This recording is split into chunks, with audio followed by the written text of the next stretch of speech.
Colleagues talk about the devastation that some of the institutions that we work in inflict on us, on our humanity, but that as they devastate us, there's something that stays on, that keeps the light shining, and that is our humanity and our spirit.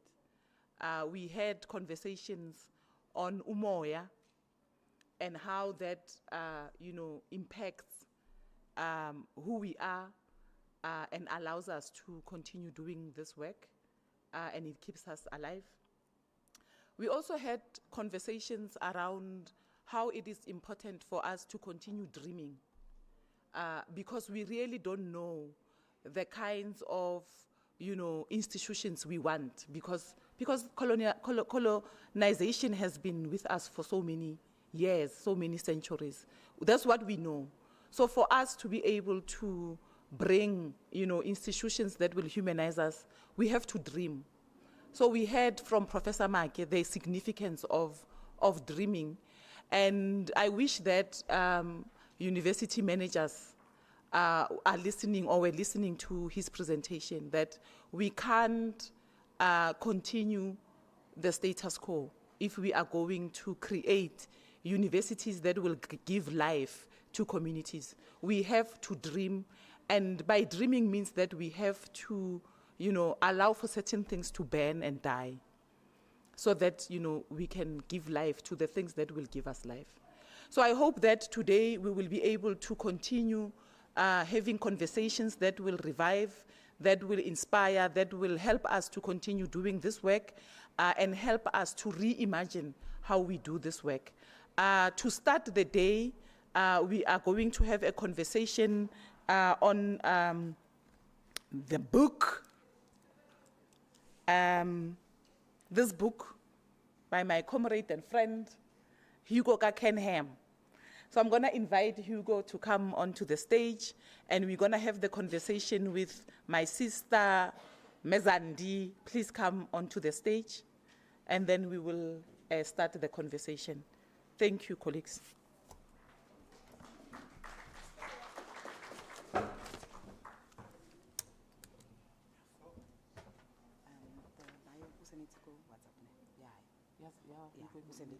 Yeah, you go emailing yes and give us WhatsApp.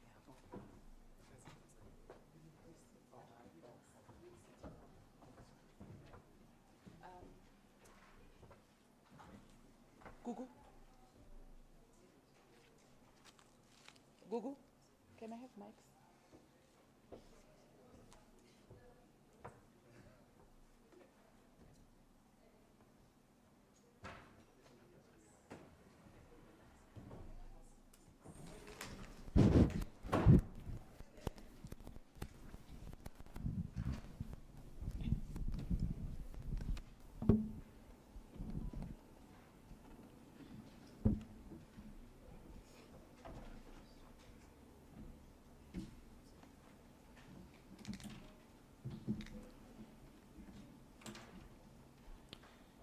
Okay, I'm going to start off by introducing introducing Mezandi Khadebe. She is a co-founder and leader of the Black House Collective, a Black consciousness Pan-Africanist educational program based in Soweto.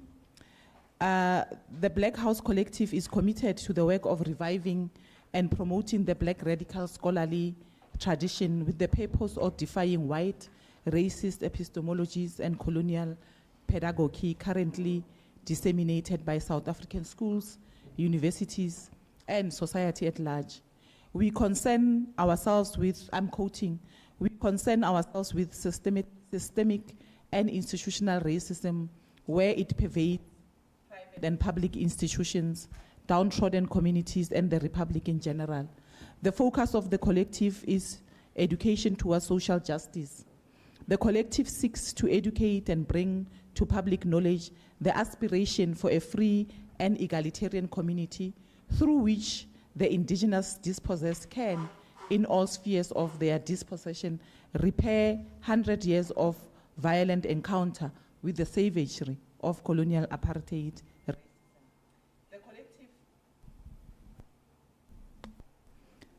The collective have curated and executed several national projects for the purpose of educating the public about the continued and systematic silence about the Azanian school of thought and the Azanian liberation struggle in the national discourse. The program of the collective focuses on educating ordinary people on the nature of racism and anti-apartheid racism in particular, and how it structures all aspects of indigenous people's lives. In carrying out this mission, the Black House Collective has hosted internationally acknowledged luminaries to share knowledge with our community through public lectures. These leading thinkers include Advocate Sabelo Sibanda, Professor Charles Mills, Professor Louis Gordon, Professor Janine Jones, Professor Joe James, Professor Mahobe Ramose, CD Comrade, Comrade President Diani Mabasa, Professor Oyewumi, Professor Raju, and Professor Nelson Maldonado Torres, and I understand Professor Kenham. Mezandi is also a decolonial scholar who teaches political sciences at the University of South Africa. She is a co-editor of a special issue on Fanon, decoloniality and the spirit of Bandang. Bandang. For Bandang, Journal of the Global South. Currently, she's reading towards a doctoral degree in social justice and education at the University of KwaZulu-Natal. Welcome. Thank you. I met Mezandi when she was very, very young. Very, very, very, very, very young. And we fell in love. Thank you. She's not that young. We fell in love. I'm going to introduce Professor Kenham. Professor Kenham is my friend. We worked together, COVID, and we wrote together. We gave each other life. Writing for academic purposes is hard, especially in a context where you are just one of a few. And because also of the culture of, silos of individualism, it becomes very difficult. So we created a collective where we would sit and write and think together. Hugo is a writer and professor at the Institute for Social and Health Sciences here at UNISA. He used to work for VETS. He doesn't talk about them anymore, but he used to work for VETS. He worked in the psychology department, but he also worked in the transformation office at VETS. And he gave me funding at some point when I was, struggling. The transformation office at VETS has funding. And I hope, Dr. Bopape, that we can also get funding so that we can fund researchers who work on the issues that we're working on.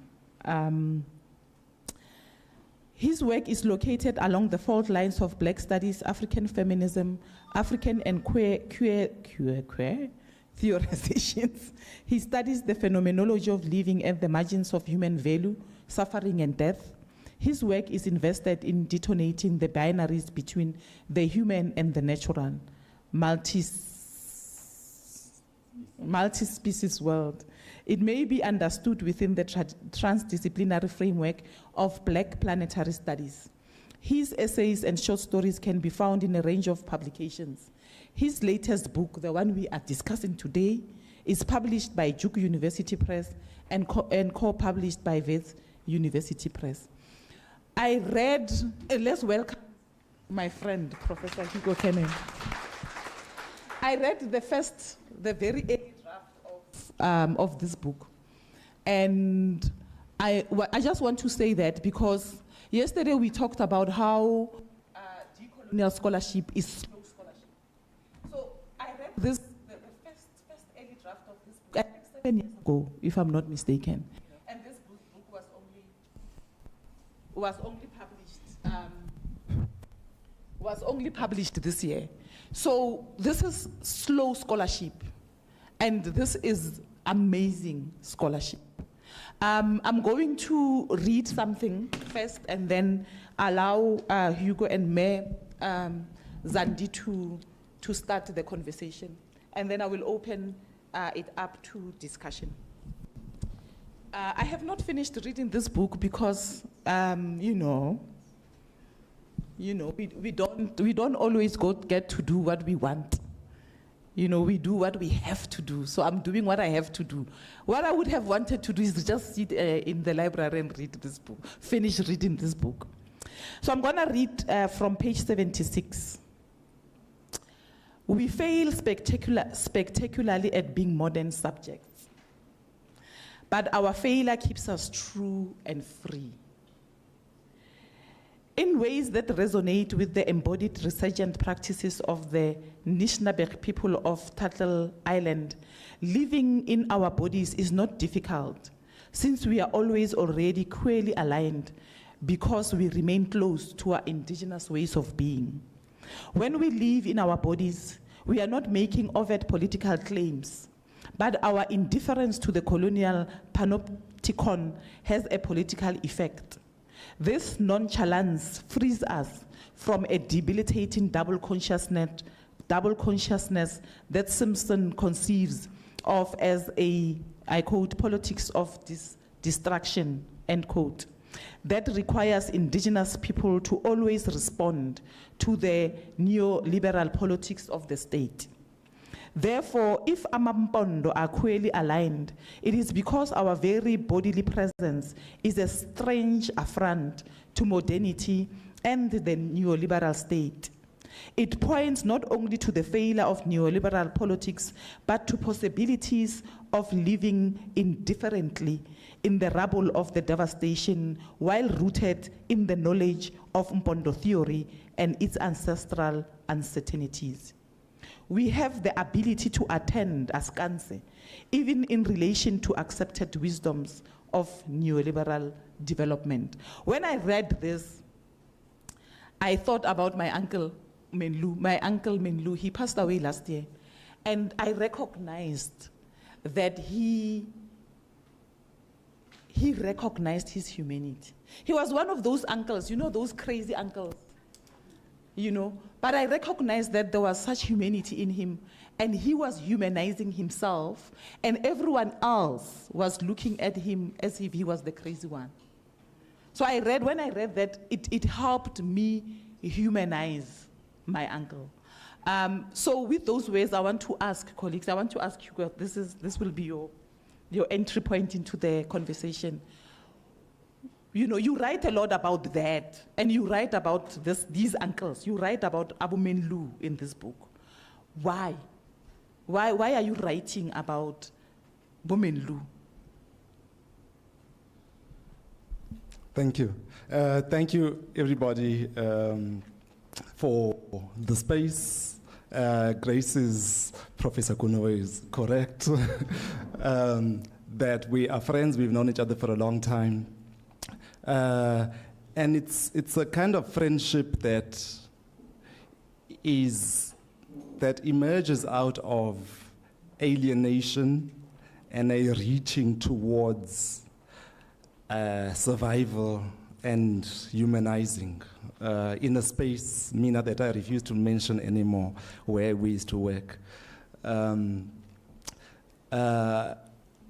so I just want to acknowledge the holding, right, that many of us in this room do for each other to survive the academy, right, and its brutality and its toxins and its competitiveness. So thank you for that. But I'm meeting Grace, my other Grace, later today. I have two Graces in my life, and I'm meeting them in the same day. And they two people who hold me in very affirming ways, right? So and I'm grateful to Zandi, who we've shared space with before, who's also a space creator, right, particularly in Soweto. So the question is, why am I writing about Omalume Bako, your uncles? And it's partly because, so I'm from a particular place, Mampondweni, Lusigisigi in particular, the former Transkei. And I had seen glimpses of my community in written form. But it was glimpses that were always written by, for example, Monica Wilson, who was an anthropologist writing in the, I think, 1930s or so, who was a UCT professor. Then Johnny Steinberg wrote a book in 2006. It was published, The Three-Letter Plague on AIDS, because Lusigisigi was very hard hit by the AIDS pandemic. But I had never really seen the people in the ways that I know and that resonate, and that I think if they were holding a book would recognize themselves. So that's partly what I was doing. So I write about an old woman who was my neighbor since I came into consciousness, right? And then when I was writing the book, I remember speaking to her. I had always known that her husband disappeared. And it turns out that he disappeared during the Mpondo Revolt. He had visited home, he was working on the mines, and then he left. No one knows if he ever reached the mines, right? And so she lived this life of neither being a widow nor a wife, right? Because the money doesn't come from Gauteng, from Egoli anymore. So the shadowy life of uncertainty, that's very common in these places that are like reserves, far away from the nation state. If the nation state is up here, I see with interest, when communities protest in Gauteng, they want the president to come in Diepsloot, and I just think the people from where I'm from, you can't make those demands of the president. Who is the president? From where? How many flights must they take to get here? These very far away, far-flung places that are not imagined in scholarship, that are not imagined in the political establishment, except perhaps as voting and as a secure voting bloc with no competition from any other parties anyway, but that are just totally neglected. So to me, that kind of work of giving form to this was important. Yeah, I'm done. I also, so I've got a brother, and I maybe shouldn't, who drinks too much. There's a word for that. And I was thinking, how do we, because we all have these people in our families, in our communities, how do we hold them with grace, right? How do we hold them in ways that don't pathologize them? Because life is incredibly difficult for many people. And so my brother emerges in this book in different ways. And he lives this life. He had an amputation when he was a young boy, so he's got one leg. He doesn't want to live in the city. Every time I go home, he's aging 5 years, and I think, like, how do people like him see themselves in the academy, in text, in literature, besides as pathology, right? So how do we write with love in ways that see them, and people like your uncle, yeah. And I wanted to see my brother. And he read the book. People see it's very difficult, this book. It's difficult in many different ways, right? Both in content, and others will be like, hey, this one is not for the people you're writing about. Like, they won't understand it. But he read it, and he read it to the end. And he said, thank you, without saying much more. Wow, I also say the same. Thank you. So when the book was launched earlier in the year, one of the things I said in the launch, I said that what I've realized about Hugo, because Hugo also writes creatively, and he has a blog, and the blog in the blog he writes a lot about Lusikisiki. So one of the things I said, and this was after really reading this book and connecting to some of the conversations we've had, was that Hugo sees things that many of us see but are unable to articulate. So he's done that articulating in this book, and I want to thank him for that. Mezandi, I want to give, so if you can start with how you see my uncle in the book, or you can start where you landed. For the first time, I had an entire presentation, because when you come into the spaces, you are disciplined into a particular way of presenting yourself.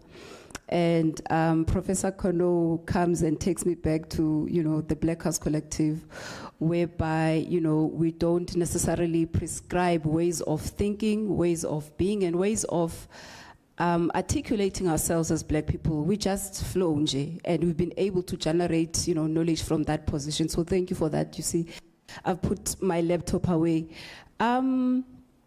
So this book is very, very special. And like you say, thank you so much for doing this work, This is groundbreaking work at so many levels. And I think it's a timely contribution, not only to the conversation of what is becoming of knowledge production in the ivory tower and outside of that. It just transcends that conversation and brings us, I think it moves us forward, because the destination of decolonization and transformation does not lie in the four corners of this particular room. It's always outside, and it's disruptive, and it's riotous, and it's painted with deathscapes and dream states. So thank you for this book.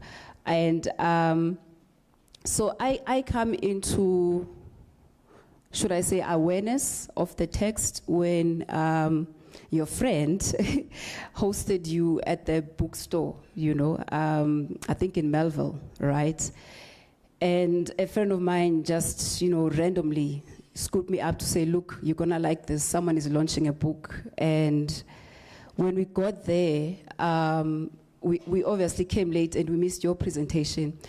But we experienced Professor Kola and your friend Grace, so their presentation for me, gave me a sense that here is a book that a lot of us are going to be talking about for a very, very long time. Here is a book that not only sees abantu abamnyama, but embraces abantu abamnyama where they are. You talk in the book about this idea of placeness, and a lot of us as Black people, we struggle with placeness because of the dispossession, dispossession of the land, our labor and being, right? So I like how you are able to weave placeness and locate amampondo, people who are, even mythical amongst us, abantu abamnyama, you are able to give them a place where they can be seen and they can be heard. And in that place, that's where we are able to see, Omalume Bethu, even the Nyaupepos, Amapara, So that's why I'm saying this book is, it's an intergenerational text. It's going to be very important for a very long time. I do want to go on because I think most of the time when scholars or academics put out work, the discipline that the university has imposed rather on us is that you produce work within the ivory tower, and it circulates, it breathes life within the ivory tower, even though it's never about the ivory tower, even though the knowledge comes from outside. And so I like how you are very, very deliberate about, even as you think within the ivory tower, you insist on seeing the being of the people Base Elusugisig. And I like the fact that I had a session in the presentation where I say from Lusigisigi to Soweto, where we had the book launch in July in our inaugural winter school. And you were able to speak to people who were wearing school uniform, high school kids. And you're able to see them in the book, and the book does that, This is why I'm saying this text is far ahead, and it's going to be alive for a very long time. Thank you so much. Thank you. Hugo does that. He doesn't. Oh, so that's the other thing. He doesn't talk. And I'm grateful that he writes, because he sees things that many of us see but are unable to articulate. So he writes them, he captures them for us. So you also write about, and I'm picking up on what Zandi was saying. You also write about the place. And you write about the rivers, the hills, the mountains. You write about the land. And you also write about the ocean. You write about the water. And I remember one of the days when I was sitting and reading, I called you. I'm like, Hugo, what is going on here? So there's a lot of umoya in this book. Hugo writes about spirit. So I'm not sure if I should do this, but so maybe talk about how writing comes to you. So I'm gonna share. So when we were doing the first book, so I insisted that we must write biographically, and Hugo was resisting. He was like, "No, I want to write it like." I'm like, "No." So he wrote something. I refused it. I'm like, "No, I don't want this." And then he woke up at 2 a.m, and this thing just came, and that's his chapter in the Black Academics Black Academic Voices. And I loved how he shared how writing comes to him, and I think that can help some of us, because I've come across, colleagues and upcoming scholars who think writing is very different from what it really is. I also write like him.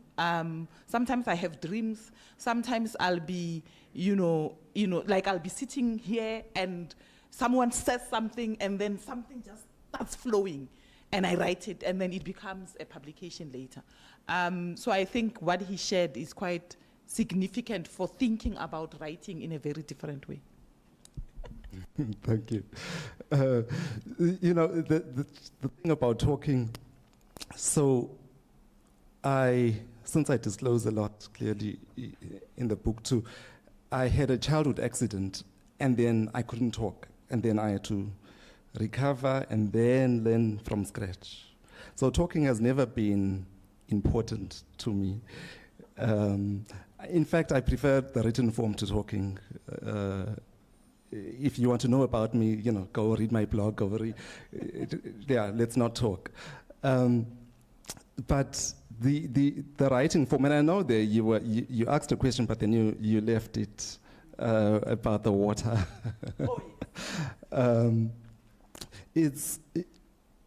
It's how I try to articulate my thoughts, but place for me is super important.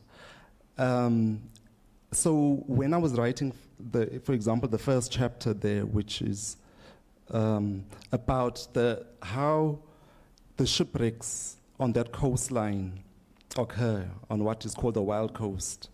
I went and spent a week living right there by the water, and I would walk along there, and I would imagine what those experiences were like from the people watching the shipwrecks, because those people are never in the literature on the shipwrecks. So if you read a whole range of scholars who write about those shipwrecks, and there's quite a lot of literature, the castaways, right?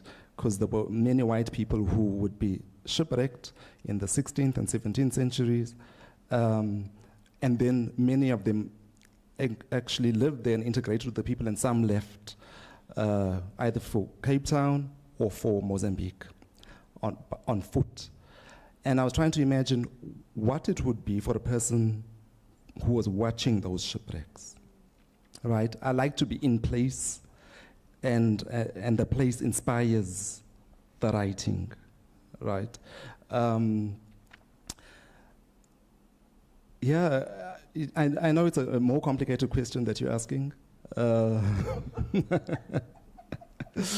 But it's how I articulate. So I worked in transformation, as Grace said earlier, in the translation, and I know many colleagues here from those days. I was also part of the Transformation Managers Forum, and I left. I got defeated, but also I also always knew that my contribution to the world is never going to be the one who stood in the front and said, stop it, let's change this place. It's going to be in the written form, because we transform the world in different ways, right? And this form, I'm hoping, contributes to an archive that will outlive me. Yeah, a trace, because we all leave traces in the world, and I'm hoping that this book, for example, contributes to leaving that trace in the world. Yeah.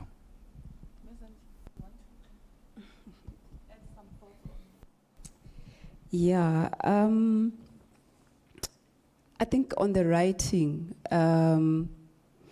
of course, I suppose it's a different journey for everyone else, like you say. And I think I love it reads to me like a critical, auto-ethnographical, kind of writing, whereby, the narrative is not just about the self, but it's always about the self with others, And there's a very deliberate intention, to see others, even how, from small details of recording or letting the reader know how the writing journey went. Because, Prof. Hugo, you do say that, some of the elders that you interview, one of them passed on. Ordinarily, that detail becomes insignificant, to a text. But because you are a critical ethnographer, you had to let us know that this is how the journey went, And you're quite right, Grace. We do need to decolonize or transform how Black people come into writing. I think we have been paralyzed by this notion of academic writing, And I think in a text like this, we can glean in so much from how you are able to theorize from the mundane. Because when you think about creating theory, coloniality teaches us that we need to have, or rather work with grand ideas. And this is what the book has tried to resist in every way, Firstly, from how it locates the Amampondo people as people who resisted missionaries, not because they went out to protest, but because they were just in the right place that was not necessarily convenient for, missionaries to station their schools. They were people of the mountains, and the place itself served them more than anyone else, And they also resist this notion when people who write, you know, official history, as it were, they like categorizing amaXhosa people between amaqaba and amaqoboga, you know. Prof. Hugo is able to show us how the Mpondo people rejected that, you know, and insisted on ideas or categorizations that were more, you know, familiar to them instead of being, you know, imposed from outside. And I think that's a very beautiful way of coming to theory. And it's something that I think those of us who teach courses in methodology could really take from here, you know. Yeah, I think I'll pause from there. Thank you. Thank you. Colleagues, questions?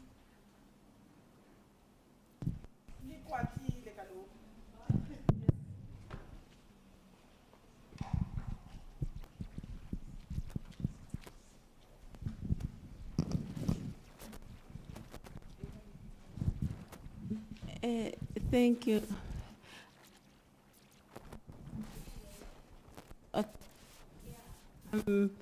I don't have a question, but I'm just so amazed. I have not read the book, but I am looking forward. I'm going to get the book and I'm going to read. But for me, what is standing out from the conversation, it's this seeing, you know, that Prof. Hugo is seeing the people. This is so significant, I think, for me, because when we come in these spaces, we are not seen, you know, and I think the Fees Must Fall movements were crying for that we don't see ourselves. So to hear that someone is writing about that, you know, to bring ourselves in these spaces, it's so beautiful. And I'm also intrigued by your comment on talking, you know, the not so important aspect of talking. And I think that is so profound, you know, in so many ways. For me, it's my interpretation that sometimes when we privilege talking, we don't pay attention to the noises that come with the talking and the importance of sometimes finding those quiet and safe spaces to truly express ourselves. And I think that's where we are able to bring the knowledges that it's so much needed. So thank you so much, Prof. Hugo, for writing this book. And thank you to you colleagues for giving us the glimpse of what the book is all about, because it is what we are saying that makes me so excited, and to say I am definitely going to get the book. Thank you. That's what I wanted to say.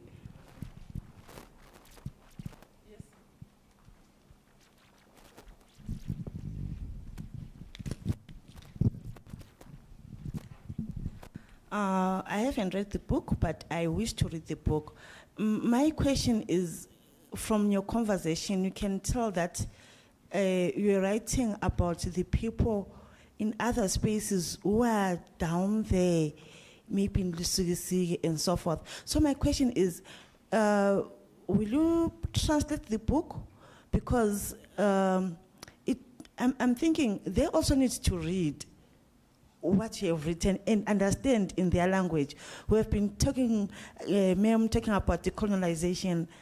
We need them also in our mother tongue, because sometimes we might not understand English better, but if you bring the book, we talk of Omalume, and I'll be reading and I see that this is talking about me, it becomes reality to me. So if it's not translated, will the book be translated in all the other languages? Because even if we are maybe closer, I'm not sure, it can also help other cultures. People can also imitate what you have done and write about the stories that are there, because some people are writers, but they are afraid on which language am I to express myself. So maybe if we can translate it, then they read the stories.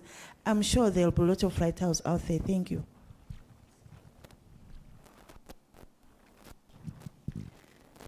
Morning.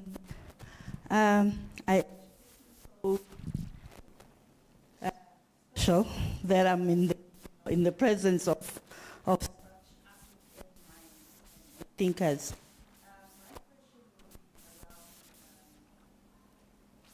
itself, when we looking at communities, sometimes talk on their behalf.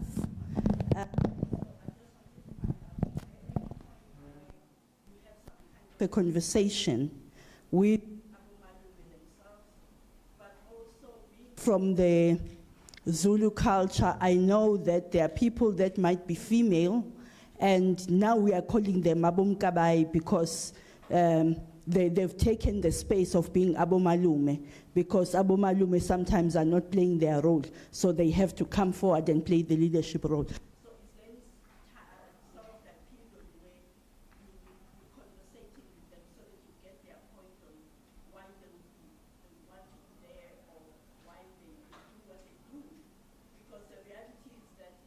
Yes, we appreciate them, but there's one lady, I won't mention her name, from Lusigisige, and she says, I can't go home anymore. And I'm like, why? Ari, Abu Malume. Almost like now, me going home means I must have almost like 10,000 in my hand to pay for my recognition in this particular space. So I'm just asking because, yes, because everybody they are, and we want to love, but then how do we make sure that we don't mistreat each other in this process of loving each other? Thank you. Maybe I'll just quickly respond and then I'll give. So, thanks for that initial comment. Because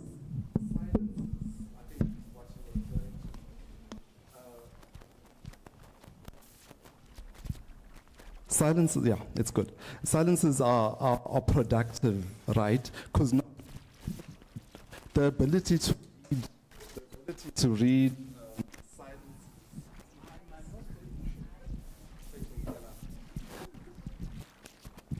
So the ability to read silence beyond spoken word, right? There's the famous saying, how does a subaltern speak? Does the subaltern speak, right? It depends on listening and what they're listening to. So I'm very attuned to how, for example, the natural world speaks to us. The ocean is always talking, and that instead of depending on colonial archives for our histories, because in some places that are hardly written about, right? How do we know that the history of those places? And what I do in this book is I go to those places and I get oral history, but I also take the mountain seriously, right? Because the Mpondo revolt occurred on the hills, right? The strategizing was happening on the hills, the fortification rights were happening in the rivers. How do those places retain traces of history? And how do you sit with an old woman in the community that is silent, that does not talk? I mean, she talks, Madam Tanam, but actually she's not engaging. But she's engaging in other ways, and how do you take that seriously? That's partly what, especially marginal spaces often are not recorded. So you've got to attend differently to actually hear and sit with. So I'm from the place, and partly why I'm going to the third comment, partly why I bring myself to the text as well, is to prevent the kind of native informer thing, right? That I'm from there, so I'm going to tell the world about you, talk about you. So I implicate myself in the text so that I'm also talking about me. I'm not just revealing secrets for the sake of it. And I'm trying to theorize based on the theorizations, everyday theorizations of communities, because people are theorizing every day. When you sit and you think about an issue or you approach to, so we all know about Xolobeni, right? The mining, the resistance to mining there, right? That community, Mbutuma is Mbutuma, right? is theorizing with her community on environmental justice, on history of mining, on intelligence that she traces to a grandfather who was part of the Mpondo Revolt, on long lineages, right? And formulating strategy on how to deal with this very complex issue of development and what is called development, right? So that's theory. The question about translation, I would love for the book to be translated into as many languages as possible. You know, I unfortunately can't carry that myself, but I would be very open to it. And on the issue of language, isiMpondo is generally not a written language. I saw a celebration recently of one of the first short story collections written in isiMpondo, because at school, children learn isiXhosa, that's the written language, yeah? But we know, you know, when we think of the Eastern Cape, we often think of it all as one place, and GamaXhosa, or they speak, right? But it's complicated, it's nuanced, it doesn't appear in history like how, for example, KZN appears in history, because KZN has a very particular history, right? Which is not the same history of the Eastern Cape, and similarly in other places in the country.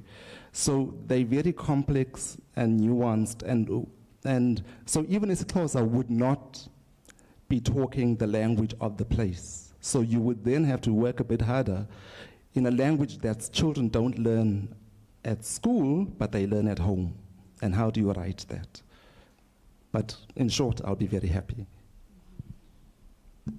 Thank you. I'm gonna ask Ms. Zandi last words, and then we close the session. So my last words are just, points of appreciation, some of the amazing things that you do. For us people who are reading what we call the Black Archive, and we are reading ourselves into it, even though sometimes it rejects us. And I love how you, construct what you call Mpondo theory from the way of life, of the Mpondos, simple things, the way of life of amaMpondo. Correction. Simple things that, simple practices that they encounter in their day-to-day realities are turned into sites of thinking and sites of knowing. And one such thing you do for us here is this concept of ukwakha umkhanya. This for me is it's the backbone of the book, because it can go so many ways. It speaks to the ecological aspects of the text, but it also speaks to the cosmological aspects of the text, right? And this word, is derived from a simple act of doing that, just placing your head over your eyes so that you can have better vision.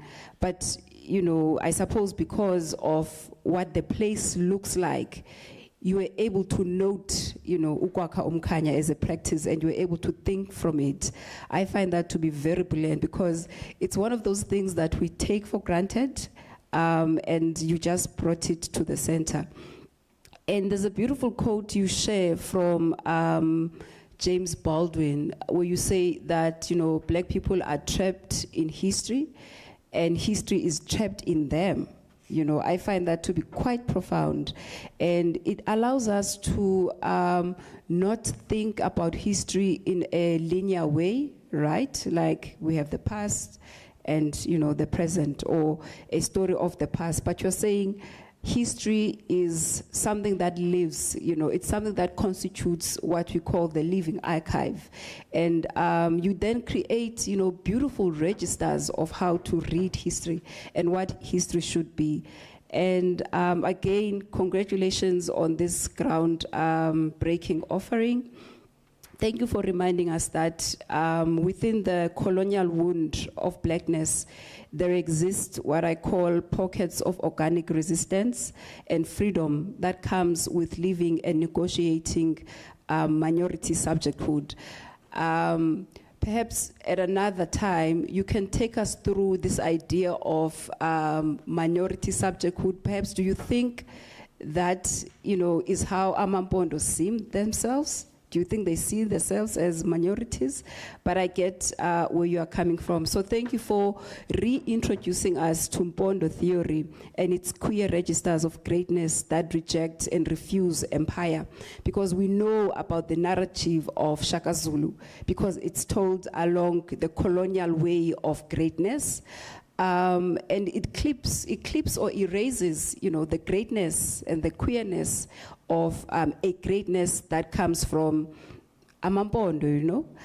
So thank you for that, and for opening us up to multiple ways of being righteous, being black, being righteous and being black, allowing us to imagine alternative horizons and or other possible worlds where resistance and re-existence endures despite the incredible odds that our people face due to the advent of coloniality and modernity.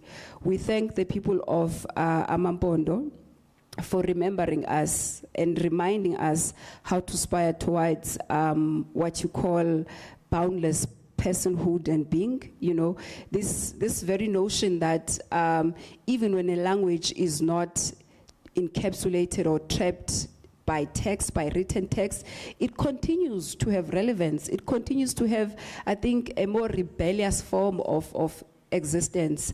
And for those of us who are familiar with the Eastern Cape, Amampondo do appear as a people who are deliberate. Oops. People who are deliberate about, you know, their autonomy. You know, there is no sense of craving for inclusion, you know, within Ubuxhosa, but it's people who pride themselves in even how they insist on speaking the language against the imposition of isiXhosa, because if your child leaves the house to go speak isiXhosa, you'd expect the language to die within 4 or 5 years. And Amampondo have resisted, you know, epistemicide in that way. And thank you so much, you know, for bringing that up for us. We really appreciate it. Thank you. I mean, people often laugh and say "Mtram," you know, like the imitations, right? But it's exactly that resistance and defiance that laughs along with you, even when you mock, but that holds on to what it knows is true, despite. Yeah, Sis Phumla Qola, you know, says "Ugwakumkhanya" in her context is "Ugut." Yes. Right, so it's, yeah, you might do like this, or you might, yeah. So, in closing, I want to read something, and I think, for me, this book, as someone who, you know, I remember I got into trouble. I got into trouble for saying that I failed. I got into deep trouble for saying that I failed at doing something, and I was told that, how dare you come here and think you can be dean here after failing there. I was so shocked, because for me, failing is significant for growing. So, I'm gonna read this. While Mpondoland is a blighted deathscape, there are moments of acute freedom in Mpondo life when it turns away from respectability and coloniality. Since the Mpondo people did not have much formal schooling and all its attendant disciplinary strictures that create colonial subjects, we make for bad colonial subjects who fail at modality. Let's fail brilliantly at being white, because the idea is to make us white. And we are failing. I am so glad that I fail daily at being made white. Thank you, Hugo. Thank you very much. Let's fail together, yeah? Let's fail together. Thank you. Tea time, colleagues. I appreciate it,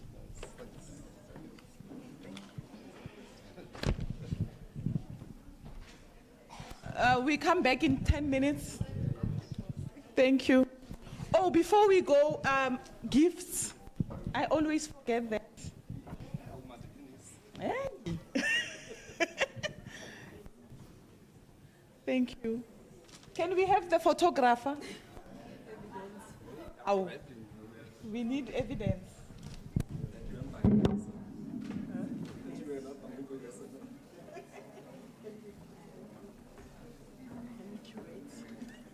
going to get it. Yes.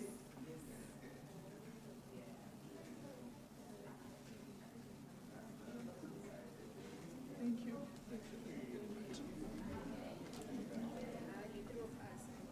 Let me give you first. Okay, it's in Ghana. Yeah.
I am very excited to be here, especially after listening to the morning session. You know, I feel so,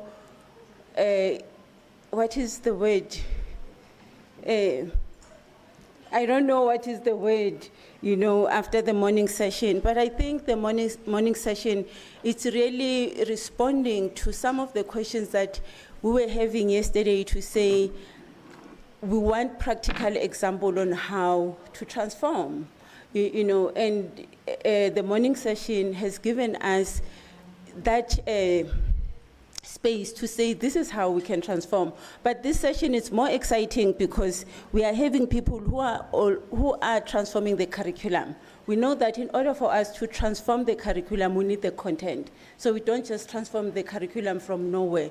We have been given a content from Prof. Hugo, so now we are having people who are really doing the transformation of the curriculum. So there is work that is being done. The questions that were asked yesterday to say, when are we going to stop asking questions and do something? So people are doing something, and people are going to showcase what they are doing in their different spaces.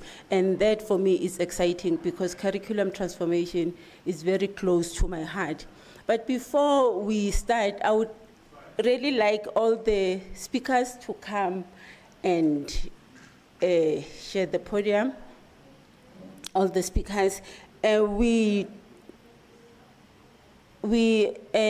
don't have Professor Edwin Bukai. I don't know if I'm pronouncing that name correctly.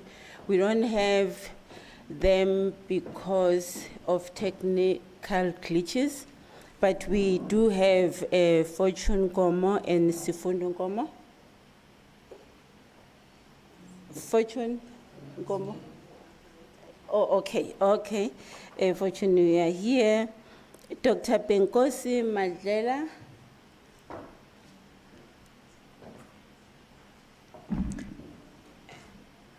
Okay. Sifundo is also, but we have Fortune Gomo and Sifundo Gomo and vice versa. Okay. And when we are here. So before we start with our session, we have a poet, James Dow.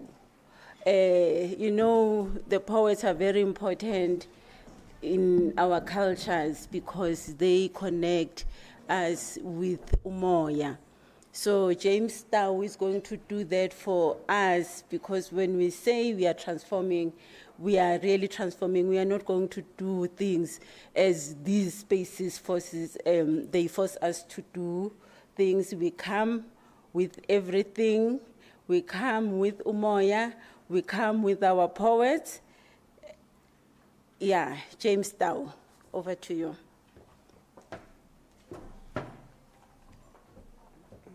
Dumelang bakgetso a le tsogile re a isimolola re simolola go utlwile modumo fetsa ka sefofane o phaila mme wa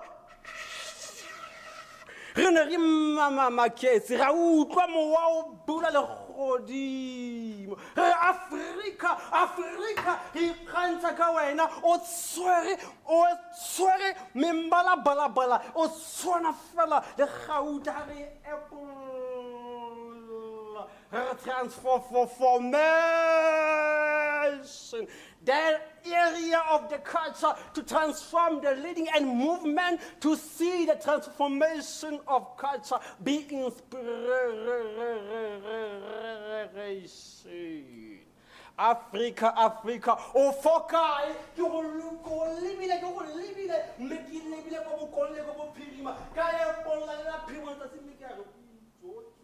Africa, Africa. O sona le thabe ya Kilimanjaro, o tlatse ka dikgagamatso, o ntsha setse mo mosime. Re utlwile melodi, megolokwane, re utlwile botaotona ga ba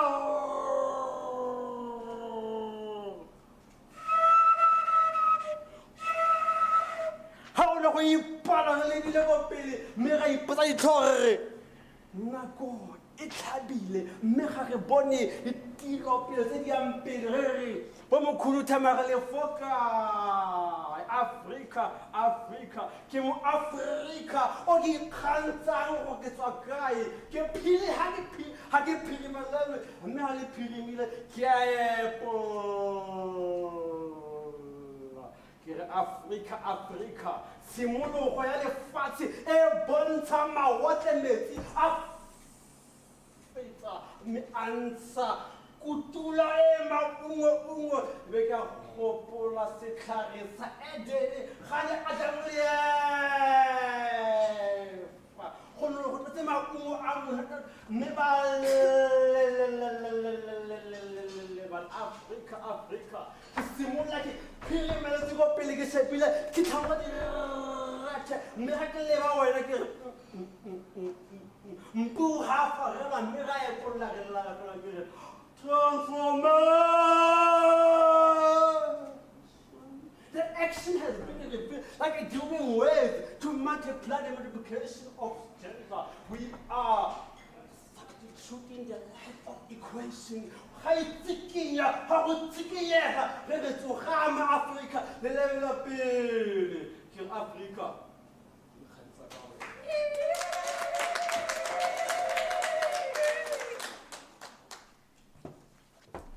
Thank you so much, James. That was, I don't know, that was African. I think what I also want to announce is that James is not just a poet, but he has a stall outside with artifacts, so we can go and check. So he's a very creative person. Thank you so much for that. Without wasting time, we are going to have all the presentations, colleagues, and we'll have the session for questions afterwards, because if we are going to have questions in between, we might take a lot of time. So we are going to have all the sessions before the questions. Over to you, Fortune Gomo, who's going to talk about curriculum transformation in Southern African institutions of higher learning in the digital transformation era, a myth or a reality.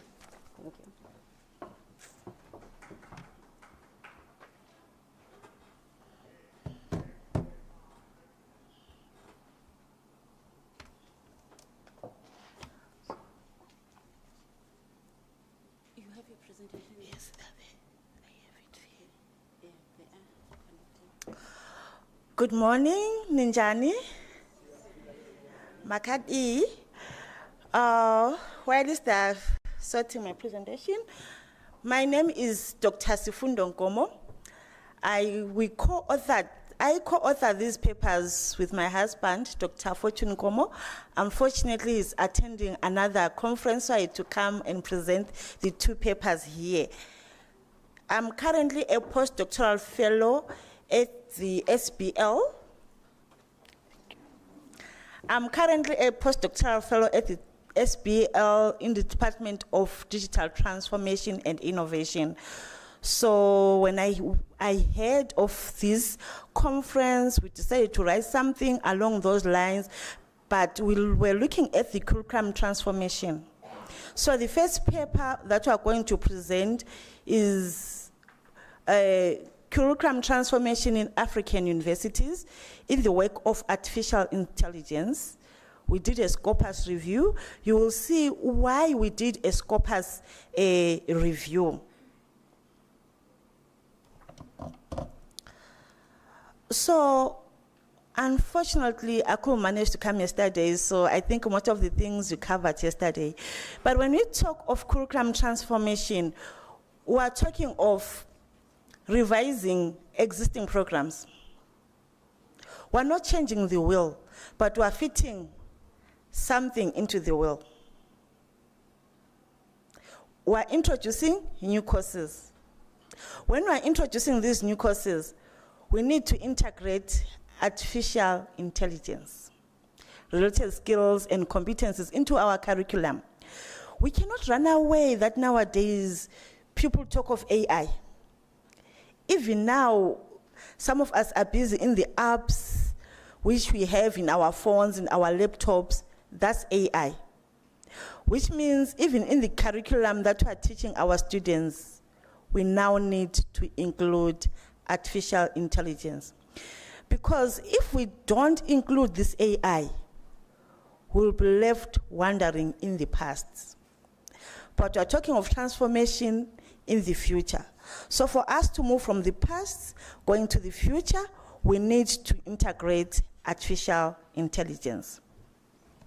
So this transformation aims to ensure that our graduates, after 2 years, will it be 3 years, will it be 4 years, they're equipped with necessary knowledge.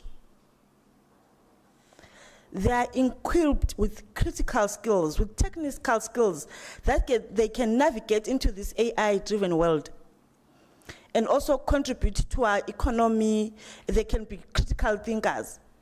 Because if we don't include this AI, definitely we'll be left in the past. In this space where we are today, there are researchers. So for curriculum transformation to happen, we don't just think and work and say, oh, let's change, let's transform this curriculum. But research needs to go on. We have to first research. So research into curriculum transformation in the work of AI is crucial for some reason. One, anticipate future needs. What are the future needs? Ensure that our graduates are well prepared for evolving job markets, because we cannot be transforming just out of fun, but every time we need to remember our graduates. If they are going out there, maybe they are saying we're from UNISA, the employer will be like, you don't even know how to use these apps, this AI. Why? Because we're left in the past. We didn't move in the future. That's why it's needed, even for curriculum transformation, for us to move, to anticipate what are the future needs, what do our graduates want. We address the skills gap. Let's not leave the industry. Because whatever we're teaching our graduates, the industry is on call. So we identify our gaps. We go back, we look at our curricula. What gaps are there? Then we put AI. We move to the future. We also research into curriculum transformation in the work of AI. We need to promote ethical considerations. There is no research which happens without ethics. What are the guidelines that are there? What are the guidelines that suit our students? What decisions can we make? And in those decisions that we are making, we need to always remember the principles behind it. Why are we including AI in our curriculum? The guidelines will be guiding us. And it's also crucial to involve research in our AI for sharing best practices. As we sit here, we do our research, we'll disseminate our findings. What we're doing today, if from yesterday till tomorrow, we're disseminating findings. There will be a conference proceeding which will be published or into a journal, we are disseminating the research findings. But once we do that, once we disseminate our findings, it shouldn't stop there. We should implement whatever we've done. We are sharing our best practices. And also for policy development, policymakers can use our research outcomes to inform decisions on educational reforms, on the resource allocation. What resources are needed when we're talking of AI? What resources are needed for us to transform this curriculum? And also advancements of knowledge. By building a solid research foundation, as scholars who are here, we address the knowledge gaps that I've said. We propose new theories that are there. So what did we want to achieve? We wanted to investigate what research have we done. And how did we do that? We chose the Scopus database. Why did we choose this Scopus database? Because it is a comprehensive abstract and citation database that encompasses peer-reviewed, because whatever we're doing, it needs to be peer-reviewed. We don't work alone in our spaces. Someone has to check what you have done, and Scopus does it at its best. And Scopus boasts an extensive collection of 82.4 million records, 80,000 institution profiles, and there are some intelligent tools that are used there. So what research did we find out? What have you been working on? That's what you collected, so that we know that when we transform our curriculum, somebody out there has already done a certain research. That's why I had to ask Scopus, what have we done? These are the numbers. When we were searching, we just searched the total Scopus database, and we got 4,554. That was in July. And we just looked at 10 years, 2002 to 2022. But because we wanted only documents which were talking about curriculum, transformation, and also artificial intelligence, so we had to scale down, we had to use Boolean search. Then we got 2,185 documents. But for Africa, it was only 265 documents which were done by African scholars. And most of the documents that were done were in the peak of 2020 and 2021. We will see why most African countries jumped into this wagon of AI and curriculum transformation in 2020 and 2021. These are the sources that they have, that have been used, some of the journals. And one of the journals is two, actually, Journal of Education South Africa and African Journal of Management, who are publishing in our journals. And UNISA is one of the highest affiliation institutions that have published more of those research index in Scopus. And social sciences, it seems as if most social scientists are the one who are moving into this bandwagon of researching in curriculum transformation. Because remember what I said earlier, we cannot just transform without researching. So some social scientists in Africa, they are actually researching on digital transformation and linking to artificial intelligence. Those are the document types. Unfortunately, I'm left with 3 minutes now. Out of the total 265 documents contributed by Africa, Scopus helped us to categorize them into which types. And most of the authors were publishing books. And why was it, most of the documents were published between the years 2020 to 2021? Emerging awareness. People are now coming up, oh, there's AI. So what should we do? They start researching. Global trends. We cannot run away. Of course, we're African, but we cannot run away from the global universe. So AI trends. Most people, they jumped into that wagon because of global AI trends. Funding and support, most researchers, they got funding to research on the transformation. And there was a research gap and also time lag in publication. Sometimes you submit your document in 2019 and the journal, they sit on the journal article or on the book article. They take even sometimes a year. So that's why there's that gap. So recommendations. As Africans, let's collaborate. Let's not work alone in our confined spaces, but let's work as a team so that we'll know, we'll copy from each other. There's no harm in copying. We can copy from each other. So in my conclusions, these findings contribute to a better understanding of the research landscape and serve as a valuable resources for scholars, for policymakers, and for practitioners interested in African perspectives. I'll thank you here and ngiyabonga. This is still an ongoing research, still gathering some more information, but thank you very much.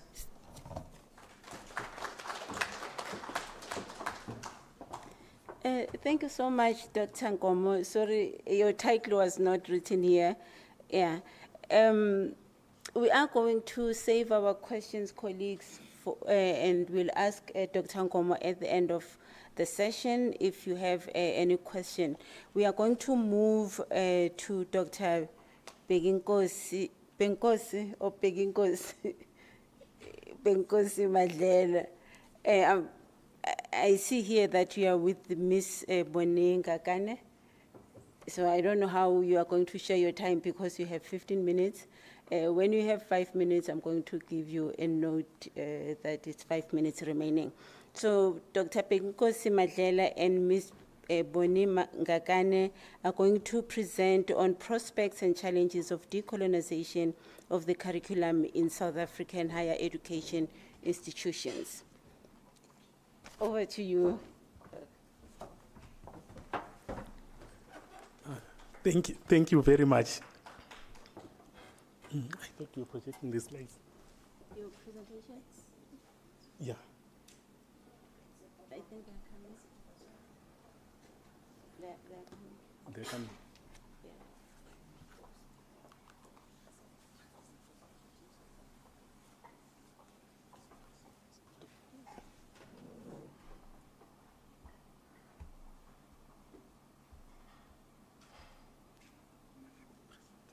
Prospects. Mandela nasi phezulu.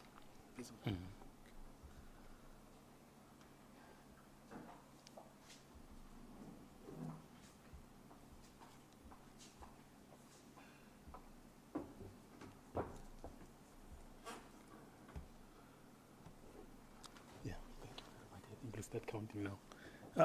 Siyabonga, ninjani bakwethu? Siyaphila. Igama lami nguBenkosi wakwaMadlela from University of Johannesburg. I'm presenting with my co-author Bonnie Ngakane. Not to be outdone by Ozakwethu, I'm a grandfather. Our presentation outline, we have an introduction and background, problem statement and justification, questions, conceptualization, theoretical framework, benefits of decolonizing the curriculum, case studies, strategies for curriculum decolonization, conclusion and recommendations. Our paper is Prospects and Challenges of Decolonizing Higher Education Institutions Curriculum in South Africa. There is no methodology there. Let me start with it. We analyzed the existing literature. Our background is that the curriculum is still colonized because apartheid legacy still persists in South African higher education institutions.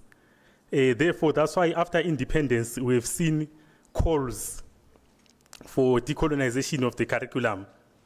And those calls are not new, or were not new by then in 1994. They started long ago, in 1950 in Africa, in countries like Tanzania, in countries like Nigeria, and other African countries.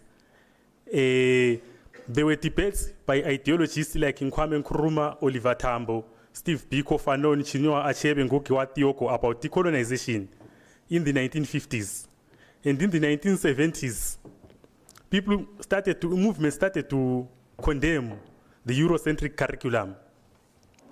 After independence, people thought that the curriculum was going to change from a colonial template into something Afrocentric, but still epistemologies in South African higher education institutions in Africa in general are still Eurocentric. They remain rooted in Western worldviews. We remember the Soweto uprising, students were protesting against a Eurocentric and a colonial curriculum. Even in 2015, students continued. During the Fees Must Fall, Rose Must Fall, decolonize the curriculum and give us a free education that is decolonized. So it's a reminder that nothing has been done. And the students continue to play a prominent role in those calls. But the policies of apartheid still enjoy prominence in the higher education institutions curriculum. They still dominate. The universities are still colonized, the policy is still colonized, the university environment is still colonized, the majority of black South Africans and their African brothers are still colonized. They are still suffering from colonization because of time. That decolonization is the reorganization of structures, ideologies, and discourses within a social institution which has historically perpetuated Western privileges and ideologies and practices to the detriment of indigenous people's ideologies, customs, and practices. It is usually accompanied by promotion and empowering of indigenous people ideologies, structures, and discourses. The two theories drive this study, the Black consciousness theory and the critical consciousness theory. The crux of the critical consciousness theory is that the oppressed or the colonized should be aware that they are colonized or oppressed. Then they can fight. If they are not aware, nothing can happen. Are we aware that we are still colonized, we are still oppressed? I don't think so. So, are we aware that we are still imitating whites, still trying to speak like them? Are we aware that we are still oppressed by the Roman Dutch law, which is a blueprint for all the templates that we are using in our institutions? I don't think so. Are we aware that we did not fight for democracy? I don't think so. Because we are now worshipping democracy and Roman and Dutch law. We fought for independence, we fought for freedom. Sisasha umzabalazo tina besti sizinsizwa zomzabalazo. Abalweli benkululeko, freedom fighters, not democracy fighters. Now the democracy and the Roman Dutch law are the ones that are oppressing us, and they were oppressing each other using them as templates. Are we aware of that? And until we are aware, then we can decolonize. Otherwise, it will be a discourse that will never help us. We fought for land. We fought for our cultural knowledge systems. We fought for indigenous epistemologies. But in the Codesa, in the Lancaster House, in Belgium, in New York, we're given democracy, which we don't even know what it is. So now we're busy with it, but we're saying we're going to decolonize. The Black consciousness is about blackness. One of my heroes, Julius Malema, usually speaks about the blackness and the loving the black color. In Black consciousness, we are not supposed to change our skins to look like whites. We are not supposed to invest in cosmetics to look like whites, and then we dream of decolonizing. It will never happen. Because you still want to be like whites, you still talk like them, you still dress like them, you still eat their food, which is full of diseases. You have run away from our indigenous ways of agriculture. GMOs, kungahambi Zulu for 3 days, then you rely on handouts. So that is a problem. In Black consciousness, you will be insulting the creator if you want to change your color to be like a white person. We need to be black, then we can talk of decolonizing. Otherwise, Steve Biko spoke well about Black consciousness, and he is the one who said, if you want to be like a white man, you are insulting our creator. The benefits of decolonizing is that the epistemologies of Africa are going to collapse the walls of colonization, the Western epistemes. They are going to be collapsed, and the education is going to be contextualized and resonate with the realities of Africa and African context. And then, let me skip this. I also want what Ndamane said, that the students told him that if the curriculum is decolonized, it will empower them to be innovative and build their country instead of being workers of Western industrialists. Because you are being educated to be a slave or to make the statistics of unemployed. But our African knowledge teaches us to do, so that after that we can do something in the community and for ourselves and our families and our communities. But the Western education is creating slaves. So that is the advantage of decolonizing. The challenge is there are some who say we don't have theories to ground our curriculum based on Western epistemologies.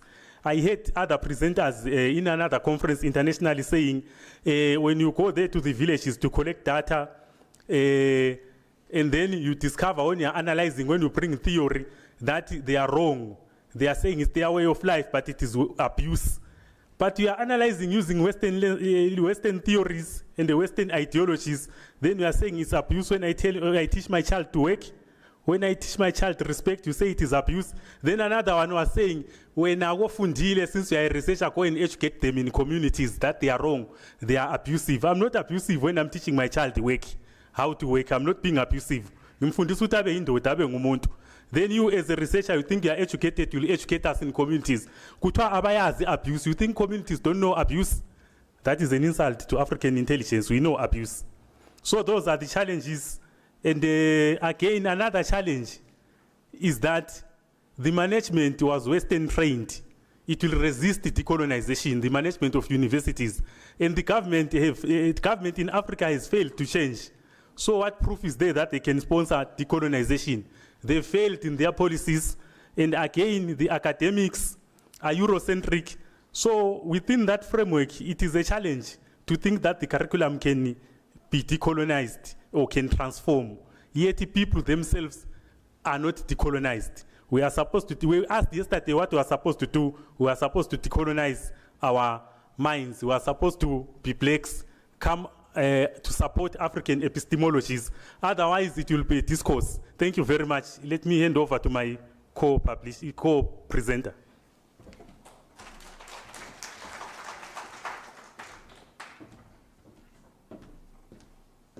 Thank you very much, Dr. Benkosi Madlela, for introducing our topic of discussion. My name is Boningagani. Okay, I think I've done something wrong here. Dumelang, Sanibonani. Good morning. My name is Boningagani. I'm currently a PhD student here in UNISA. Actually, UNISA is my home. I've scooped 3 qualifications with the university, and the PhD is the 4th one. And I'm really happy. Actually, I can't even hold my happiness because my father is here, my supervisor is here to come and support me. Professor Zengele is here. So I'm really glad, Prof, for coming here to support us. So I'll be taking over to present on the case studies that we brought here in our study of the countries that have started working on the decolonizing of the curriculum. So we brought Musuzi University in Uganda. So the word Musuzi resembles a certain tree in Uganda. So this tree is normally planted in a coffee plant in order to provide shade so that the coffee plant should bloom and grow very well. So Uganda has initiated a project to establish a new university which aims to transform and decolonize the curriculum and higher education. That is according to NOS, Mino, and Seroto 2022.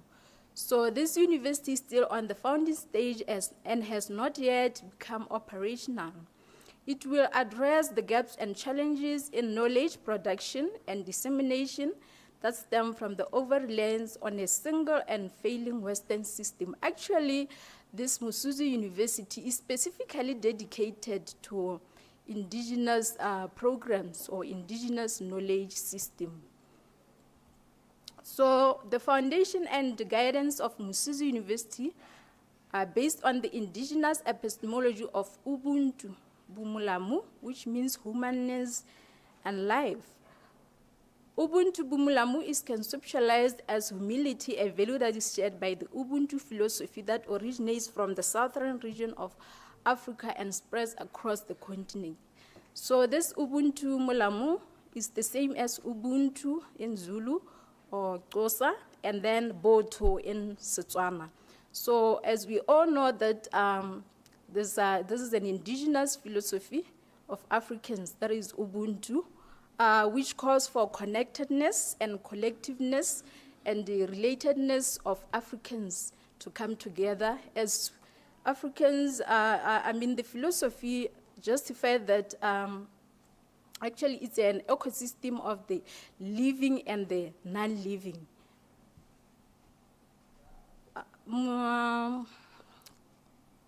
So the community leaders will participate in the planning process of a model that integrates the community culture across academic and research.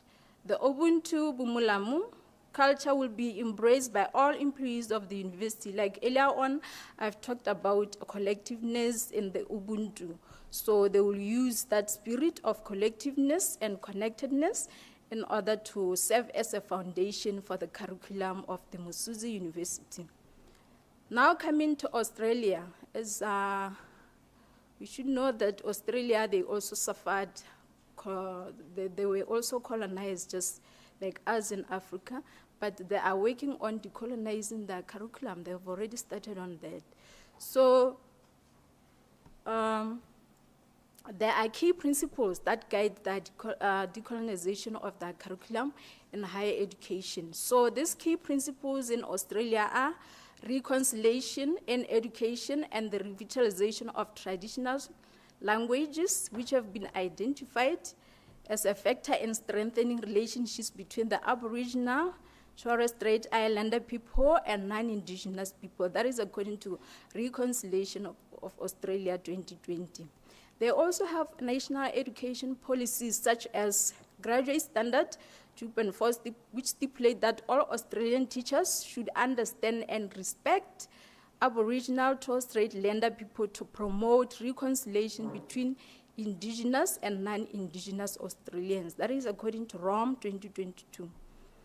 Another key principle is shaping of Indigenous education in Australia, which has been significantly influenced by the United Nations Declaration on Rights of Indigenous People. This is a key international policy that Australia has adopted. That is according to MARIA 2012, as cited in Rome 2022. So the UNDRIP plays a crucial role in safeguarding the rights of Indigenous people and their territorial culture and traditions, which have been historically subjugated.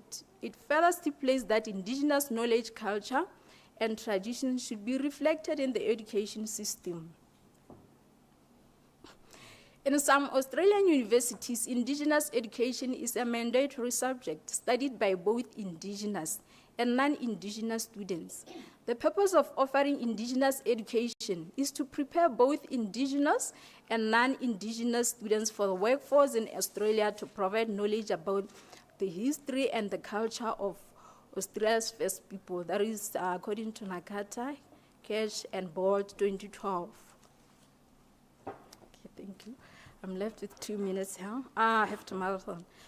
So bringing South Africa into perspective here, already you have talked about the history of the decolonization in South Africa, of which the remnants of apartheid and colonialism remain deeply rooted in the South African education context. So the government enacted Indigenous Knowledge Policy of 2006 and South African Indigenous Knowledge System Act of 2019, of which higher educations in the country have done little or nothing to leverage on these legal documents. Of course, some universities such as UNISA and Durban University of Technology have incorporated African languages into their curriculum, and this is seen as a milestone goal. However, if you introduce African language in a Western education system, I believe you are further colonizing the students, because you are now making them to understand you are using the native language to better understand the curriculum in the Western knowledge form. So also the Northwest University is leading whereby integrating IKS into research, teaching and learning, and this also attracts other African students to the Northwest University. So now strategies for curriculum decolonization, introducing inclusive education and epistemologies. This is one of the strategies that can be used. We also need Indigenous epistemologies to also be on par with the Western epistemologies. Reconciliation between the Indigenous and non-Indigenous South African, because if you look at the Australian, earlier on I've talked about decolonization, key principles of decolonization in Australia.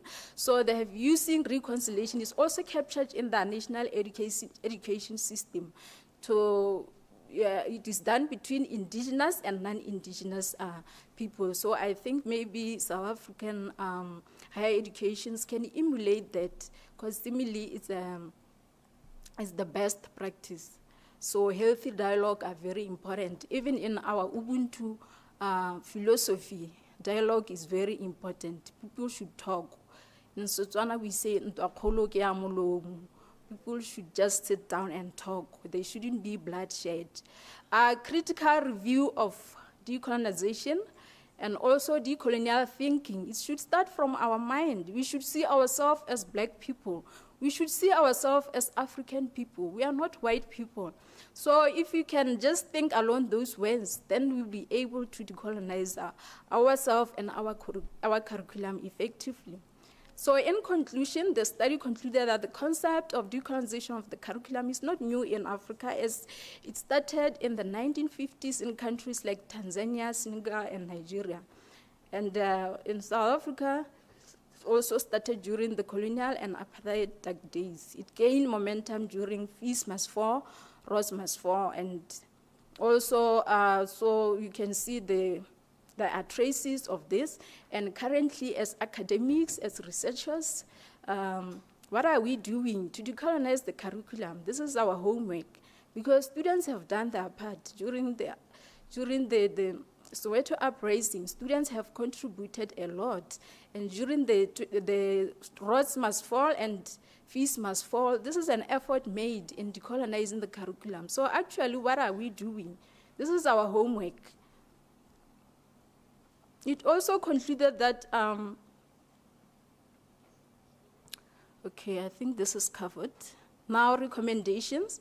The study recommended that South African institutions of higher education should lobby for decolonization of the minds of all relevant stakeholders through utilization of critical consciousness theory, Black consciousness theory, and the African Renaissance theory ideologies. After decolonization of the minds of higher education stakeholders, then the curriculum should be decolonized. Institutions of higher education should benchmark with Ugandan and Australian universities on decolonizing of the curriculum, and also mobilization of funding and infrastructure should be made to support curriculum decolonization process. Thank you, ke a leboga. Thank you so much, Bonnie and Dr. Benkosi. You know, sorry for mispronouncing your name initially, but when you said it yourself, then I understood that you are Benkosi Madlela. Thank you so much for your presentation. I gave you more time because I took into account that we are not going to have the last presenter, but also because of the contribution that you are making, I thought it was important that we hear all that. Just to keep in mind, as we are noting from the presenters, there is something that is coming out here, the difference between curriculum transformation and curriculum decolonization. Decolonizing the curriculum, I mean to say. So I think it's something that we need to think about. We are going to have Dr. Komo again because she told us that the husband could not make it because he's presenting elsewhere.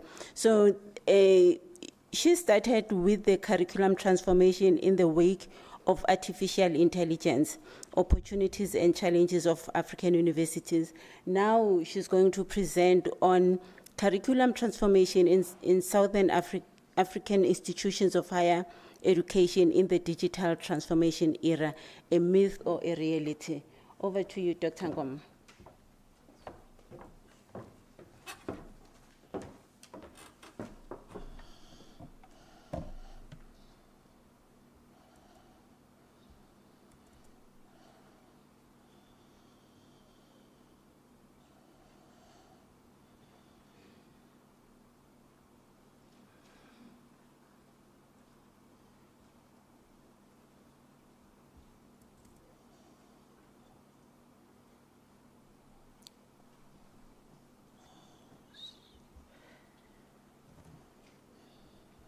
I feel like we're sleeping.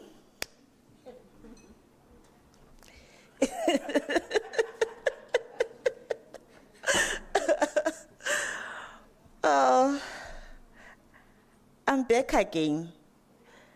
Right now, I want us, is it a myth or is it a reality in our institutions of higher learning in Southern Africa, to introduce this digital transformation in curriculum. That's what I want to talk about. We always talk of technology. Even now, I can see people are using technology right now. So this technology should not just be with us in our phones or in our laptops or even at home, sitting just there. But this technology should also be integrated in our curriculum. There is need to transform our curriculum and include this technology. Why? Because we're always on technology. Even right now, we're using this technology. So why should we just leave it for social work or for fun or for entertaining our friends and relatives? Why are we not integrating this technology into our curriculum? So when we're integrating these digital technologies or these tools into education, we have to think about curriculum design. We change our curriculum sometimes every 3 years, sometimes every 4 years. It depends with our university policy. So when we do curriculum design, let's also think of including technology, assessing our students, and also even giving our students support. We need to give students support, and when we give the students support, we also need to include or to integrate this technology, even in Southern Africa. So what does it involve, integrating technology into our curriculum? Or why do we use it? First, it enhances teaching and the learning process. It promotes innovation. We always talk of innovation. But right now, we cannot talk of innovation. This was UNESCO 2022. It was saying we cannot talk of innovation and leave technology behind. We need to prepare students for the digital age. If we have our children at home, they can even use our cell phones better than us, which means even the curriculum that they learn at universities need to include that technology, because they already live in this digital age. So factors that contribute to the need of curriculum transformation in the digital era: technological advancements. We now talk of VR. We don't talk of virtual reality when we go for movies. No. We also talk of virtual reality when we talk of curriculum. We also talk of big data. We also talk of AI, like I presented earlier. We also talk of cloud computing. Changing workforce demands. It also another factor that contributes to the need of curriculum transformation. We need to align our curriculum needs and align to the changing demands of the job market. We don't want to teach our graduates. They've graduated. We're happy. We have parties, graduation parties. So what? Are they matching what is needed in the market? That's why there is need for inclusion of technology. Student expectations, that's what students expect. Sometimes we'll be saying, oh, we have low enrollment. When we're doing this research paper, there's one paper where we read that in one institution in Southern Africa, we'll find that your program is 6 students or less than 10 students. Sometimes it's because students expected that when they see the curriculum, they'll find something on technology, but it's not there. Then they won't choose it, because our students are technology driven. We have global trends in higher education, and also this technology bridges the gap or access and inclusion between the haves and the have-not, between rural and urban. So there is need to change our curriculum. So what will be achieved, or what was achieved, what were our objective? Our objective was to examine the concept of higher education curriculum transformation in Southern Africa in the context of digital transformation. What were the challenges and what were the opportunities? Is it a myth or is it a reality? Or we're just talking? So how was the study done? There's a guideline by these two guys, Aski and O'Malley. They proposed a 5-stage framework. First one is to identify the objectives, which were what are the challenges, what are the opportunities of including technology in curriculum transformation. So what did we do? We identified relevant studies in 5 years, from 2017 to 2022. And we used keywords like curriculum transformation and Southern African institutions and technology and digital transformation. And we used the Boolean search like AND. We also had exclusion criteria. We wanted studies which were done only in English and which only dealt with curriculum transformation and technology. And we also included studies which were done by other researchers like students, PhD students, master's students. And out of 8, and we used Google Scholar this time around. Why Google Scholar? Because most African authors, they usually use Google Scholar. And maybe most of us here have our Google Scholar accounts where we have our researches shown there. So it's easier to pick researches that have been done. And out of 8, we selected 22. And in these 22, we mapped them according to author, which institution do they come from, what are the findings, in the research they have done, what do they want to achieve. And there were some themes when we were reading, some themes which popped up: policy and leadership, ethical and social implications, assessment evaluation, industry relevance, readiness. Are universities ready? Are universities in Southern Africa ready to transform their curriculum and also include these digital technologies? And in most of the researches that we read, on the 22 of them, the challenges, most of them were talking of infrastructure and resources.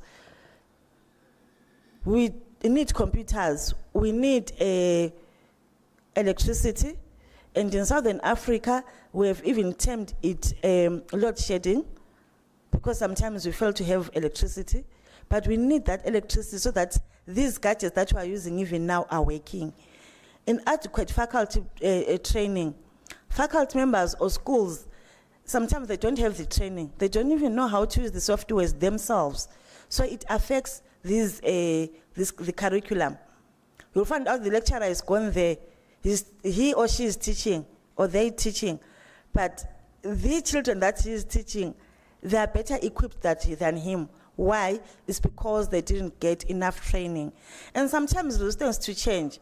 Some will say, oh, I went to the school in the 1980s. I used to read a hard copy book. I used to go to the library and read this book. I used to go to the library and read this journal article. They don't want to move from the past to the present. So they are resistant to change. And need for policy and regulatory frameworks that support curriculum transformation. If the policies are not there, sometimes it's difficult for one to adopt it, because there's nothing which is guiding us.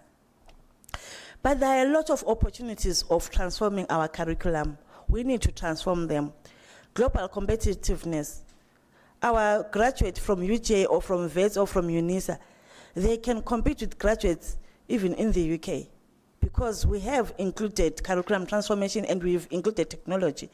It also addresses social challenges, and it bridges the gap between the industry and the academia. It also expands on research opportunities and enables personalized learning. Remember what happened in 2020? We woke up and we were told there is COVID pandemic. You cannot meet physical. What did we do? We were to meet in these spaces online. So this technology, it enables us to have personalized learning. It also promotes innovation and entrepreneurship.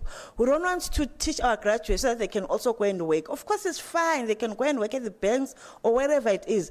But how many of our graduates are sitting at home doing nothing? But they have the technology. So if we include technology in our curriculum, they'll be able to be entrepreneurs. They'll be able to start their own things, not to be employed by someone else. And it also fosters critical thinking and problem solving and also enhances technical skills. So what are the recommendations? Collaborative research. If we collaborate, we research, we'll then implement what we have researched. But we can learn from other institutions. If I work alone, maybe I'm at UNISA and someone's at UJ, we are working alone. Sometimes even funding, we won't even get it. But if we collaborate, we'll take Africa to the next level. It won't be from the past, but it will move to the future. So here there are some collaborative research from the gaps that we have read when we're doing the study. We picked these research that we can or wish someone could collaborate with us. Factors influencing the pace of curriculum transformation, African university readiness and capacity building, student perspective and experiences, policy and institutional frameworks, pedagogical approaches and best practices, impact on workforce development, evaluation and measurement of curriculum transformation, sustainability and scalability of curriculum transformation. So if anyone in this room wants to collaborate with us, they can pick one of the themes that I have shown there, then we can do a collaborative research. We find other researchers again in other institutions so that we have a collaborative study. In conclusion, by identifying successful practices and exploring these challenges, the barriers, the study provided insights into whether digital transformation in the curriculum is being effectively implemented in Africa or it just remains a dream. From the studies, we had about 8 or 10 opportunities that African institutions have applied. Of course, we still have some barriers or some challenges that we need to fix. How do we fix them? By researching and implementing what we have researched. So, if we go back to the title that we have, is it a myth or a reality that we have taken a step further of including digital technology in curriculum transformation? It's true. It is a reality. We have moved from the past, we are now in the future. Thank you.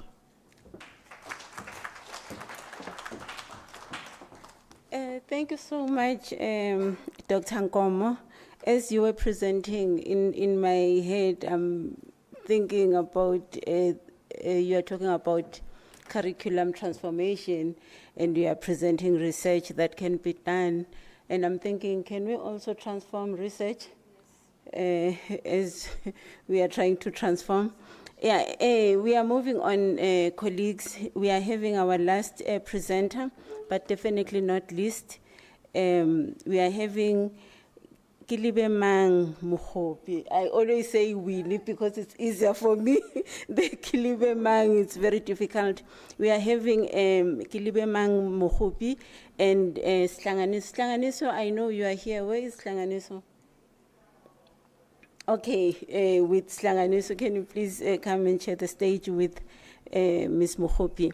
They are going to present on transforming a state, market, and Euro-modern centric university in a liquid apartheid world towards populating the research space with authentic, defiant, decolonial theorizing.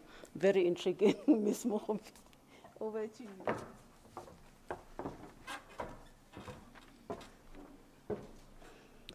Dumelang, good morning. Sanbonani Molweni.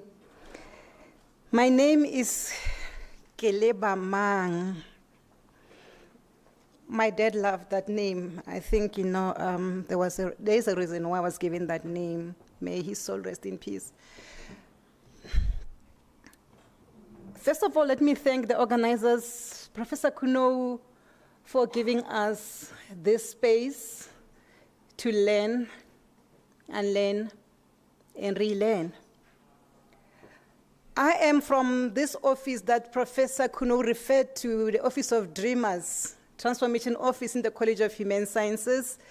But, I came to the University of South Africa because I was a lecturer for many years in the Department of Development Studies. I'm currently pursuing my PhD in Development Studies. Ke setlogolo sa Bakwena le Batshweneng.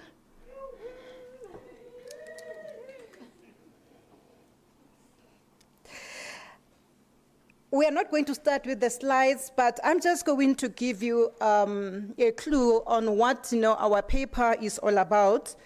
The title of our paper is Transforming a State Market and Euro-Modern Center University in a Liquid Apartheid World Towards Populating the Research Space with Authentic Dialogic Decolonial Theorizing. The painful lived experiences of the aggregated majority in what has been constructed as developing countries has not been changed by post-coloniality and its related market or state-led modernization.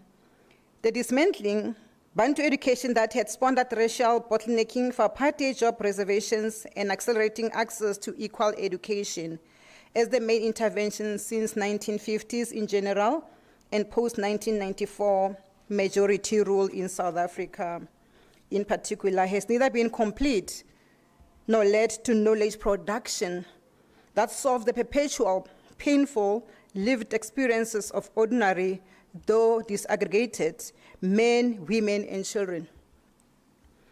One set of corrective options, which is based on the problematization of modernity as a Euro-modern project of violent epistemic and territorial expansion, has sponsored the idea that knowledge is not a representation of reality or constituted by reality, but that knowledge is an intervention in reality or is constitutive of reality.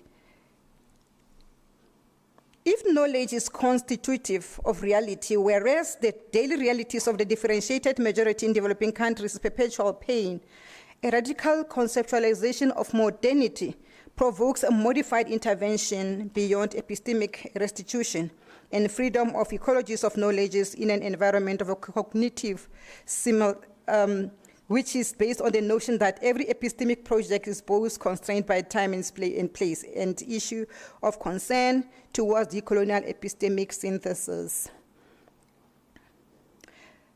Aware that the aspiration to bring the North Atlantic modern epistemology to science while at the same time mobilizing the infantilized othered epistemic projects back to useful co-presence is a struggle that is underway in many arenas.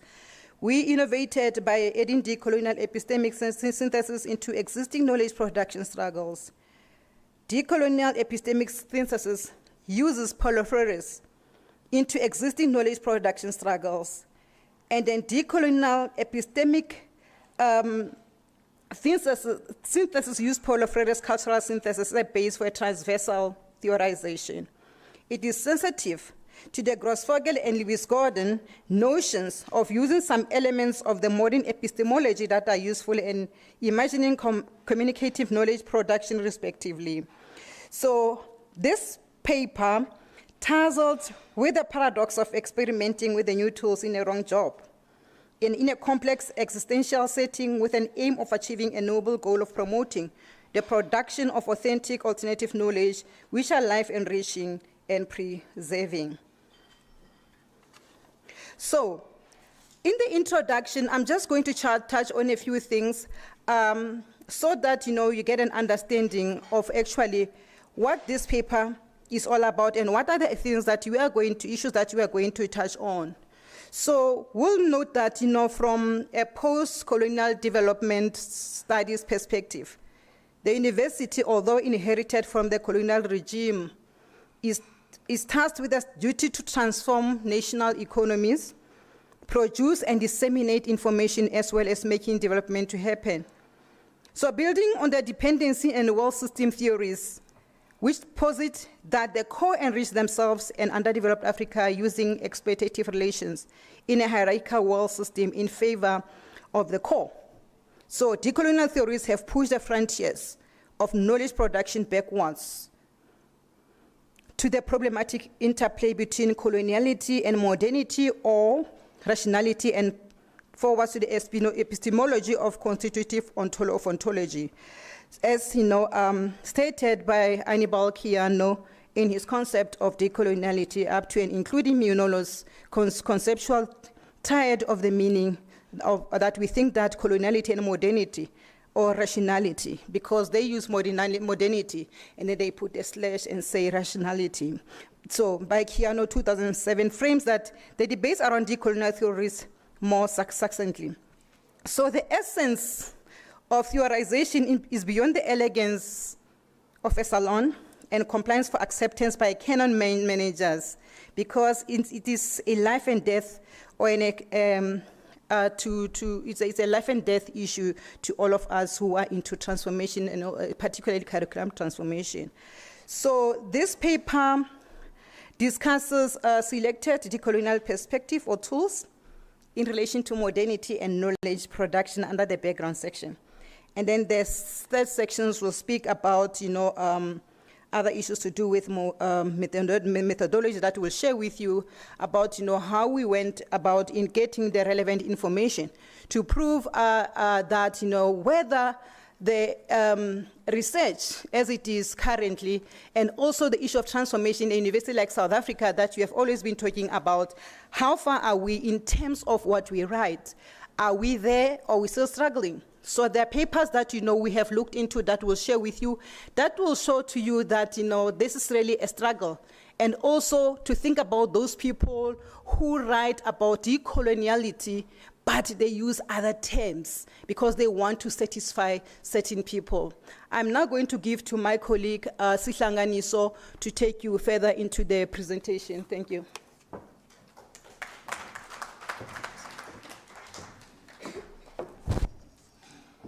Thank you so much, Winnie. Good morning, colleagues.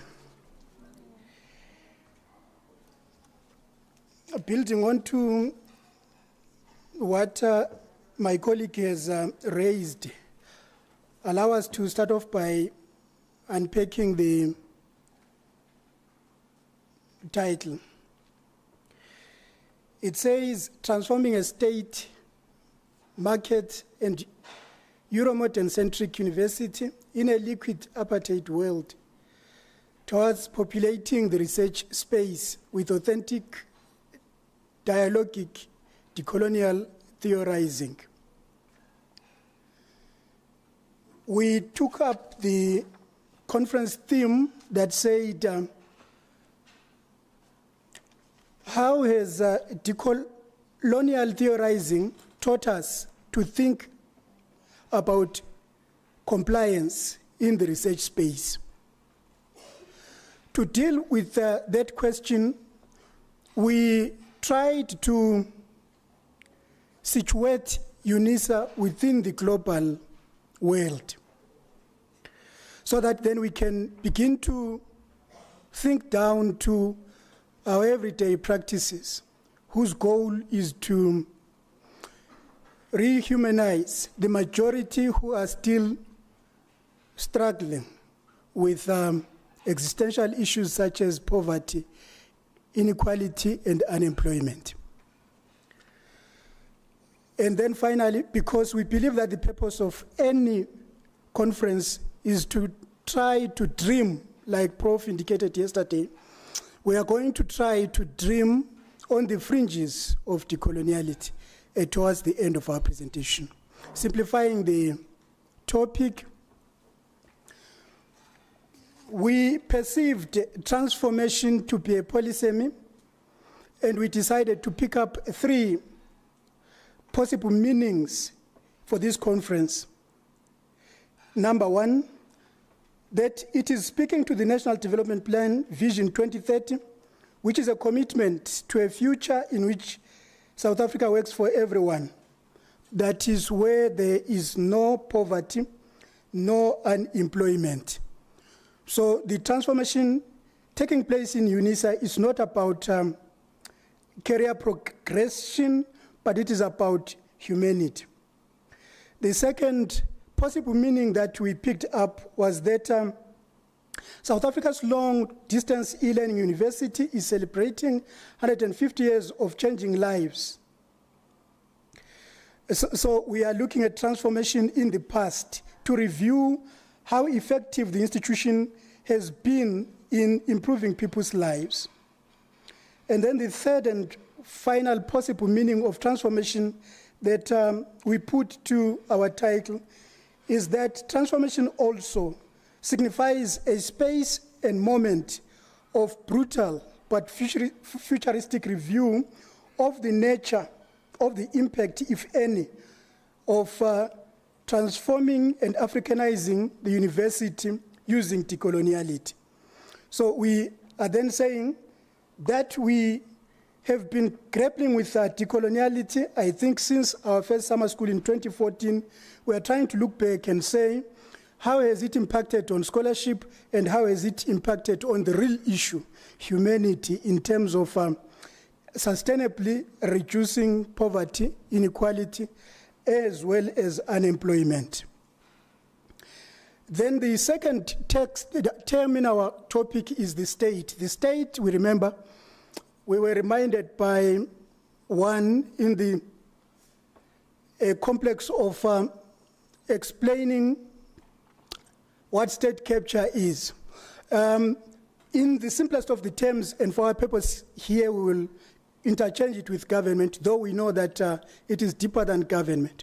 The state is a colonial animal that comes from 1648 Westphalia. And post-colonialism is made up of nation states. The state is simultaneously grappling with Euromodernity and enjoying Euromodernity. So when we look at universities as directly connected to the state and directly belonging to a certain extent to the state, we begin to say that how do we decolonize a state university or a university that is linked to the state when decoloniality has to do with dealing with the state? And then the third term on our title there is the market. We will remember that the market is that animal that is contesting with the state in terms of leading, where it argues that allow demand and supply to determine economic processes. And it is the most brutal animal because it makes poor people the poorest and disavows their living and lives. And universities are here to produce knowledges for the market. And universities, finally, it has been shown that they are Eurocentric in nature. And then finally, in our key term there, we have a liquid and apartheid world. If we read Castile 2004 and Urey 2003 in Eliot 2009, they explain to us that the world that we live in today is a liquid world. Liquid because advances in information and technology have resulted in people moving across the globe, ideas moving across the globe, and the internationalization of production as well as governance. So the world is that liquid. So when we talk about decolonizing, we think that we need to dream, Prof, of decolonizing that is moving towards epistemic synthesis rather than exclusive silo-like knowledge commitment. That confusion then leads us to the next bit of my presentation, which is the introduction. We argue that the problems that we find ourselves in globally emanate from the thinking around modernity. One leading thinking is that modernity has improved lives. And the second line of thinking is that modernity has destroyed lives. And then around that, some people have then argued that it is modernity that has given life to this domination across the colonial matrices of power of the South by the North. Then we tried to enter from what is modernity and run with it. Just to summarize modernity, not as a lecture but as a conversation, is that we have scholars such as Dilick 2003, 2007, who will argue that modernity is a Eurasian idea where Europe improved and then the rest of the world copied Europe. And then we'll have people like Einstein arguing that modernity is plural. People had their own modernities which were stalled by colonialism. Then we will finally have Whitrock, who will argue that modernity is common, but it is not uniform. Even the origins of modernity in Europe are plural. We can argue that on another day. But then if we move to decolonial scholarship, we will realize that it is Dussel who argues that we can classify modernity into two streams, that is the Eurocentric modernity and planetary modernity. Eurocentric modernity, like singular modernity, would argue that modernity is a European idea that is sold to the world. And then planetary modernity is that we have a lot of modernities which are being stalled by coloniality and modernity rationality, which argues that all other modernities are inferior.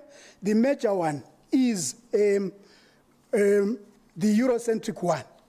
Then Minolo will pick on that argument and begin to say that this kind of modernity is the world system's modernity. And then decolonial scholars will define modernity as that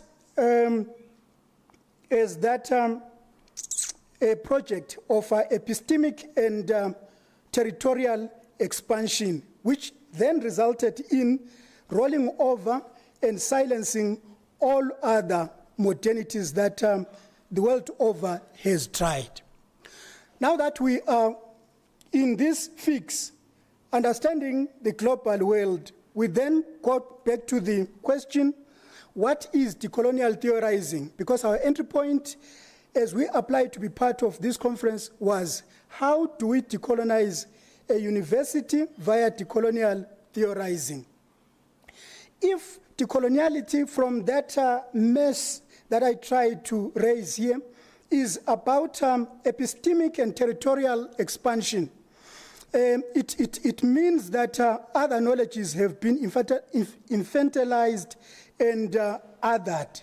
So decolonial theorizing has to do with, number one, making sure that within the university space, we try to ensure that people mount their researches on beyond subject and object understanding of knowledge production. And then number two, we also think around decolonial theorizing has to do with a theorist openly stating from where they are thinking and declaring that, yes, and it is correct, they are subjective. And also decolonial theorizing as conceptualized from Minolo and Casanova 2009 tries to think beyond the monotopic hermeneutics, which will say that if you are theorizing, you have pre-understanding. That is, you must think from what European scholars have established as knowledge, and then there is anticipated meaning. When you are theorizing, don't go beyond what they have defined. So think within this horizon. That is why when you are theorizing, you will say, I think this way because so and so has also thought this way. We will be maintaining the monotopic hermeneutics that they spoke about. So with that thinking, then decolonial theorizing speaks to thinking beyond pre-understanding and theorizing beyond anticipated meaning.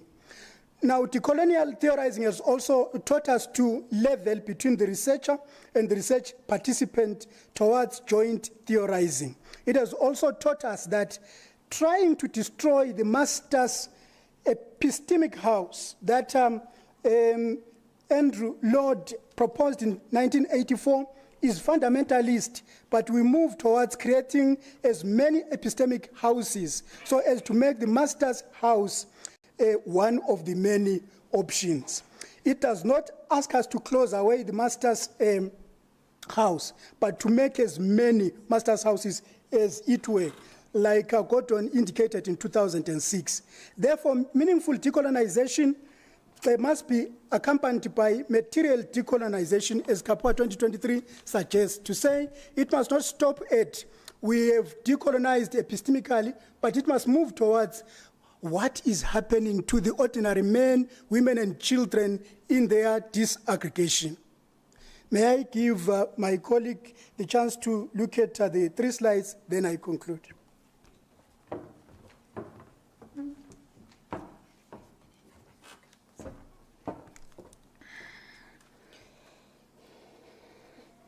The next slides, they speak about, the methodology, what we used, to get the information. We wanted to get ethical clearance because this paper is still a work in progress. Ethical clearance so that we get a chance to interview university management, college management, students, alumni, and so on.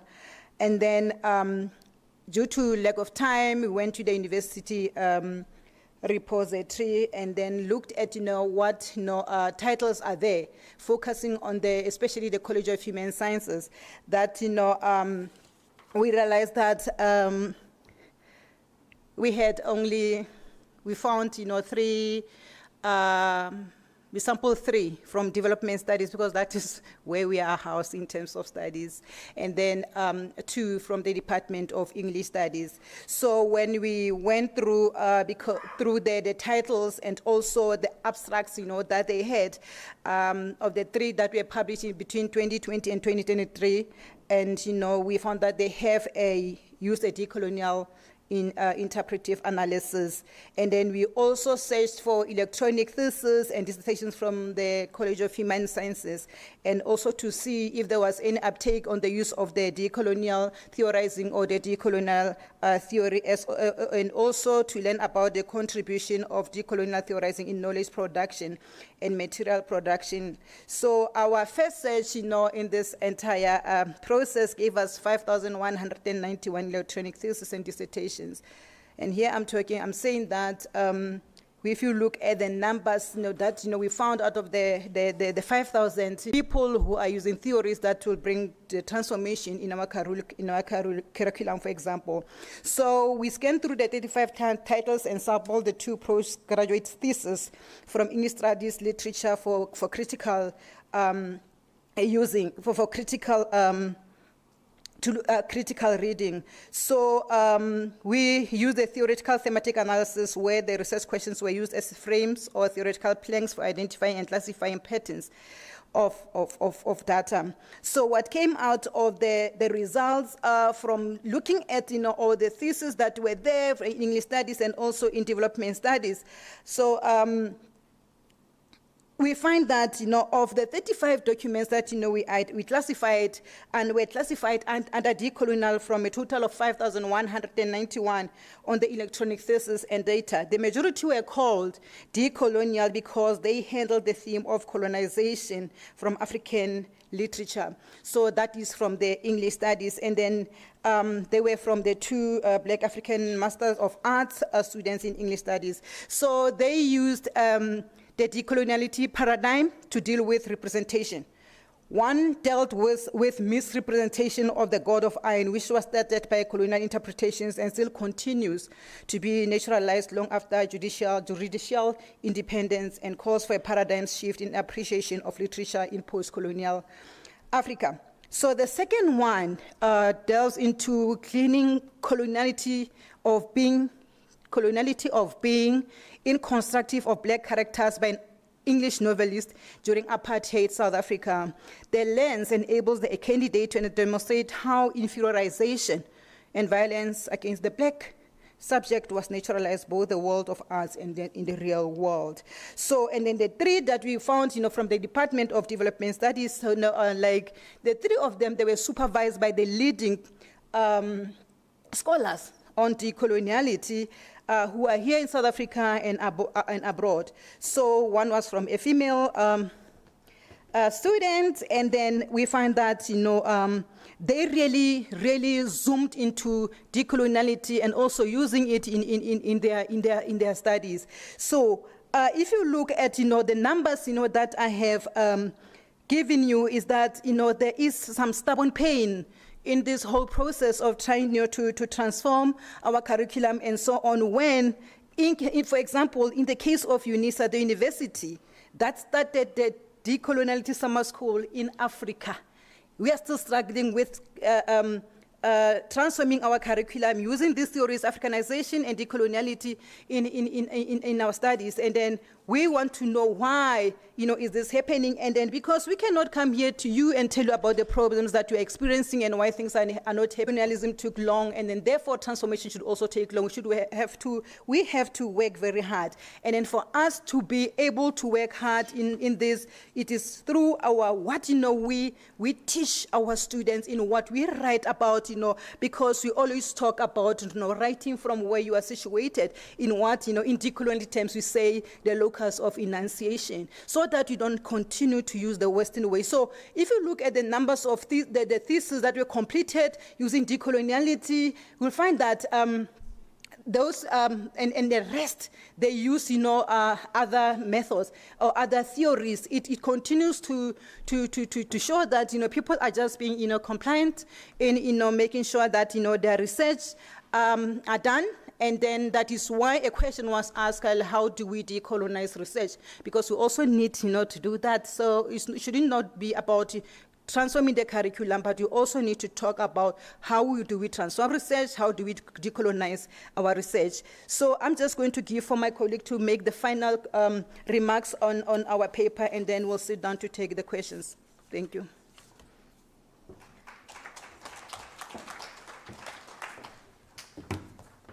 So 1 minute. It is our dream, Prof, and the House, that possibly, what if we thought of decoloniality as a moving theory and not static, and in that view begin to simultaneously decolonize and think post-decoloniality. And then we are proposing authentic dialogic epistemic synthesis, where we are bringing in decoloniality and Paul Freire's authentic dialogic liberation, where we propose people to think around, how about refusing to think in silos and begin to say, if decoloniality has played its role, or while decoloniality is continuing to play its role, why don't we then begin to think of the oppressed, bringing to the table their epistemologies, the revolutionary leader bringing to the table their epistemologies, with the view to synthesize, that is to produce a new whole that is able to think through ways of producing knowledge that rehumanizes the oppressor, rehumanizes the oppressed, and rehumanizes the concrete, painful situation of ourselves and of our people. It's just a dream. Thank you so much, colleagues. You have stretched my mind. It's all over the place right now. And I'm thinking about this curriculum transformation, that maybe we are moving away from transforming the curriculum to enhance students' experiences, but maybe to make sure that we produce graduates not for the market, but the graduates that will think and create a different world that will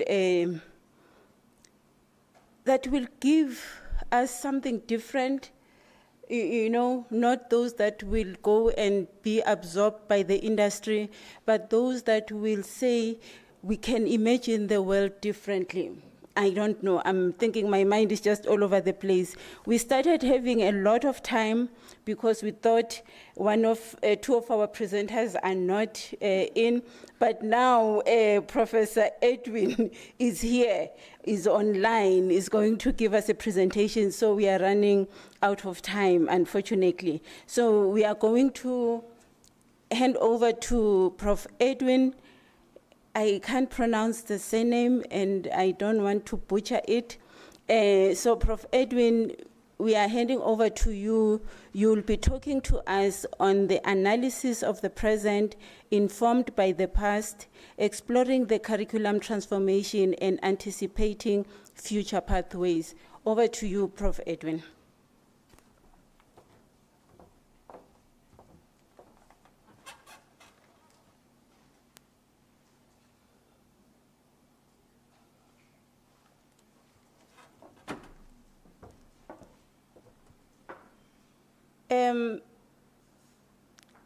Are you muted, Prof. Edwin?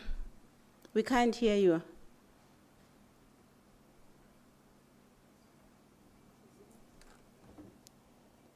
Yeah, it's unmuted. Yeah, it's unmuted, I think. We can't hear you, Prof.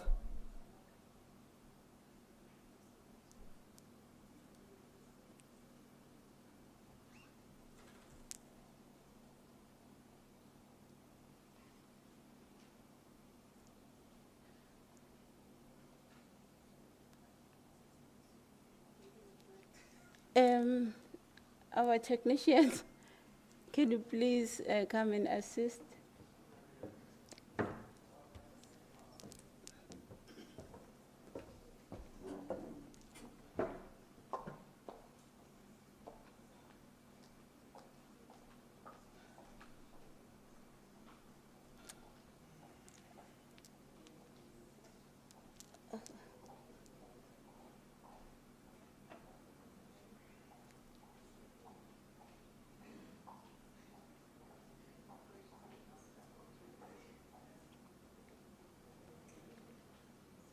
It seems like we are having technical glitches. So much for the fourth industrial revolution.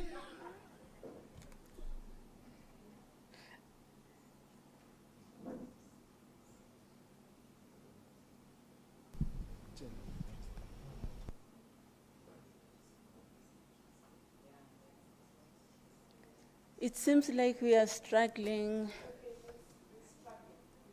Okay, we were looking forward to your presentation, Prof, but technology is not allowing us to have that presentation. We are back to our time. Now we have more time to engage. We had very intriguing presentations, thought-provoking presentations. I think I have thrown my thoughts as I was chairing the session. Like, it seems like there is maybe a difference between decolonizing the curriculum and transforming the curriculum. That's what I'm just interested in. I would like to hear more if you get time talking about. But also this understanding of the need for transforming the curriculum. Why? You know, it seems like it's not coming out clearly. Why do we need to transform the curriculum? We are transforming the curriculum, but maybe if we can talk more on why do we have to transform the curriculum. But I'm not asking the questions. I can see there are burning questions already. So this is your time to engage our speakers. I see the hand here. 1, 2, 3, 4. In that order, I hope you will remember it's 1, 2, 3, 4. Over to you, Doc. Okay, thank you. I'll try to be short. Let me make a disclaimer that I'm not necessarily a student of decolonial school or decolonial theory. I sometimes find myself challenging and critiquing it. And so I might lose friends after what I've just said. In his critique of postmodernism, Alex Callinicos argues that there was a kind of intellectual migration by academics from Marxist-inspired theories and related, such as critical theory, after the fall of the Eastern Bloc. And what emerged out of that was, those of you who have been in academia enough, was postmodernism. In the 1990s, it was the theory within most institutions. Postmodern, and at the time, Callinicos argued that postmodernism was going to fall. And it indeed fall. He was joined by such people as Issa Shifji and so on. I was saying that as an introduction to my question. In his thesis on Achimafeje, Bongani Nyoka argues that one of the weaknesses of decolonial school is that it is a school that talks about itself, but its products are not manifest. And I'm saying that taking inspiration from the last pair, who seems, in my mind, to be going along those lines. And here is a challenge that I'm making, is that why is it, and what is the glitch? And my critique is that it seems that we are talking about decolonization, decoloniality, and yet that has not translated into real curriculum transformation. What is the glitch? Could it be that the decolonial argument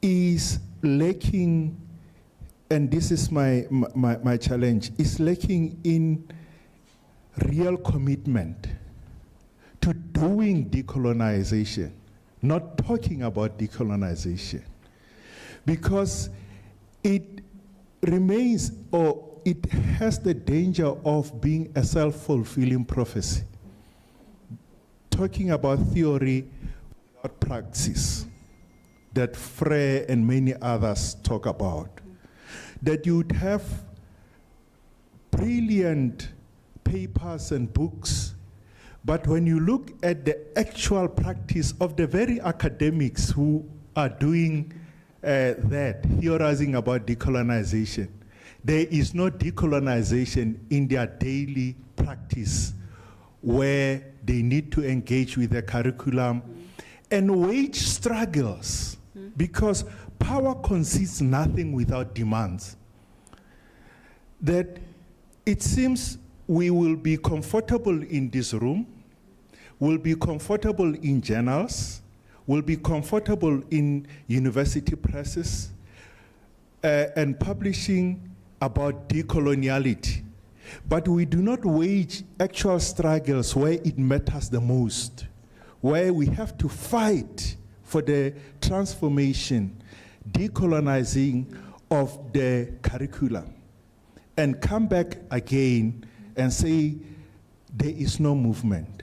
And so this is my critique: lack of praxis, lack of activism, because nothing will be delivered on our plate simply because we have published about decoloniality, we have come to a conference, produced publication, and the actual struggles are in these halls of Winnie Mandela and Radipere, where we must wage those struggles and get the curriculum to be transformed. No one is going to do it for us, and it is not going to be achieved through only presentations to ourselves. kind of speaking to the converted and not taking the struggles where they matter the most. And I want us, the colleagues, to respond to this, but this is a challenge to all of us. And some colleagues know this is always my criticism about decolonial school, decolonial theory, and so on and so forth. Lack of praxis. Thank you. Yeah.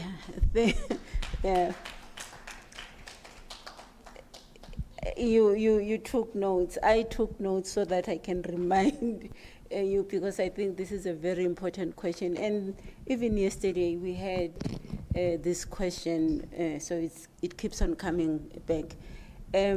Our number 2.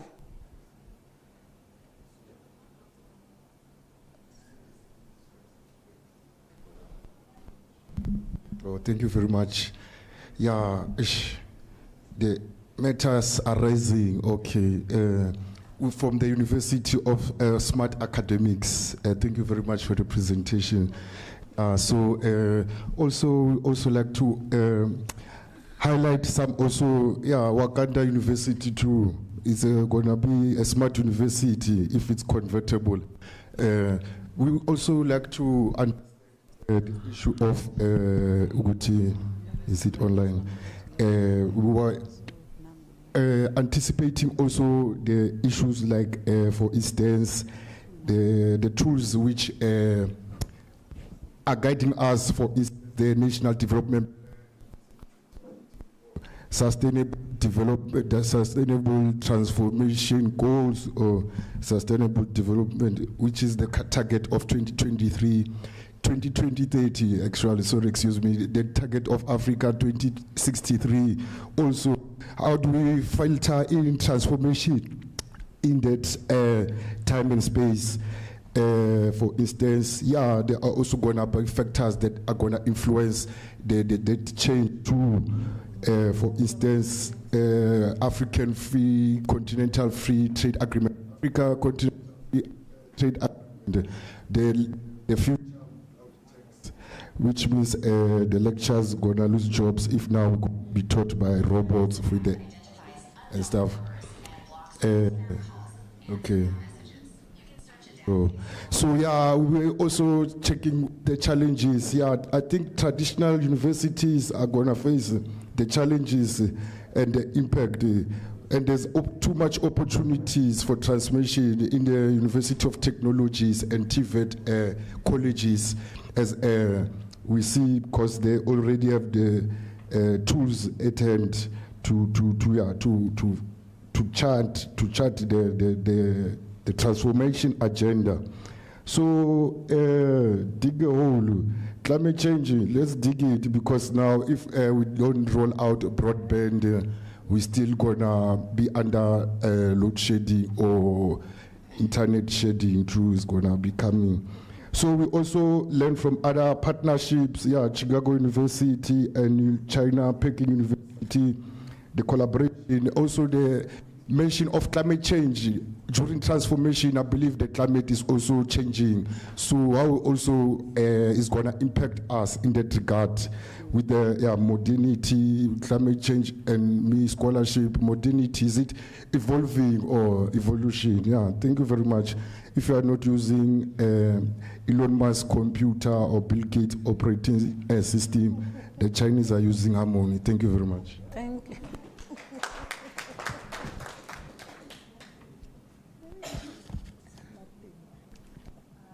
Thank you to the presenters. Those were actually very intriguing presentations. I take a softer approach to decolonial theory than the first speaker.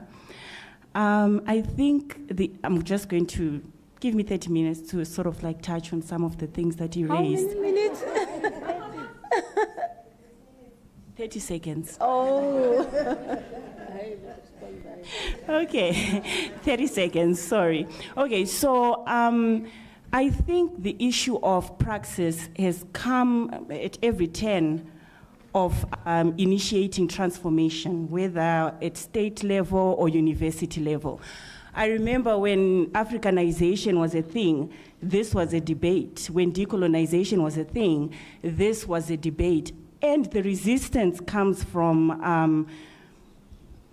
I'm going to say black, but black politically, right? So not black bodies per se, but black epistemologies. People who were supposed to be grounded and developing the theories, as you find most of the resistance comes from that.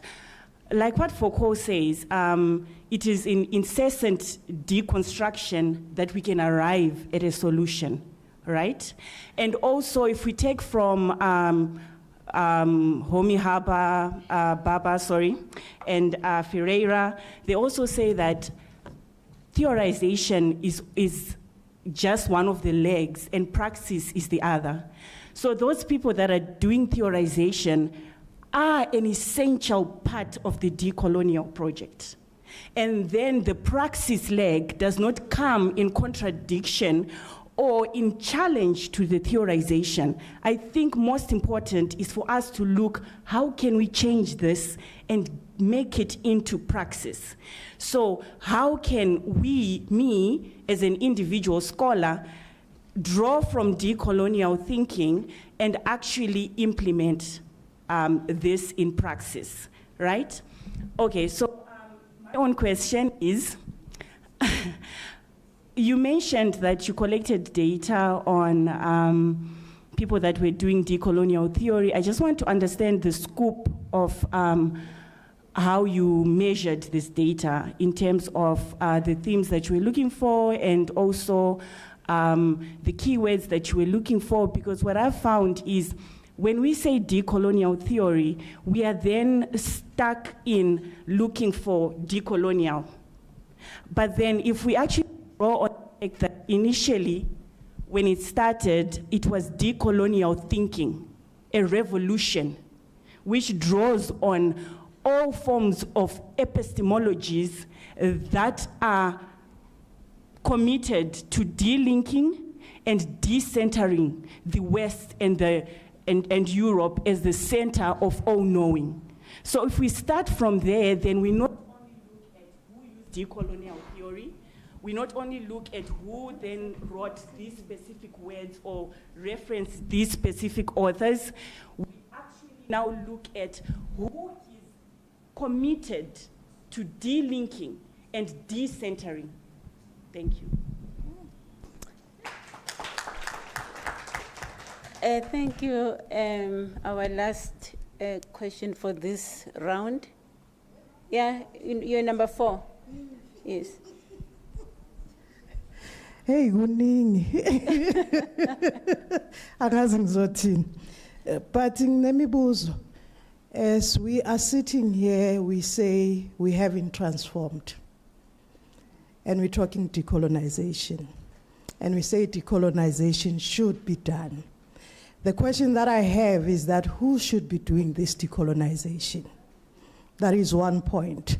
And the who, as my sister was talking about delinking, recentering, because the research need to be re-researched. How things are done, we are forced to actually go and reference and cross-reference what we know for sure that it's not true. It's not a true reflection of what is happening. So I also ask myself, who is the supervisor? So for me, I've picked up also this issue of decolonization. It's being commodified. And if we can begin now to look at who is writing about decolonization, the people who are supposed to be writing about it are not writing about it, are sidelined purely because they don't have the material economies to actually do what needs to be done. Prof. Hugo, as I was listening to you, and I'm thinking we talk about decolonization, recalculating, and I'm thinking as you were articulating the content of your book, and And for me, I'm saying, when we talk about teaching and learning, which centers a curriculum, we normally divorce it. I think somewhere along the line, we're operating in silo. There's teaching and learning there's community engagement there is research. There's no integration, there's no intersection, and I'm not sure why that is the case. But maybe to come to a close, some, they say, it's not me, they say our higher education is filled with academics but intellectuals. So that's the problem. And it takes me back to what my brother was saying. Some of us are leading as academics in the space of the four walls of the universities where we are employed, but we are invisible in places where we are supposed to be visible. But the last part, and touching into the issue of this IA that we should be moving into, Gunabo HCOM, my brother spoke about Bill Gates and so forth. Our systems, are they responsive to the fact that we need to be innovative? When you have to go through the process of recalculating, and it takes 3 years, if not 4 years, for that program to be approved, and what does it mean to us recalculating or looking into the curriculum? Because the curriculum, once you change it, there's a certain percentage that you can change. Once you move beyond 49, that means you need to resubmit as a new qualification. And it takes you 2 years, 3 years, and then we are saying we want to catch up with the trends. How are we going to do that if we are just changing the curriculum, but the systems in place that are supposed to enable this recalculation are not responsive to our needs? Thank you. Thank you. Yeah, those were real questions. I'm just going to try and recap the 4 questions, and I'm glad I don't have to respond, and I will hand over to our presenters. The first question from our first speaker ties to the last question on who's supposed to do this. You know, we keep on talking about decoloniality, but it seems like we have become fixated on asking the questions without doing the real job. Who's supposed to do this decoloniality, and why are we unable to put this into practice? Is decoloniality a theory, or it is a theory and a practice? And if it is a theory and a practice, why the practical aspect of it is not visible? That's the first question. The second question was the relevance of traditional universities. I'm summarizing what you were saying, our second speaker, that as we are transforming, how are we going to ensure that the traditional university becomes relevant? Because it seems like those technological universities will take over, like the TVETs. The third question was on the resistance within, that people have done the work. We have theory on decoloniality, but it seems like there is the resistance within people who do not want to transform, who do not want to apply this decoloniality. How do we address that? That I'm trying to summarize. But also, the last question, I think, it speaks to not just focusing on the curriculum, but that in order for us to be able to transform, we need to transform other systems, because you can't just focus on the curriculum. You also need to transform the systems. How do we do that? Over to you. Thank you, Chairperson, and thank you so much for the questions and comments. I will start with Ntate Mola, that we appreciate that you for being a dissenting voice, because one of the things that we are grappling with is exactly what you have mentioned, that we have been talking about decoloniality. People have been writing about decoloniality, and why is it a struggle to put it in practice? I'll just give an example of UNISA with our decoloniality summer school that I mentioned earlier on, that, you know, in January it will be celebrating 10 years. And then in that 10 years, we are going to reflect. And one of the things that, you know, you are talking about, we are going to reflect on is the praxis. We have been talking, we have been listening to people presenting to us, and also why is it difficult for us as black people, because the resistance mostly comes from black people, from our brothers and sisters. There are those who want decoloniality and transformation in general. There are those who want those, but they don't understand the know-how. And there are those who don't want them altogether. They've got their own thinking of what, you know, those will bring. Because it becomes difficult for people to criticize something without engaging with it. Because what has happened in the previous years with our summer school and so the discourse of decoloniality is that there were a lot of criticism from people who never engaged with the theory itself, you know, to understand it. But, you know, it is, you know, our responsibility that to see how do we bring these three groups that I mentioned of people who know, those who know but don't know how to go about it, and those who are against it, you know, completely.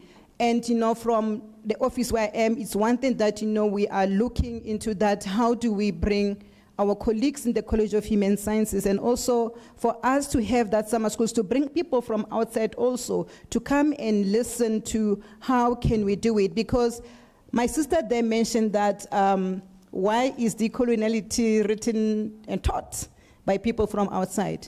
That is a serious problem that, you know, we are having, because by this time we should be saying that we have our own people who are able to write here in Africa, who are able to write about decoloniality without having to rely on people from the West or from the Latin America to come and teach about decoloniality. So it is, you know, one of the projects that, you know, we want, you know, to undertake. How do we equip our people in order to be able to use the decolonial theory in their teaching, in their research? So yesterday I was talking to my sister about, you know, how decoloniality has been misunderstood. It is so unbelievable, because some people think that decoloniality is actually you just do as you wish. So there's no structure, there is absolutely nothing. And that is not decoloniality, actually. There has to be a structure. Even if you look back and to think about, you know, our forefathers, how they learned about a lot of things, there were structures that, you know, you have to do this and to follow this, and this has to follow this, and so on. So we must have our own people that we have groomed, we have taught to be able to come up with that, you know, structures that, or methodologies that suit us as people who are in Africa. Otherwise, people will think on our behalf from outside, and then we'll continue to say every time Africa's future is decided by certain people. Thank you. Thank you so much. On the question on scoping, we tried to write a full paper. I think the question is simply saying you did not engage with enough data. Now, if you go into our paper, you will realize that we tried to analyze outside compliance, where we even questioned our own processes. One of the questions that we laid was, who said that all decoloniality materials are found in our two sources? There could be many more in other archives. So our answer to your question that does not need an answer is that the question on scoping says you could have looked at more. Yes, we could. But the conclusion that the colleague has spoken to, it's more towards correction than digging a hole. Thanks.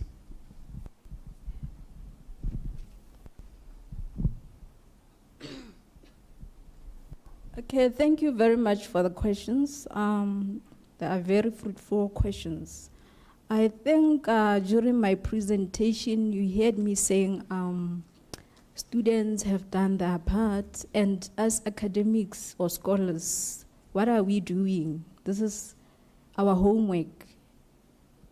I mentioned something like that. We cannot be talking of theory without practice. We are supposed to act, and now is our time, because we even looked at the history. If you look at the influential leaders in the past, leaders like Bo Kwame Nkrumah, Bo Julius Nyerere, Bo Ngugi wa Thiong'o, Bo Chinua Achebe, they've also played a great role in trying by all means to inform us on how to go about decolonizing our education system. They produced African literature. So at the present moment in the 21st century, where is Bo Chinua Achebe of today? Where is Bo Ngugi wa Thiong'o of today? Where is Bo Kwame Nkrumah of today? So we also need policies to support us. Like I have already mentioned that the universities of Australia, indigenous universities of Australia have come up with education policies that are also using, which are also informed by the United Nations Declaration Rights on Indigenous Knowledge Systems. So these are the policies that can also help us, because without legal framework, then we don't have direction. We can't have direction at the end of the day. So we need policies, we need the framework in order to enact this. Thank you very much. Thank you very much. Thank you very much for the insightful questions. The one question that I noted is that why do we need to transform the curriculum? The Western education has failed us dismally, and it continues to fail us. It can't continue, it has to stop. Maybe coming to the praxis, as my colleague presented about the Uganda scenario, Izolo, a good professor said into Zizwen. So we can benchmark with Uganda. They have gone for something fresh. They have said, okay, Makarere, you have got your issues. We have been talking from 1950s. Not denigrating Makarere is one of our best universities in our community. They have come up with something fresh, something new, which will be purely African. We are going to see how it is going to unfold. But that is how our beautiful women in Uganda, the founders of those universities, thought. Let's come up with something fresh, where we are going to churn out our own knowledge systems undisturbed. Those are brave women. Anyway, women are always heroes of the revolution. And then when it comes to us now, who is supposed to do what? The praxis versus discourse. Really, we are people of discourse. No action. But it will result in action because we've already started talking about it. Maybe it's a change management process, those who do management, that we are supposed to unfreeze, change, and refreeze. Maybe you are trying to shape water which is frozen. You can't shape it. Those who know change management models, you have to unfreeze the water, and then the other question will be who is supposed to unfreeze the water. And then after you have unfrozen it, you can turn it into any shape. Who is supposed to do it is us. We are the deans, we are the directors, the VCs. We are the ones who are supposed to do it. Who else can do it if we don't do it? Students have played their part, as my colleague has said. We are supposed to do it. We are supposed to commit budgets. We are supposed to come up with resources and sponsor the decoloniality project, the critical consciousness that I spoke about. Are people aware? Are people aware that they are colonized? They are not aware. They are supposed to be made aware. They are supposed to be unfrozen through enlightenment. They don't know that they are colonized. That's why they are perpetuating their slavery, because they don't know. Now, it is better because these people are like-minded. If you can bring other people who are anti-transformation, they will fight you. You will never agree. And those are prominent academics. So we are supposed to unfreeze and conscientize our people that colonization cannot continue. We are supposed to decolonize. I think I noted something. Yes, the university stakeholders, they are supposed to be the ones who are supposed to do it. Let us not ask this question. We are HODs, we are directors. Whom are we asking the question? We are cowards. Because if you are a HOD, you are a curriculum developer, then you are asking who is supposed to do it. You are a coward. Do it. And then in Dotana, Rapa Ivuzile, sustainable development goals, globally, climatic changes. Yes, those things are supposed to be factored into transformation. Like in Africa 2063, we've started to pray hard to God to keep us until 2063 so that we can see the Africa that we want. It is supposed to be factored into transformation, yes. When it comes to climatic change, the Westerners must sort out their mess. We are not part of it as Africa. Manje Africa siqala ukuthi ndisililo sasemzini sebekhuluma nge-climatic change and global warming as if we are responsible. We are not responsible. We've got our issues in Africa that we are supposed to take care of. We are supposed to decolonize our curriculum, fight poverty, fight unemployment, empower our communities. And stop talking about global warming. It is a white man's duty to sort out. Thank you. 1 minute. One minute. Colleagues, what I'm going to say, I know I'm putting my head on a chopping block, but it's okay. Because I think we need to understand, what transformation is. We need to get deep into understanding that word. Because there are things that are done in universities that, they're done in the name of transformation. One of them being the translation of study material into African languages. That is not transformation, it's translation. And because the person that you are translating for, he or she is going to read it in English. Not in Sesotho, not in Sesotho, not in Setswana. So that translation of yours is not going to work for them because they don't even read in that. So we need, to, when you talk about curriculum transformation, that, we are deep into tackling, our African issues and, for our kids, our students, to understand them rather than just, translating a document or a study guide into my language, Setswana. Thank you. Thank you. Thank you so much to our presenters. This was a really intriguing session. I enjoyed it. As we are closing, we are now running out of time. I think just to reflect on the questions, I see that now no, we are running out of time. I don't know, I need assistance here. Should I? Okay, I'm chairing. Yesterday, I'm learning from yesterday that when people ask, I've noted 2 questions, but we are not going to, is it 1? 3, 1, 2? Where is 3? Okay, now I'm running. I'm getting blind. Anyway, I am going. Yeah, I only see 2. Oh, and 3. Okay, 1, 2. But what we are going to? Who are the? Why I don't see the hands? Your hand was upright, and Zandi, and I saw that the 4th one. Which table? Yeah, I counted. It's 3. Oh, we are starting there. Oh, Prof. Zengele, sorry, I did not see Prof. Zengele.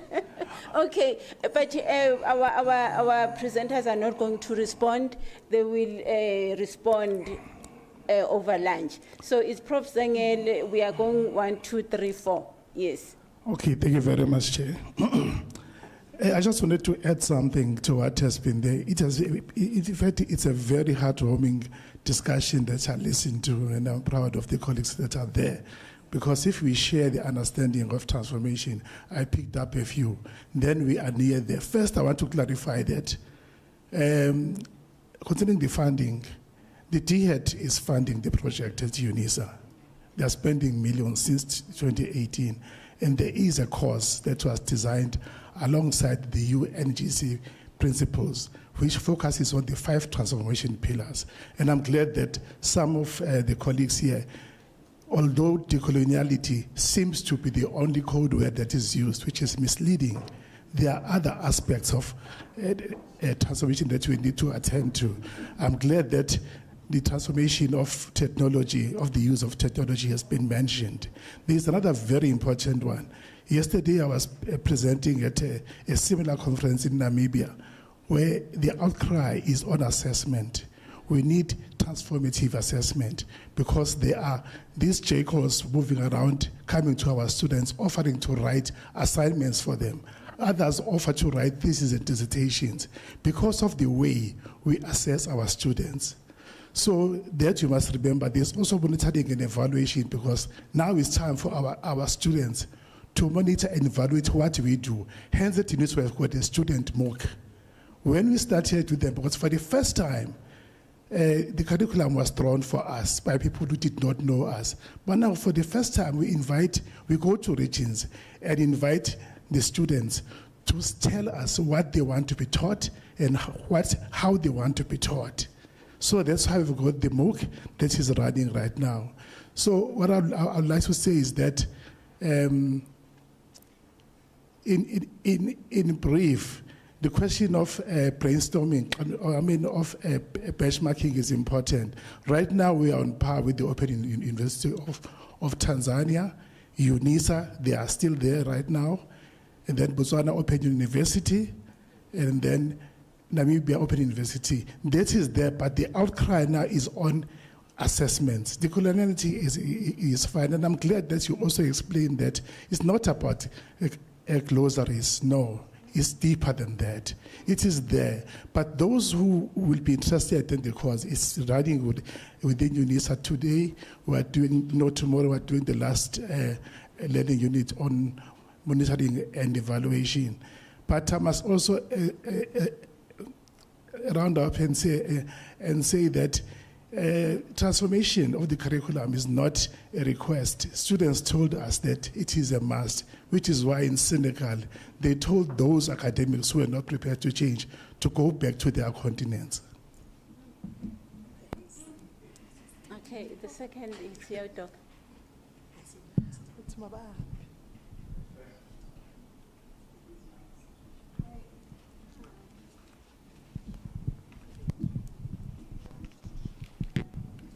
Thanks. I'll be very short in respect of the colleagues. Let me start by saying, I think I like the argument made earlier on after I had spoken, that we should not understand this assertion for praxis to mean that we should stop theorizing. We should continue critiquing coloniality, theorize about decolonization, and other schools of thought that are progressive and transformational and radical, as well as we are implementing. So we must never at all say that there's theory this side, there's praxis this side. They must always go together. That's the first maybe amplification I wanted to make.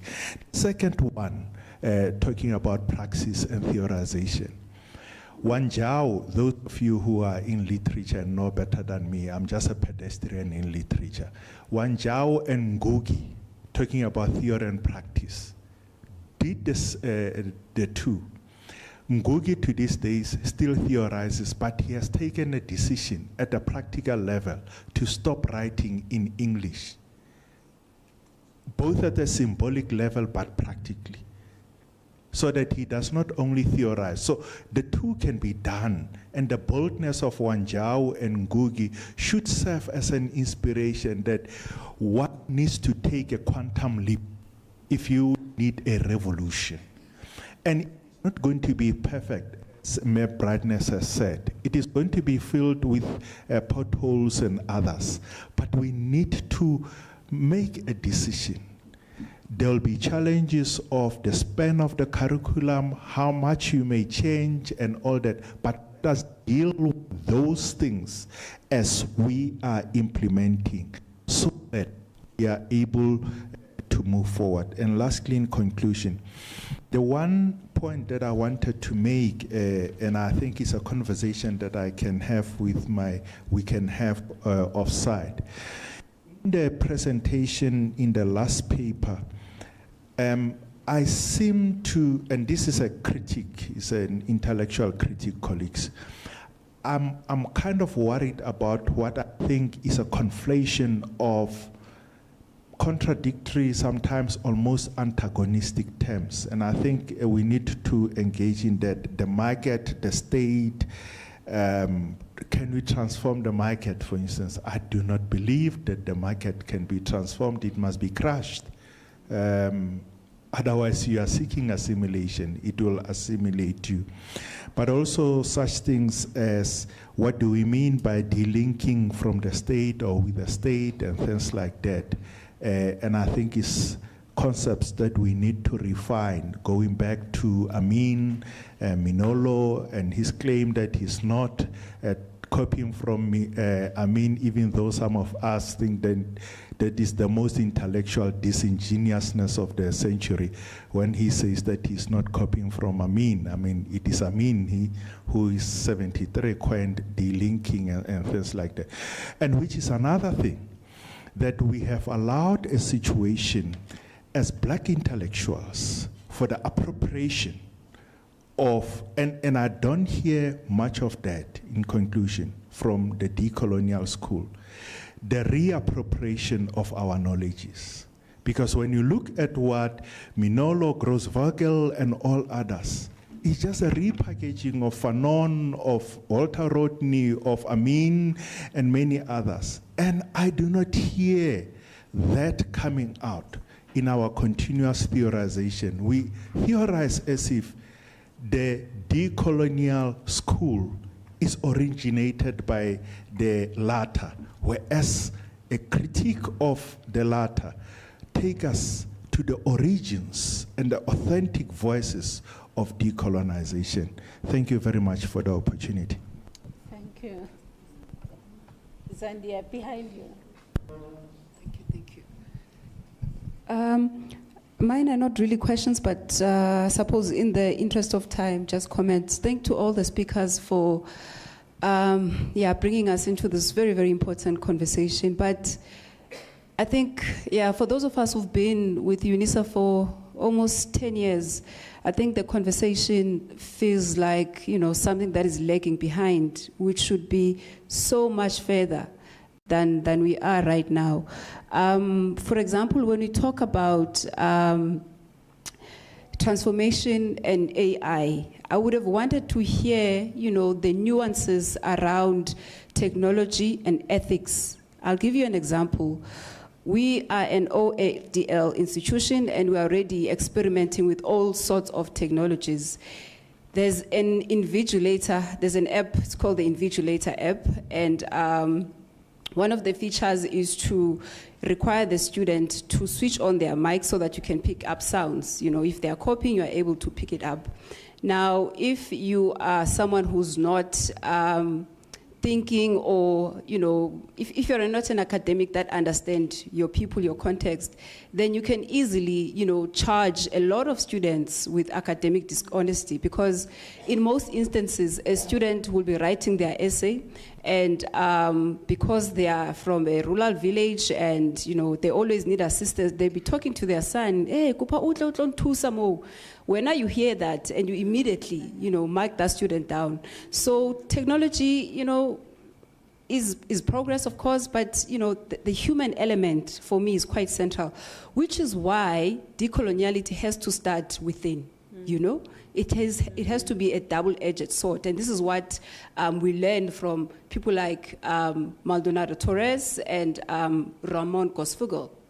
These are scholars who are not just doing theory. These are scholars who are also on the ground doing praxis. And I would have wanted to hear, something around the ethics of AI. And our students are just, using, ChatGPT to write assignments. What is happening there?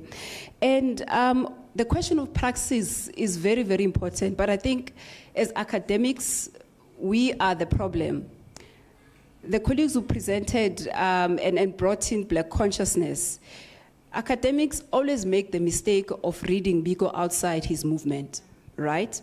The Biko that exists in universities is not the Biko that exists in Soweto. where June 1976 erupted, you know. So we need to take that quite seriously, because in 1973, SASO, Biko's movement, was already thinking about the idea of a free black university. We do not know that because we read Biko outside of his movement. But I do agree with you. We have black academics, right? And academics who happened to be black. Now, a black academic is a Biko academic. Someone who says, I am black first before I am an academic, I am black first before I am a student.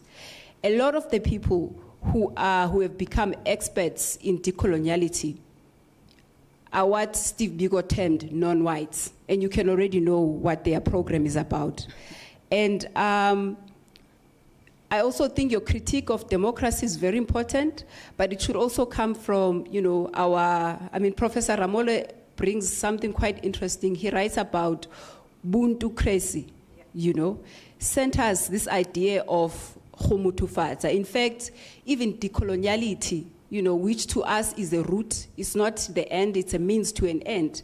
When he talks about Khumutufatsa, you then understand the ethical imperative of decoloniality, right? And you don't stop at decoloniality, because the destination should be Africanization.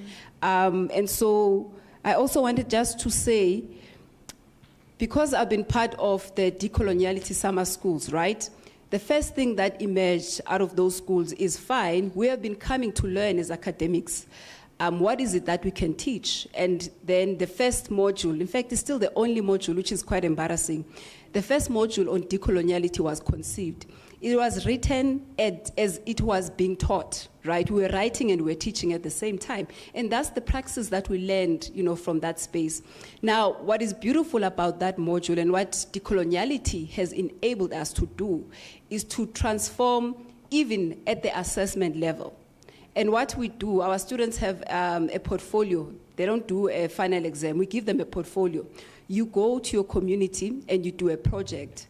Some of the projects that have come out, you know, from that module by our students have been phenomenal.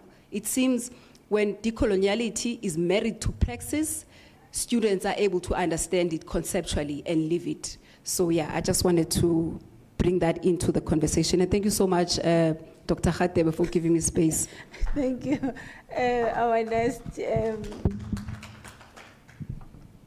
Good day. It's such a pity that the presenter, Mashallah Mashaban, is not here, but the study of exploring multilingualism and indigenous language, it's very good, but for discretion purposes, I won't mention some institutions because I don't want to be in trouble, but I think adopting other indigenous languages into our curriculum actually would assist a lot of students, because we need to be cognizant that the students, when they come to higher institutions, some of them are emerging from schools that were not taught in English or they're not taught in other languages. We know when you get to varsity, the medium communication is English, but then when you are interpreting yourself or facilitating a module, the students tend not to understand, or when they are writing their exams or their tests, they know what they're writing, but then they struggle to interpret. So when it comes to infusing that in the curriculum, I feel like that's one step ahead towards curriculum transformation. However, we have an issue where other institutions are adopting a selected number of languages. One that pose some sense of tribalism, where we feel like now other languages are not given preference over others. Thank you. Thank you. Thank you so much, colleagues. I think the last session was so important for this session, so I'm glad that we allowed that colleagues can ask questions. They are not going to respond. They will respond during lunch.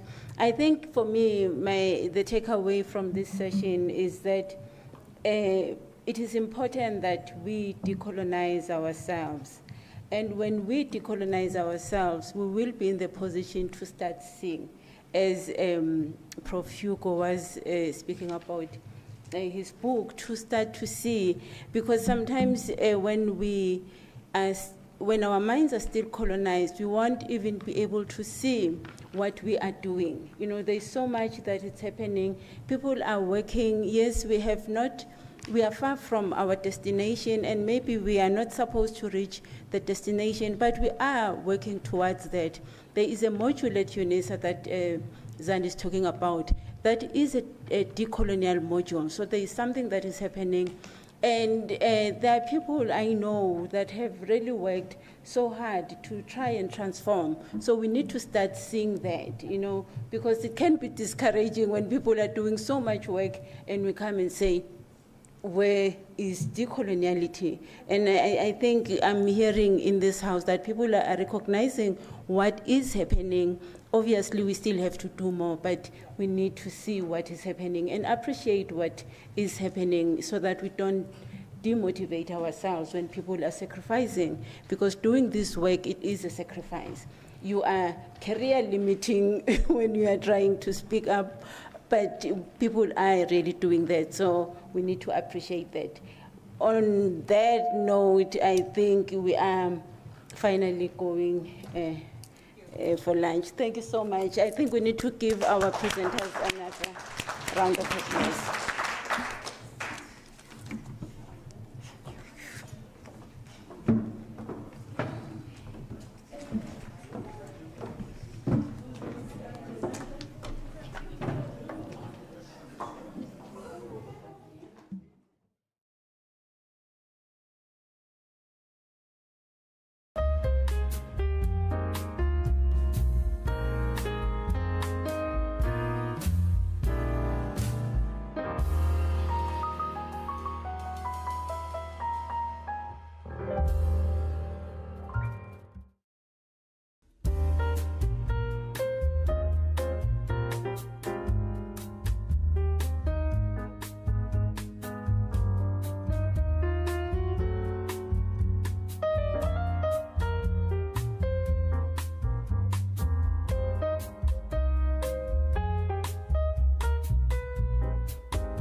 Good afternoon, colleagues.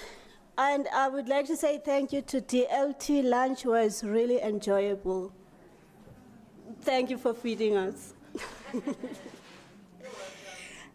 you. We are about to start this session, colleagues, a difficult one because everyone is full. Everyone is feeling a little sleepy, but we will manage. I will keep you awake. Can my team of presenters please ascend the podium? David Litsualo, Nontsikelelo Dlaluhlaza, George Mvalo, Dr. Bupape, Nonkosi Kyolwana, and Ruby Ann. Can you guys please come and be seated here?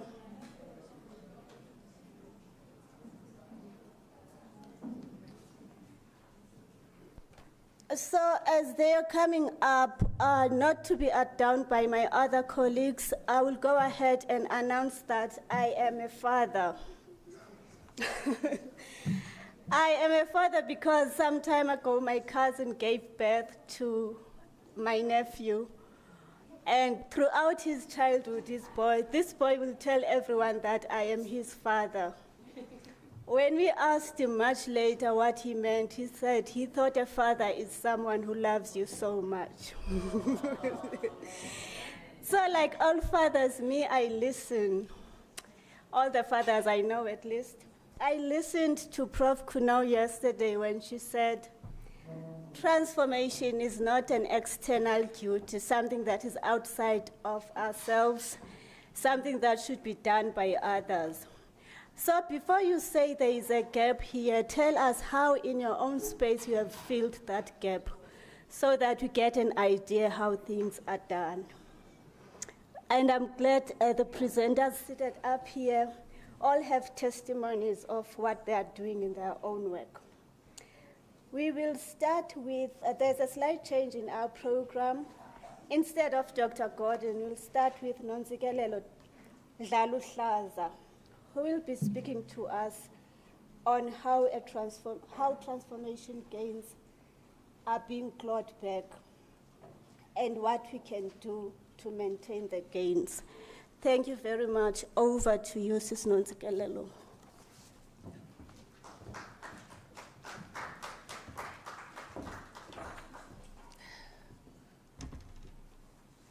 Good afternoon,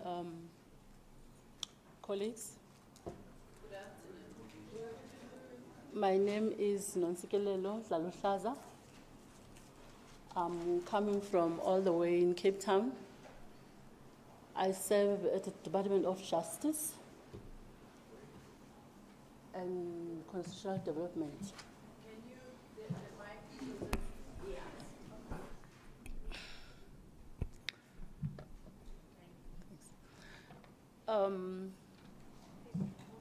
I was trying to just introduce myself. It's my first time today to be in this podium. Originally, I'm from Eastern Cape. In Cape Town, I work, and then December, I'm at home. I love my family. I love to study. But due to my work schedule, sometimes you'll get that you don't have time to finish what you started. Today, under the transformation of higher education journey and analysis, I'm going to present, I chose the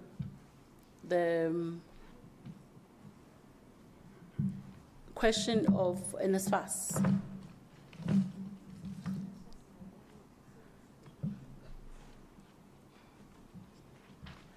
Let me just fetch my laptop because I can't use this one.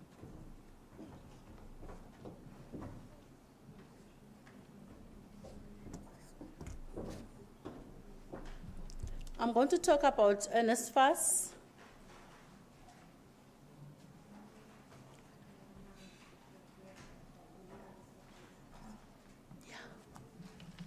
Yes.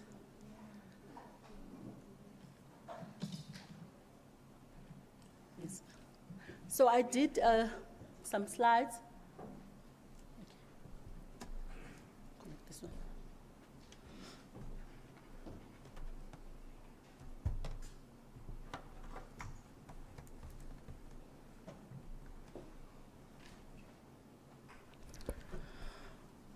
I did my slides, just a little topic of an NSFAS.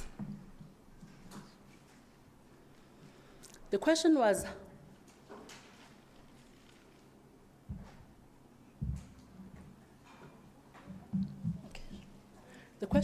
how are transformation gains between being cloud-back? What can we do to maintain these gains?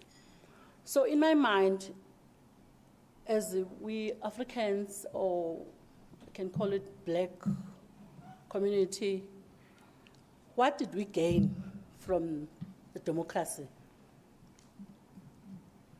I thought about NSFAS. I said, okay, I'm going to talk about NSFAS.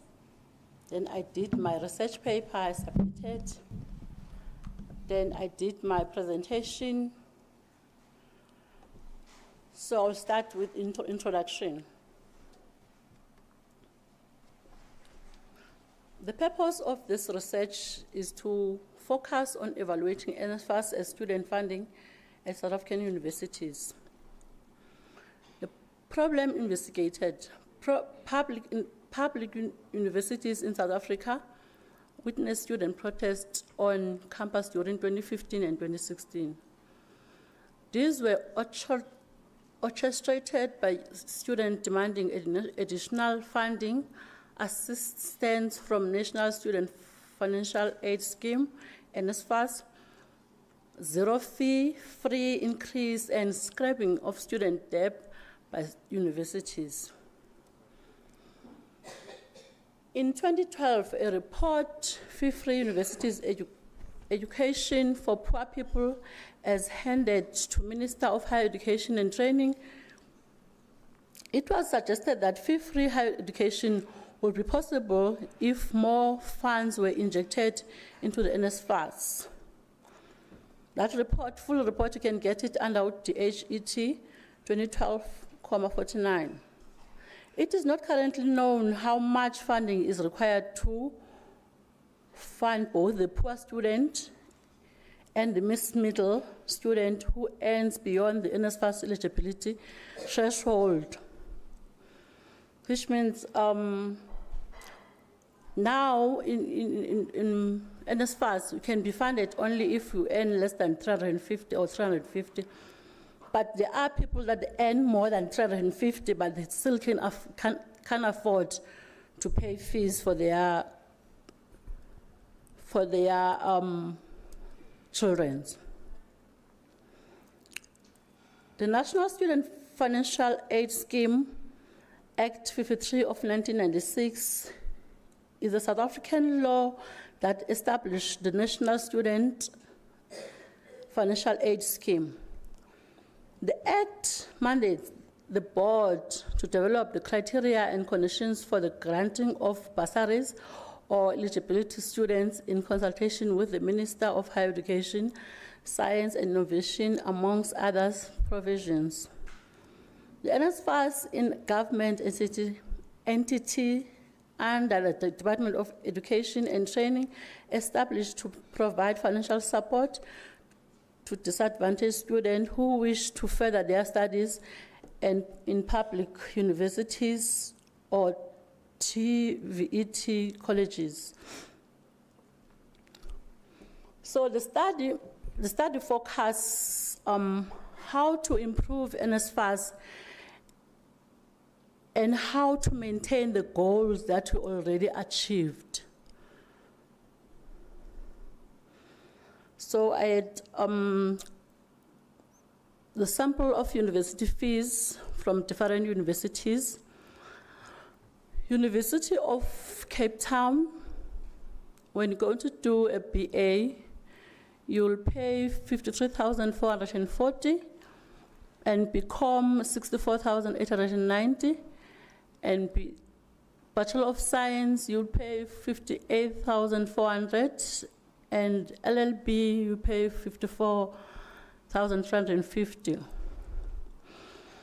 University of Vets, you'll pay 44,890, and then when you do become, you'll pay 46,795, and then the BSc will pay 47,920, and then LLB you'll pay 43,640. In the University of Stellenbosch, when you do your BA, you'll pay 39,696, and become you'll pay 41,030. And when you do your BSc, you'll pay 48,096 rand. And LLB, you will pay 47,270. University of Pretoria, you'll pay more or less 36,996 or 38,880. And when you do your BCom, University of Pretoria will also pay 42,000, more or less to 45,360. And when you go and do your BSc, you'll pay 44,700 to 47,520. And the LLB, you can pay 37,000 to 39,960.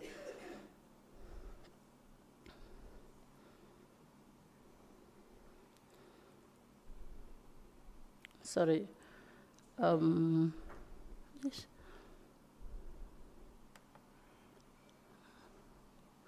There is a university that did not appear here. Okay. Just moving to another. Okay.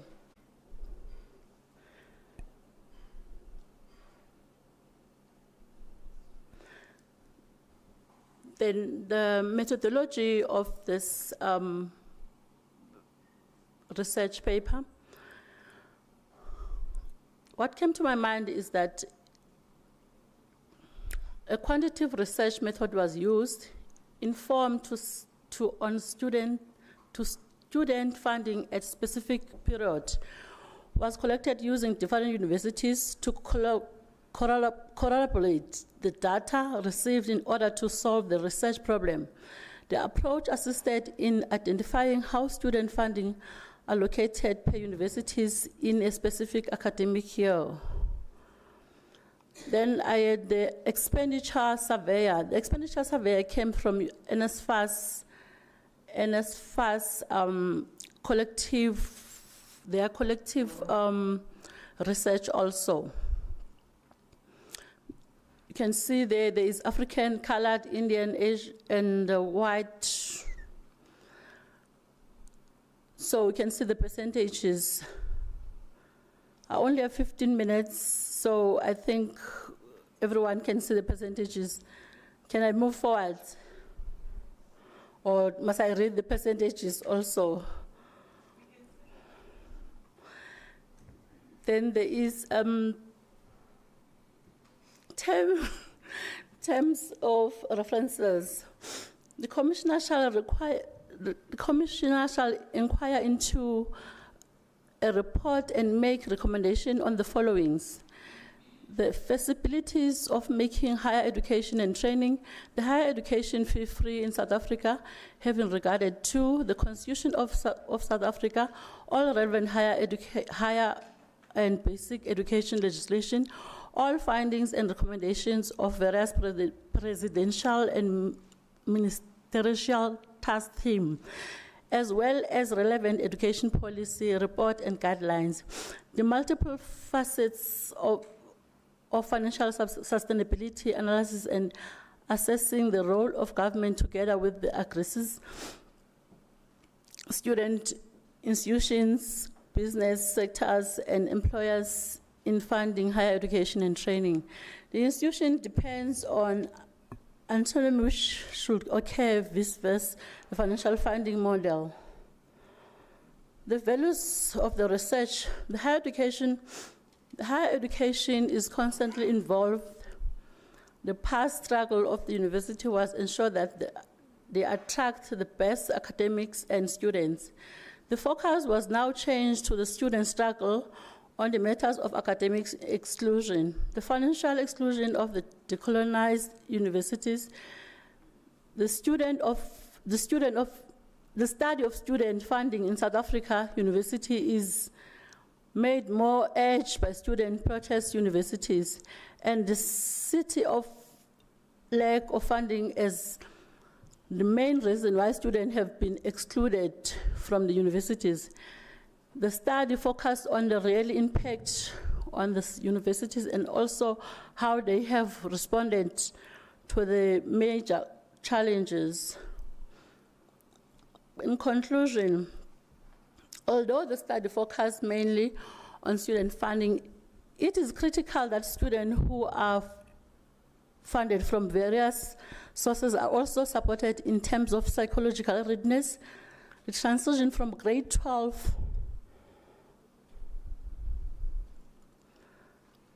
to university and acquiring financial management skills. The author is Nontsikelelo. I thank you.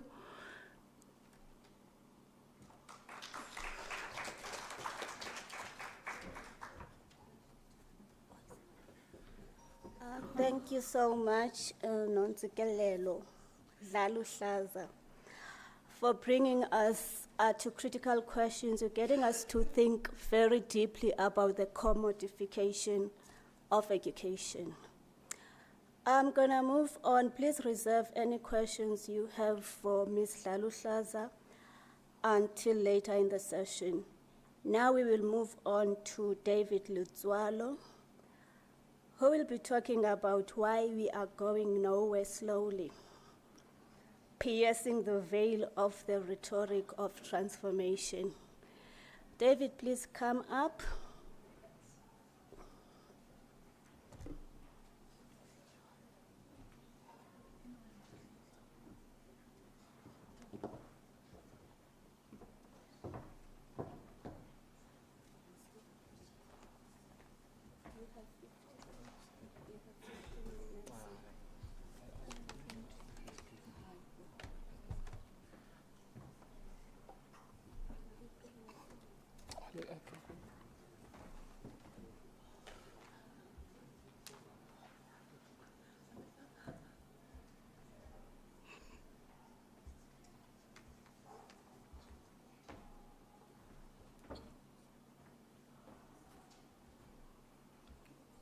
Tell me how to run the slide.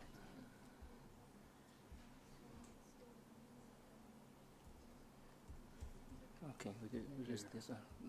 Okay. Okay, it's fine.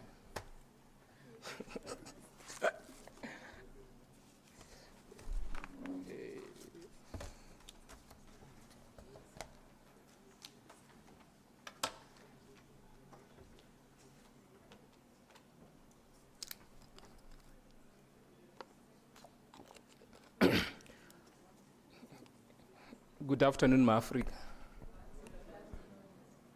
I only have 30 minutes to do this presentation, so you will pardon me if I exceed.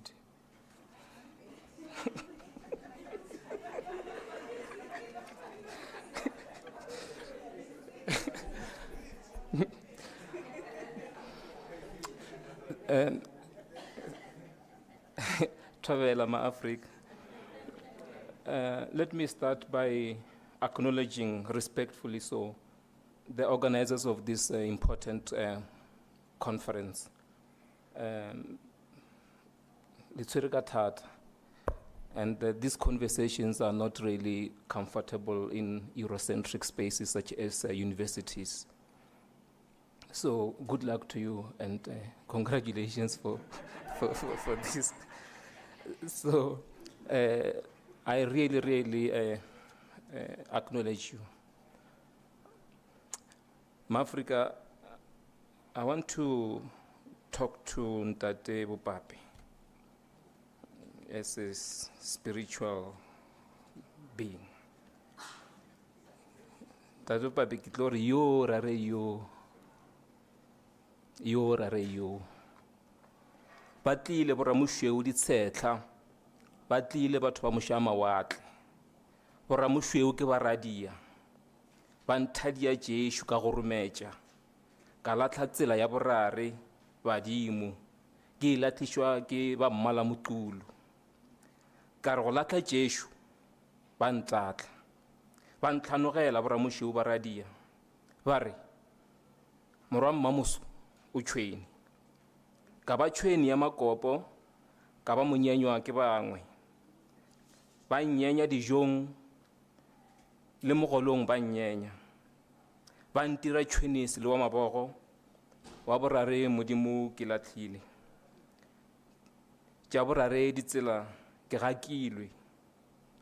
Ke gakilwe ke koma ya banna, ke gakilwe ke šane sa basadi. Ke lebetše go latša medimo, ke lebetše tša setho ditsela. Nkgepetlana mphaphathiana ya ramošweu, le ešo lapa e phumile.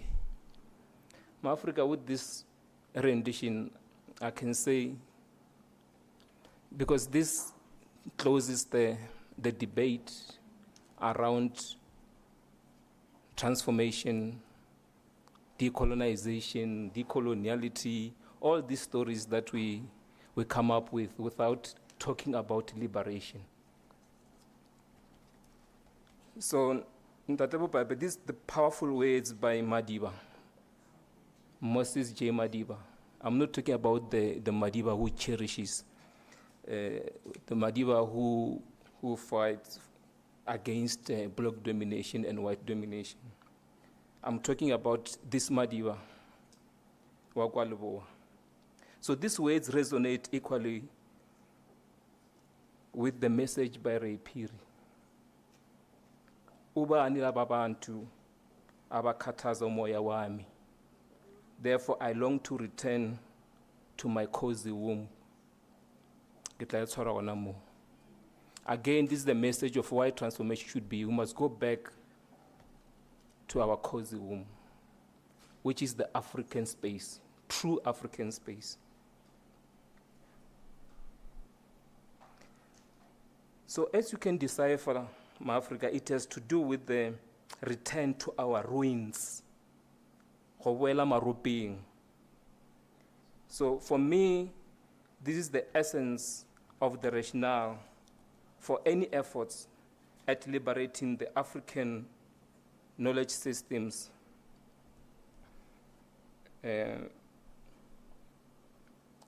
So in this regard, ladies and gentlemen, I find the concept by this gentleman called Masaka of epistemic liberation very, very instructive. But the question as to ubani laba bantu abakhathaza umoya wami, I can already tell you that I'm worried about whites and non-whites alike. And those are the impediments to true Africanization. I don't know whether this thing is working. Is it? Okay. So, Africa, this paper seeks to interrogate from the discoursal and philosophical perspectives the much-used notion of transformation as a vehicle towards extricating African people from the colonial grip of Euro-American hegemons. And these hegemons include democracy and education. So your mere participation in a democracy, which is a foreign construct, by the way, and also the education as we know it today, these are foreign hegemons. So this stance that I'm taking is inspired by the observation that as the colonized, oppressed, and the powerless indigenous people, we are subsumed by the domineering dictates of the colonial system, analogous to the proverbial belly of the beast. It is my undisguised intention to problematize the rhetoric of transformation and therefore expose the fact that we as Africans, who sadly call ourselves academics, are using the language of transformation to assuage our sense of guilt in that we are oiling the machinery of colonization by participating in these oppressive foreign systems. In other ways, we seem to be hiding our complicity in our own mental, epistemic, and spiritual domination behind the curtain of the rhetoric of transformation, as if to give the impression that we are revolutionary or anti-establishment or even anti-colonial. It is a feel-good kind of stratagem or attitude which smacks of pretense, falsehood, and hypocrisy. This raises the important question as to whether the discourse of transformation can lead to a change, not a shift, a change or the collapse of these foreign systems and hegemons of education and polity as represented by universities and politics. In other ways, is it possible to liberate the knowledge and cultural systems of African people through transformation? The topic of this presentation does already answer this question in that it deploys an impelling task on me to expatiate on why we are going nowhere. In fact, not even slowly or rapidly, whichever way it is, we're going nowhere. So therefore, pardon me for adding the word slowly to my topic. Whether slowly or rapidly, we're going nowhere. Because you can go nowhere very, very fast. Put differently, why transformation has failed and will continue to fail to liberate Africans from the jaws and claws of the pan-European monster of colonization. It is therefore compellable that we should be conscious of the permanent state of transformation that we find ourselves in, and therefore catalyze our vigilance about the agenda of true revolution, which is the total liberation of African people from the shackles of oppression and disenfranchisement resulting from slavery, colonialism, and apartheid. There is somebody that I don't want to acknowledge here, but he said that during the 80s, there were discussions. Imagine, during the 80s, there have been discussions around transformation. And these discussions had followed many, many years before about transformation. So it tells me that transformation is an ongoing thing. It's more like it's normal. So that is why many people even make out careers out of decolonization and transformation and so on and so on. Because it's a permanent state. And I don't think, given the template that we have now, we will ever arrest it. It's more like somebody who is working in an NGO dealing with poverty. I don't believe that that person will want poverty to end because he'll be out of the job. So, Africa, you mustn't be surprised when this presentation takes this polemic and revolutionary stance, as it were. So let me extrapolate the topic. I want to immediately say that this topic has been inspired by an analogy from from legal studies or jurisprudence, particularly company law, where an artificial curtain hiding individuals or natural persons behind the company as a separate entity or persona is opened or lifted in order to look at the true state of affairs. So what is happening is that with regard to transformation, many academics, even people who are anti-black themselves, can hide behind the rhetoric of transformation to give the impression that they are proper, they are revolutionary. So somebody who is definitely, I can't believe it, 5 minutes. So somebody who's definitely anti-African can actually parade himself or herself in these spaces successfully as if he or she is progressive. Because for you to use the language of revolution does not mean that you are automatically a revolutionary. So it's more like somebody joining a historically progressive organization and having the membership card thereof, you parade it, and you give the impression that you are progressive. So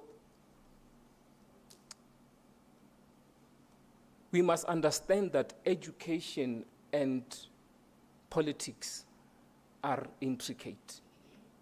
They are closely linked, they're intertwined. In other ways, there's no education which is neutral.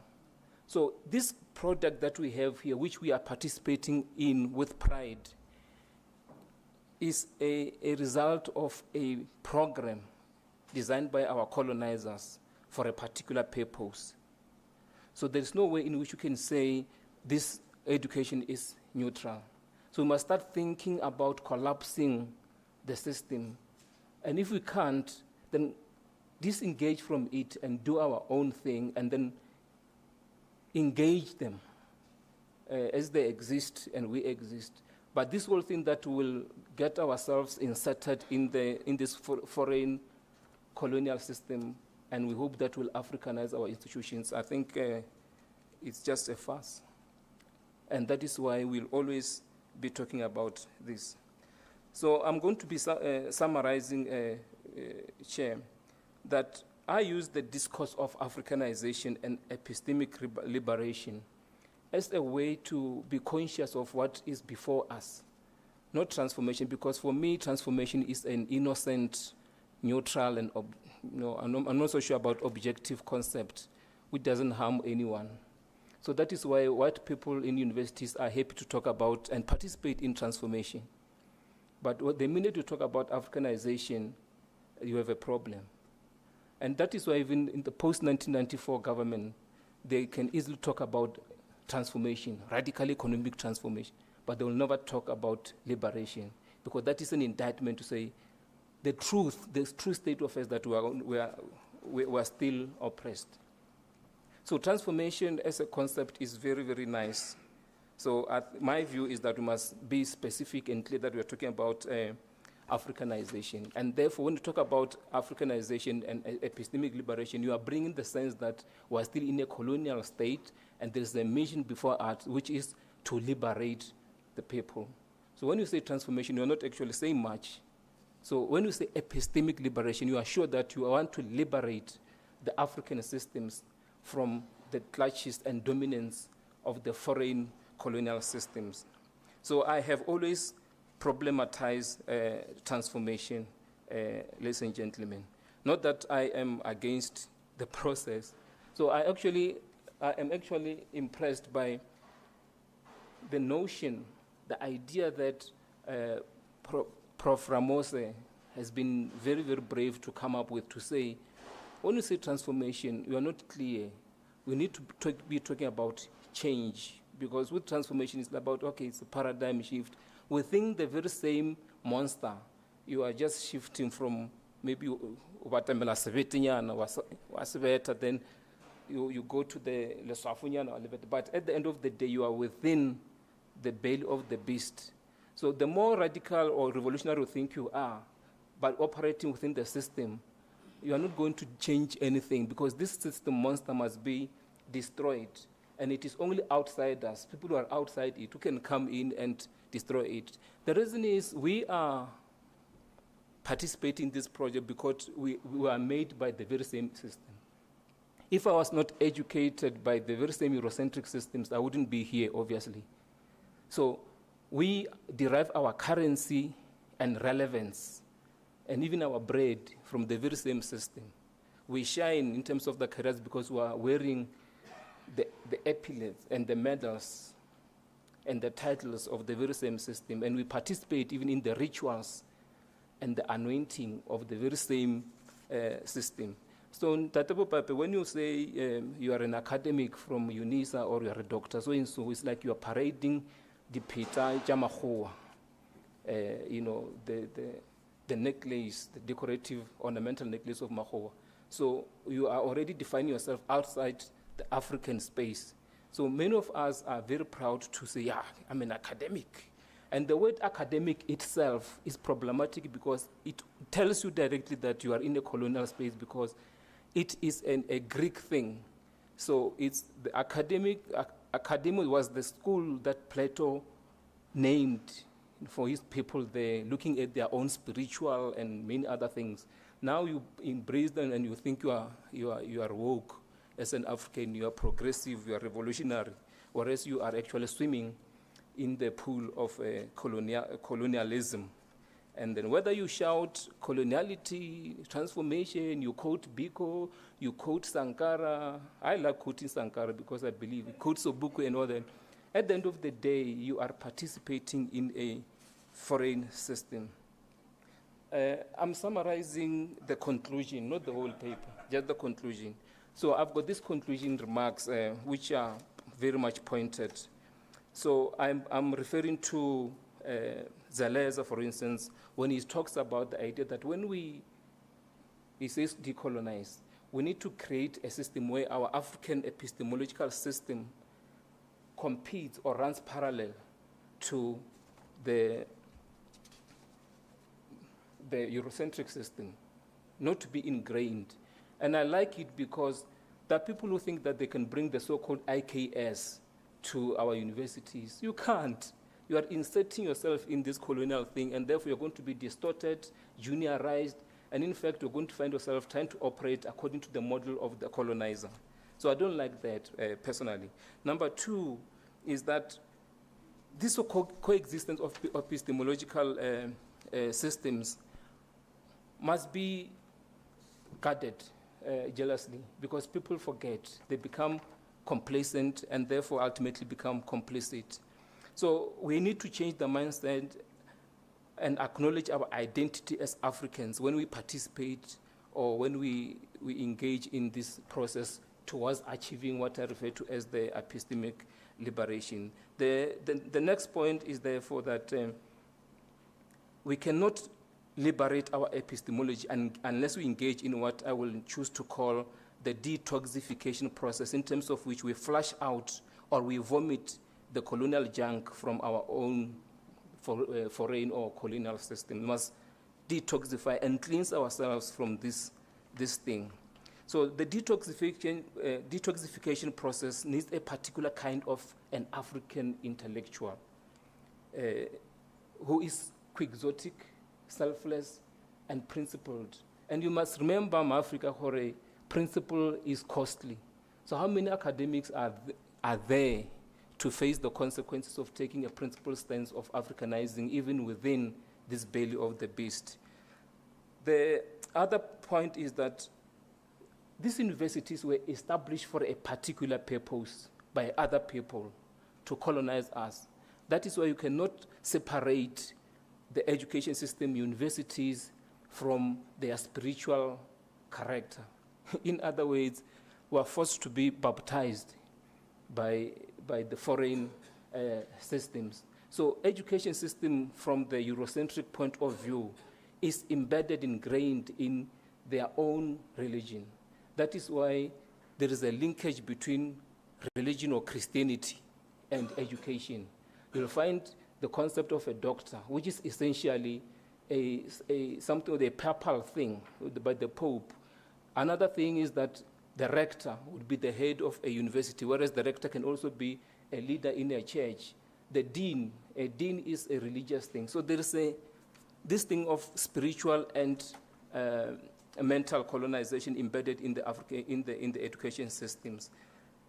The other point, the last 2 points. The other point that I want to say, Chair, is that just as in politics, there are too many oppressed people in academia who hide behind the rhetoric of transformation, as I said. And therefore, we sustain our selfishness, patronage, white affirmation, benefits, and blessings by hiding behind this rhetoric. Oftentimes, this tendency serves as a catharsis to deal with the guilt of connivance and conformism. The next point is that we must question who supervises who in these universities. You know, we are so complacent about this issue. In fact, there are many black people, black academics, who don't want to be supervised by black professors because it's a mental damage. So, but the important thing is that we must refuse even our young scholars to be supervised by colonialists and racists, because imagine spending 4 years with a supervisor. You are imbibing their idiosyncrasies, beliefs, their way of life, their worldviews. So we end up replicating and basically increasing and perpetuating a network, a never-ending network of whites and non-whites. In the end, we are actually perpetuating a collection of whites, because a non-white for me is a white. So it's a very, very important thing that we need to do. But the point is, the fact that you align and you survive within this template, you grow. It means even if you can say you are revolutionary, you are decolonial, but the fact that you are surviving and you are thriving within this process, it means you align, you synergize, sharp when I lead this colonial system. So we have to question these things. But the important point that I want to say as I stop, the last one, if I don't say this, I'll be very, very disappointed. I want to say this thing brings me to the point that many decolonial scholars, I've noticed that we've come to accept what apparently Sabelo Gachen has said, that we don't have African universities, but universities in Africa, okay? I don't think I've come across a decolonial scholar who disagrees with him. So this year, UNISA celebrates 150 years of existence. Decolonial scholars celebrating what? So it's more like those people recently were celebrating 110 years of the existence of the union buildings. There's no difference in that. But because we want to survive, not many people can be principled to deal with these issues. I've never come across a decolonial scholar who problematizes the celebration of the 150 years of a colonial structure, institution, as we are doing. So there's a lot that I can share, ladies and gentlemen, but 15 minutes, it's a long, long, long time, so it's fine. So anyway, colleagues, Ma-Africa, I'll be ready to take questions. Thank you so much, Kalebo.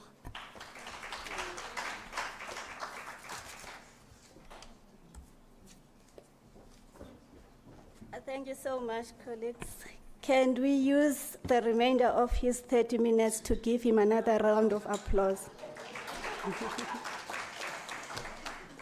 Thank you so much, Mu-Africa. Thank you. You reminded us of so many things. You really said a mouthful about this not being a performance. we take that.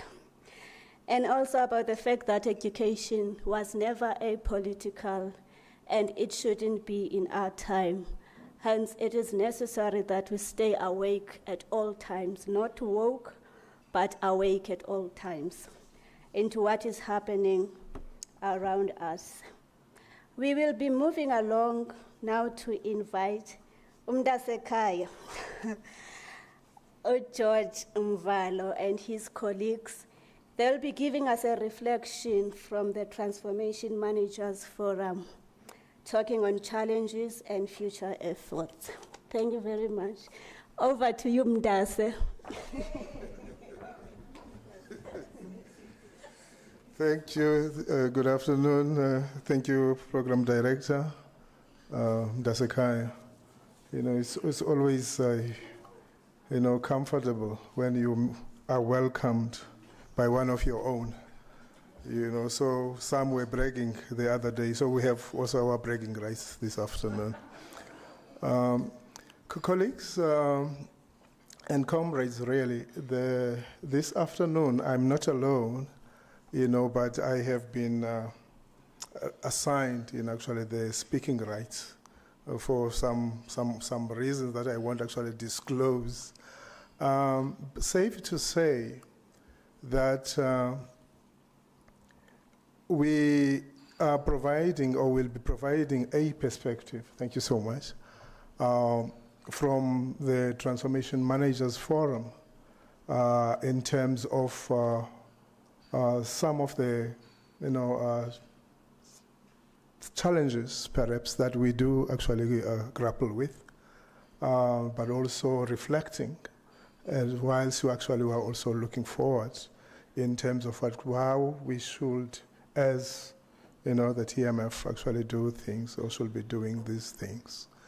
So we will try to fly through, as it were, in terms of those actually listed, 6 areas, to say that this really becomes a narrative in our approach of tracking the journey of our past, our challenges and the future efforts in the transformation work from the perspective of the USAF Transformation Managers Forum, USAF being Universities South Africa in this instance. But also is that as the TMF, actually, we endeavor to be a key advisory, advocacy, and capacity building forum in support of achieving transformation objectives within our sector. One thing that actually I will hasten to add is that the Transformation Managers Forum is a community of practice. And just to remind us again that since its introduction of this concept, that is, by Jean Lave and Etienne Wenger, is that the concept of communities of practice has been widely adopted by researchers and practitioners in different fields, and also, dare I say, in different parts of the world. So as a TMF as well, as a South African, actually, COP, are constituted of predominantly practitioners and researchers. But just a brief detour really to the University of South Africa's COPs is that actually the TMF is just one amongst many. So there is others, your African languages and your mathematics COPs. And we are so proud, actually, that these 2 that I've mentioned now are actually our product as the TMF. Before that, they were not there. We conceptualized their establishment. The Finance Executive Forum, your HR directors, registrars, your deans forum, are some of these. But these actually particular COPs are anchored, and also are aligned with within our language we call it the strategy groups. Strategy groups are, chaired by sitting vice chancellors. So we'll have the transformation strategy group, of which, as the TMF, they actually were aligned to, And then there's the one on research, world of work, funding, and teaching, etc. However, what we thought maybe sometimes we do feel that maybe we aren't really actually engaging as much as we should as a platform. Sometimes actually maybe there might be actually misunderstandings, but also an opportunity for us actually just to begin actually to set certain milestone and to share with you. So what we had decided to do is in 2 slides, we just want to sketch really the journey. We were listening earlier about the transformation journey, but also the transformation journey of the TMF, but also its genesis, really.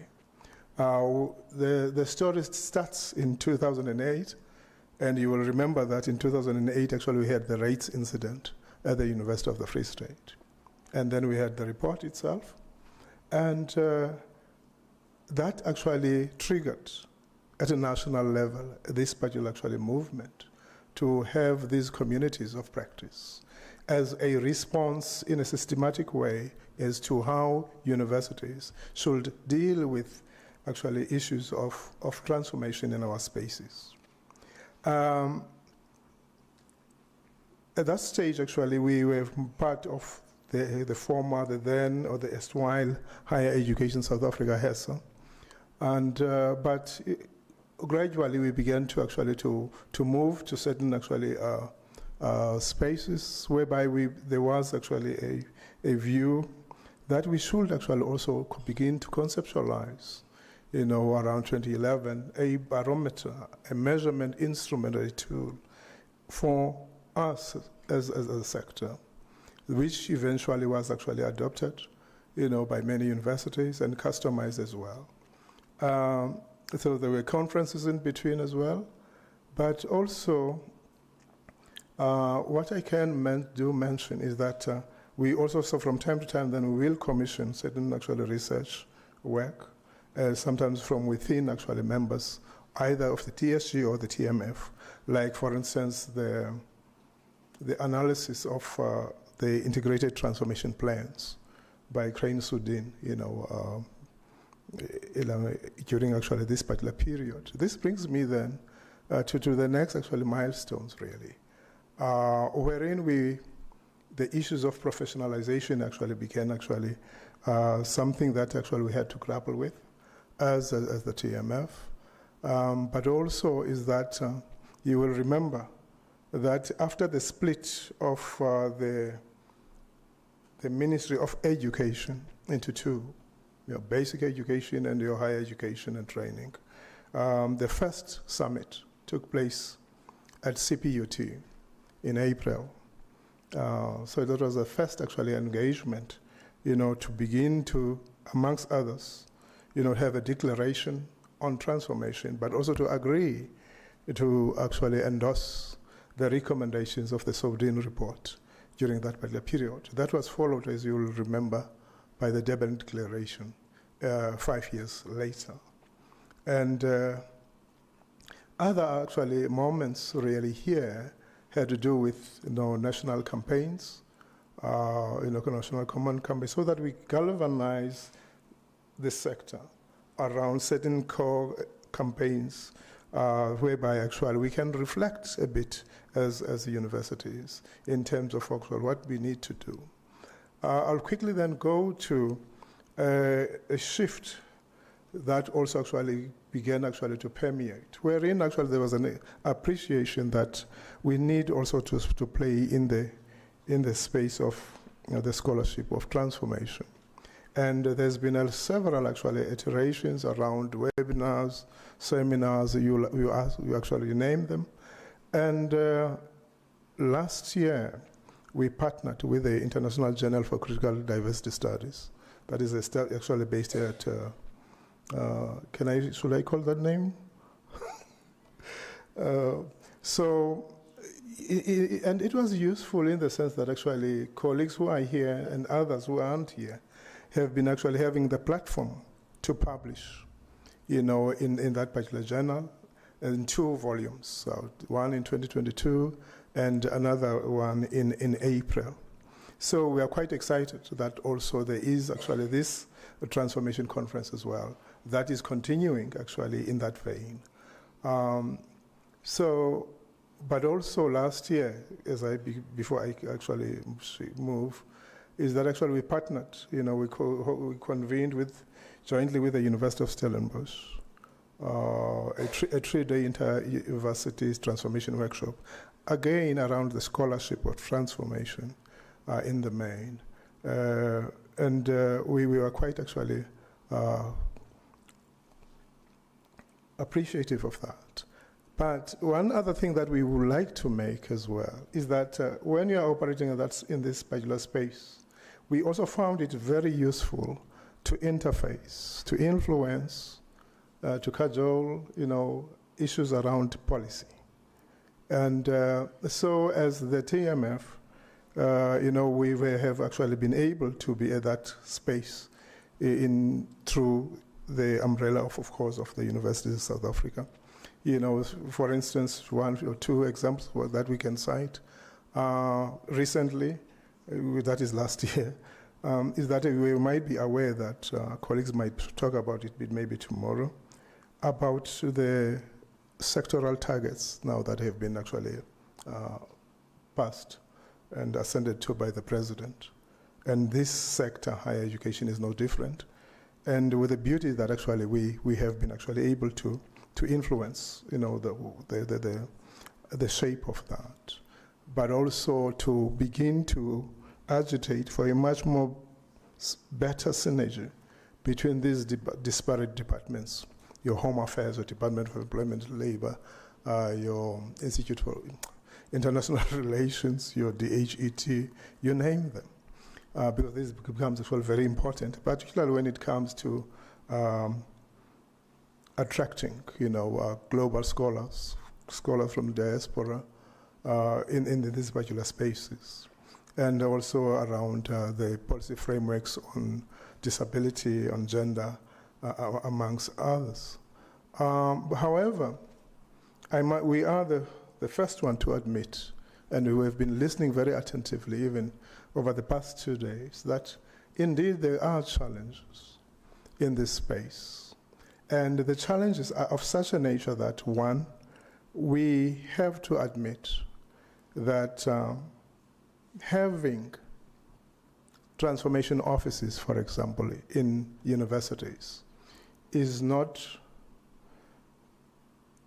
a sufficient condition to transform. We are the first one to admit that. But it is the necessary step to be able actually to really engage around actually the issues that have been raised by colleagues. Because here's one of the challenges that we had to grapple with. In November last year, the department, not necessarily in November last year, but last year, the Department of Higher Education and Training, thank you so much, the Department of Higher Education and Training took a decision which, as the TMF actually, we felt uncomfortable with, to move issues of transformation away from the department to the Council on Higher Education. Particularly the issues around the role and the positioning of the institutional forum. Some of you will understand and remember the institutional forum is that this was one of those particular actually multi-stakeholder platforms which really played a very vital role in the transformation journey as we know it, from the big, broad transformation forums to now. So we engaged with the CHE in terms of their concept around this, but the decision has been taken, if you get my point. The TOC, again, the Transformation Oversight Committee, is something that came out of the Soudin report, if you remember. One of its first recommendations, that there must be this particular actually platform to see to it that actually there's a monitoring, holding institutions also accountable. It will appear that actually it's been disestablished for some reason. But also the lack of consequence management. People actually can pay lip service. We had actually my previous colleague here. We play the game, because we can talk the language, we can walk the cracks, and all of those things. And after that, we get away with it, So there's that, those pushbacks, in Asia, if you've done physics, you will understand that even if you walk, you create an inertia as you walk in a particular direction. So you find it actually in our spaces as well. But also when it comes to our practices, sometimes the issues of silos, I heard it earlier as well, our approaches, sometimes doesn't really help. But also the positioning of these offices, where these exist. We will definitely actually unpack that tomorrow. But also the perception, as I said, at the expense of repeating myself, to have an office does not absolve everyone else from the multidimensional task involved in this work, inadequate resources, and so forth. I think this will be my last, unless it's refusing now to go. But Chair, in a nutshell, really, thank you so much, is that actually the journey actually has just started. And the responsibility has to be and must be, equally shouldered by all of us. We are the ones that we have been waiting for. We can't be looking for anybody else, to carry actually the transformation program forward.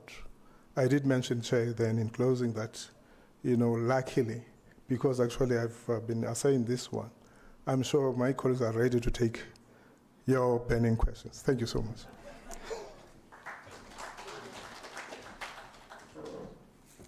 Thank you so much, particularly for your very last statement, that the responsibility falls on all of our shoulders.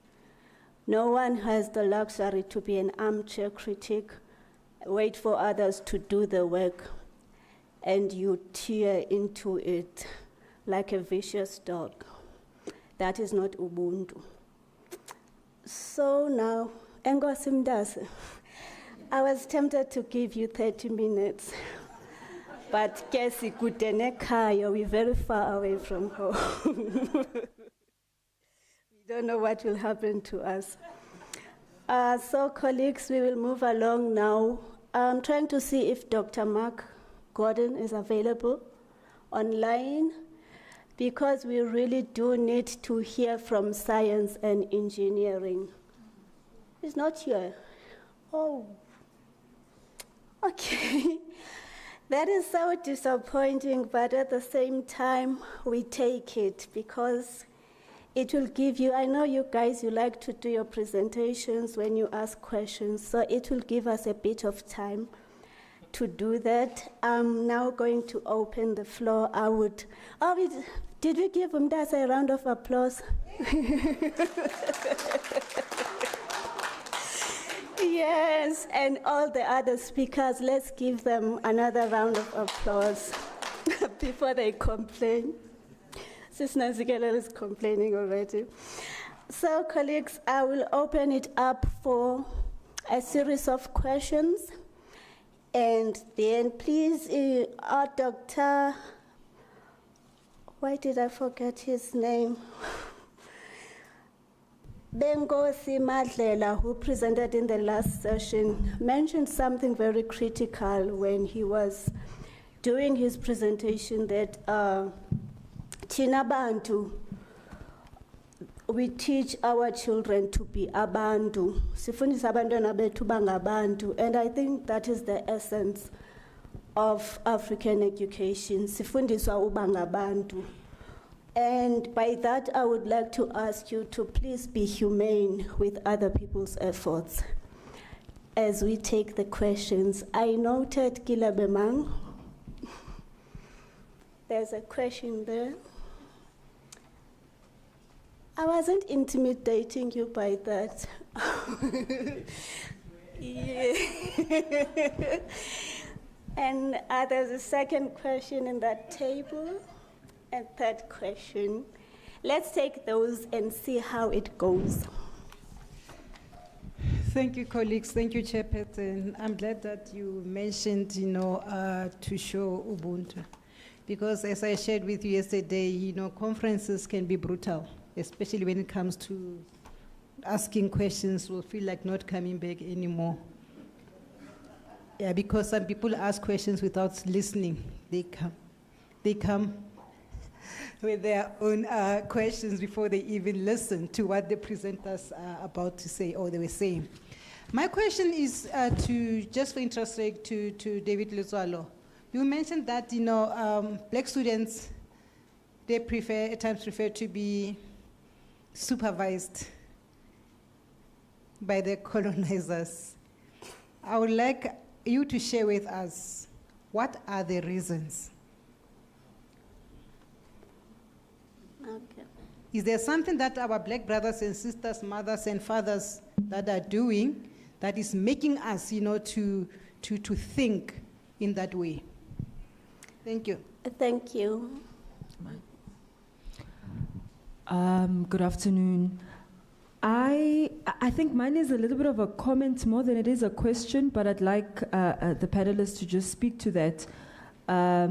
Particularly David and Nonsegelolo's presentations speak to the ways in which the university space still then denies access, right?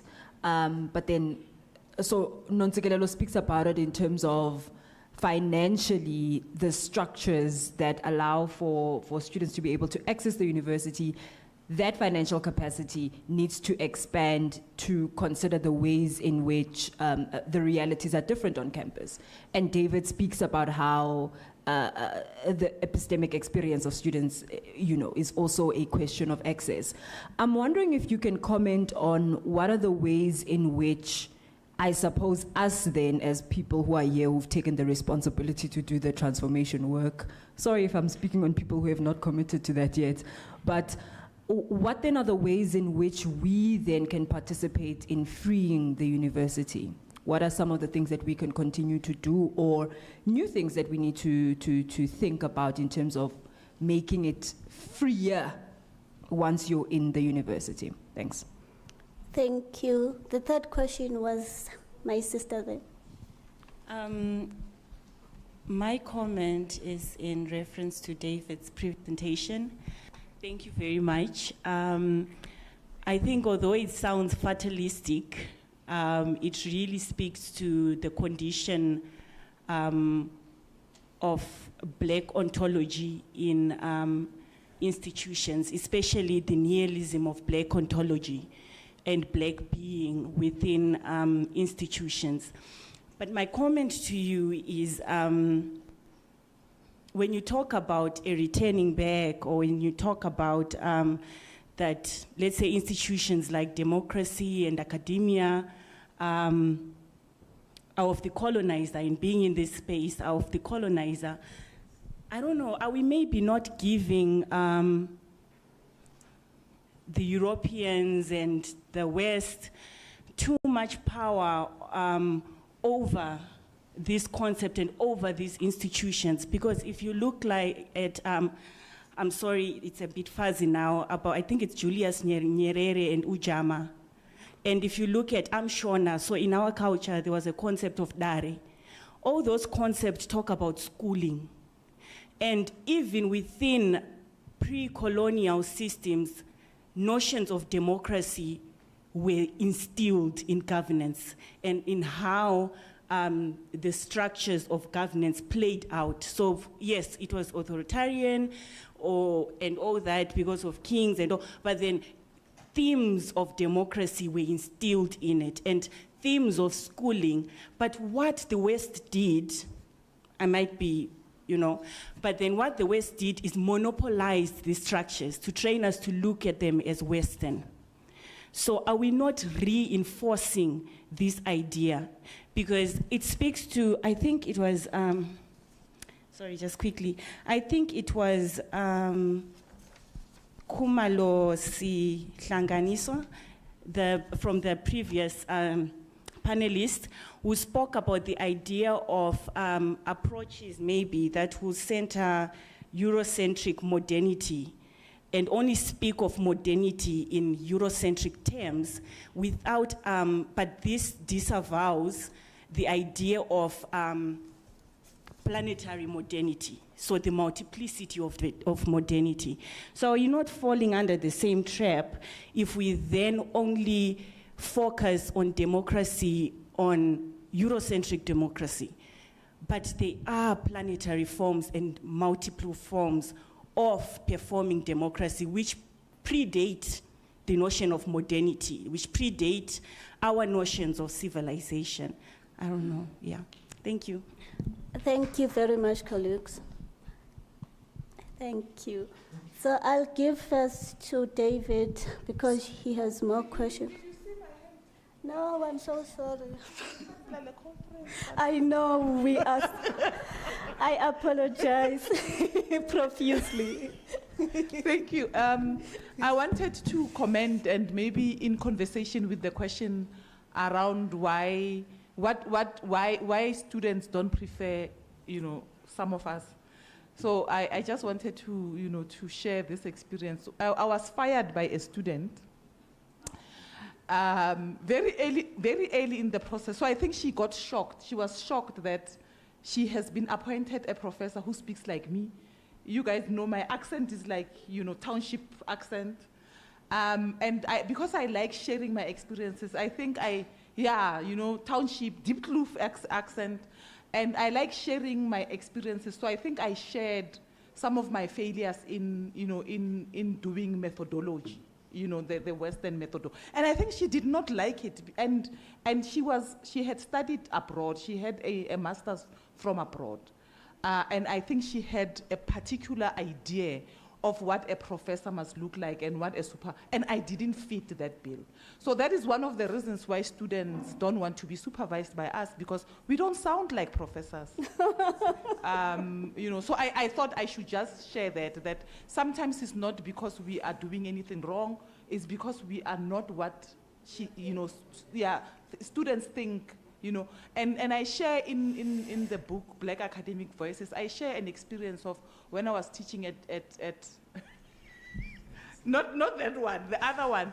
And students used to leave my lecture hall because I didn't sound, and I made examples from Soweto and Deep Kloof when I was teaching, and that was unheard of, and in the assessments that they did, the teaching assessments, some would actually say that you don't sound like a professor. And I write about it in the chapter because for me it was quite educational to say that how are we teaching our students, to be Abantu, or are we not? Because if we were teaching them to be Abantu, then they would recognize that speaking a particular kind of English or using a particular kind of accent doesn't necessarily mean that you are smarter, you know more, and you are going to teach them things that will humanize them and humanize how they live and do in the world.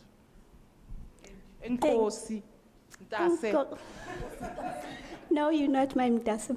I'm claiming you. All right, colleagues, thank you. Let me look at the LT colleagues to see if none of their hands are up before this conference is cancelled. Okay, I'm going to give over to my Africa David. Was your hand up?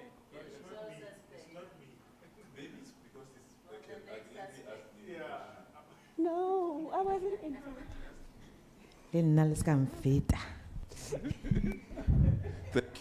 Thank you basically for pushing me to ask you a question. You spoke well, you spoke about we need to detoxify ourselves.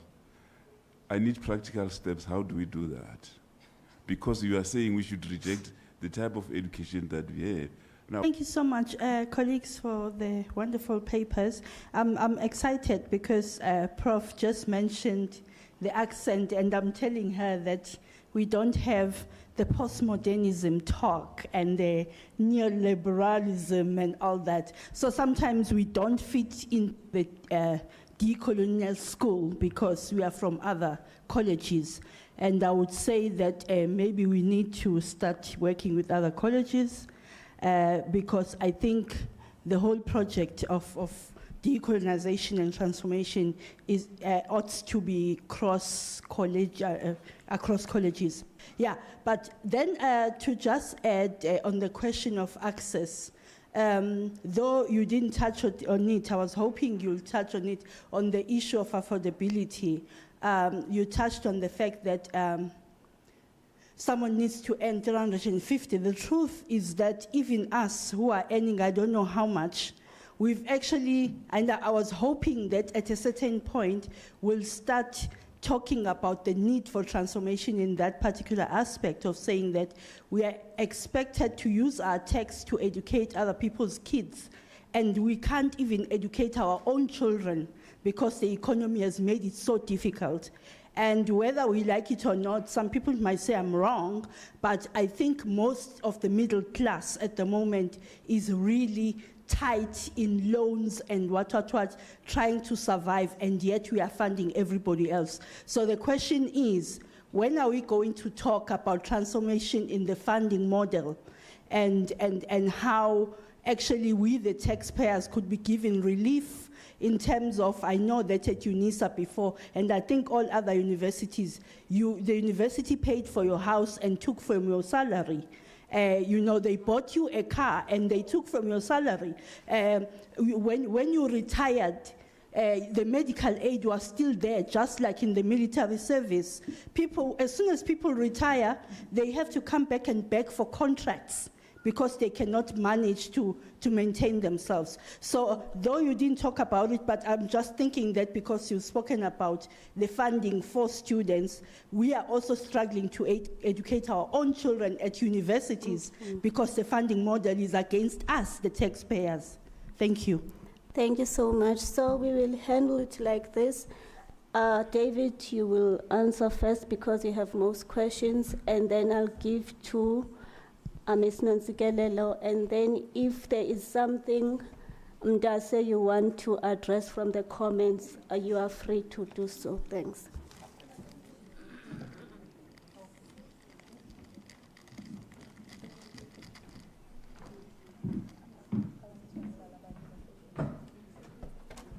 Africa, I choose to come to the podium so that I can have authority. That posture, you know, the colonial posture.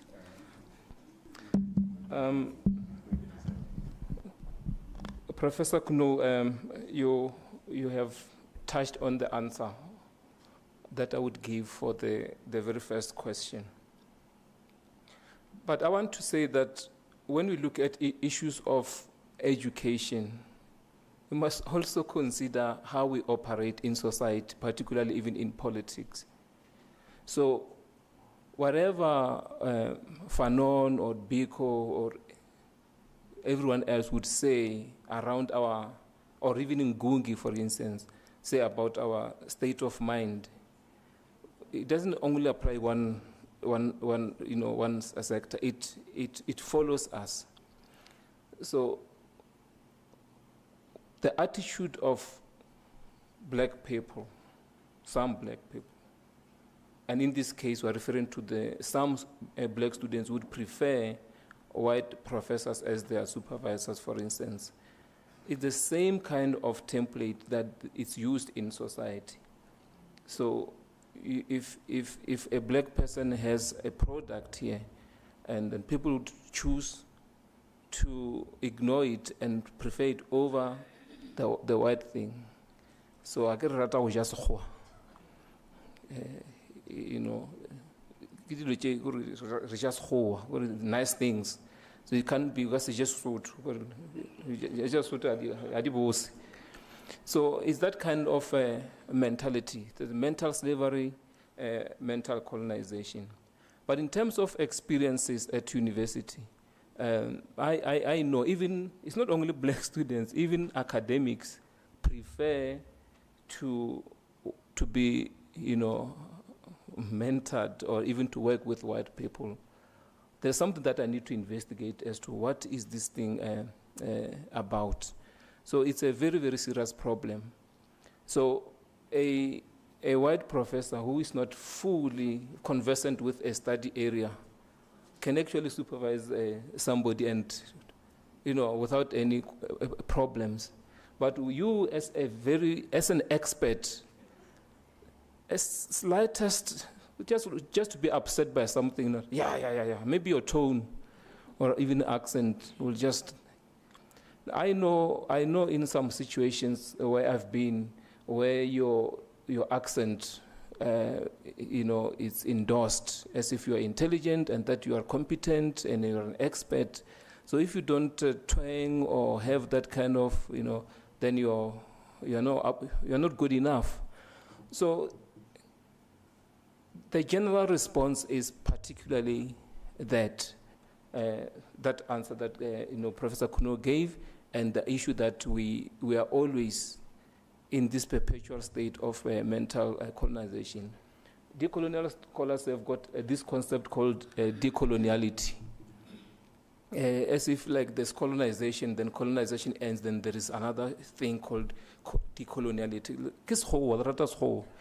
So the point is oppression, colonization, and you need to liberate yourself, fight it. These framings and phrases and all that, I don't know. So that I think should assist with regard to the first question. Then the second question was about access. What can we do to free the university, to make it freer? I don't know who asked that question. Is that my standpoint is that I don't worship these colonial things, honestly speaking. Because if you're honest enough with yourself, you appreciate that these are colonial institutions, colonial constructs, which do not come empty. They come with value system, the substance of Eurocentrism. And as I said in my presentation, they were purposed, clearly after deep thinking over a long, long period. So there's no way in which, I don't want to endorse them, let me put it that way. I so wish that African people across the board would come together and establish their own systems. We are inspired. We have got a template. We have got something that should really give us power and the urge to do it, because it's not like as Africans were empty ab initio. We always had a reference point, a shining reference point, which the Greeks, and let me just say the modern Europe, copied from. So it means we can establish our own institutions and not be wanting to be accommodated and affirmed by others. But I know this is not a comfortable space for you, because we are all complicit, because we want to service this thing. How can we get access? How can we get freer, make them more freer for our people to get in there? Why don't we disrupt this whole thing? Because we must have that sense of insurgency, that we have our own systems which we need to build and recreate. But we are not, because we feel like we are sort of indebted to the systems that made us who we are. So it's a big problem, and some of us may not be free to even express their deep-seated feelings about these systems, because it's precarious. You don't know who's listening to you, and maybe they're gonna do something to you, and the system can just be antagonistic to you somehow. If you have a white supervisor, he can hear you speak here, and then it's going to be a problem. I have had friends who actually stopped being politically active, being activists, because they said they were doing PhD or masters, and they don't want their supervisors to know about their activism, and they say, we'll come back to the struggle after my master's or PhD. So that is the reality. Sorry, my sister, maybe my sister here will give you the response that you want, but I'm not the one who would be servicing and promoting and endorsing these Eurocentric systems, because I am literal. When we say these things are colonial, I really believe in it. So I'm not like, hypocrite in a way. There's a very, very good question from my sister over there about when we say want to return to the ruins, are we not giving colonialists or simply white people, unnecessary credence? We're not. First and foremost, we mustn't be shy to return to the ruins. When I say return to the ruins, I'm talking about the example that I gave you about Kemet. It doesn't mean that you'll be stuck there. You will be able to engage with the other systems in the globe from the perspective of your own system. So there is a danger that every time you engage, colonized academics and so on and so on about African epistemology, the defense is always that, you want to go back to the primitive, and then how will you cope and all that. The point is, we must be having our own center, our own cozy home, our own kumusha, if I were to use that kind of expression. So you cannot be solid if you don't have a center, in as far as I'm concerned. But then you gave the example of democracy. The reality is that democracy is a foreign concept. That's the reality. Once you say democracy, you're already out. It's a foreign concept. We can try to try and affiliate and try to claim it. It's not ours, and it's there on record. Plato came with this thing about various governance and society and all those kind of things many years ago. We had our own systems, governance systems, and the problem is the weak points and the defects of democracy. We are happy to deal with it. Look at the post-1994 South Africa. Democracy is showing us flames, coming with coalitions and all this. We have time to service it, but we don't have time to service our own and perfect our own African governance systems. So that, for me, that's a problem. So, in response is I insist that we should not even feel ashamed to embrace our own and say that it's backward. The same thing with the use of the word traditional. You are easily going to say that those are traditional approaches, traditional this. But other people also have traditions, but we hardly ever describe them as traditional. I'm told that there is a university, for instance, which has brought in IKS, and then it advocates for the people who are with African knowledges, whether spiritually inspired or not, to become called traditional doctors as a title. But even the Western system has got its tradition. Why don't you call these ones, the white ones, traditional doctors as well? Because they also have a tradition. So these are the kind of narratives that we use to disparage our own systems. There's the fourth question. I don't know what it is. You'll remind me if the fourth question, but I can see the fifth question here, Bopape, about detoxification. From literature and also from law, there is a movement called critical legal studies, and then in literature, so critical literary studies. So it's like you can critique without offering solutions. When I criticize you, you mustn't block me by saying, if you criticize me, what is your solution? But I can give I can give you whatever I have on how to detoxify.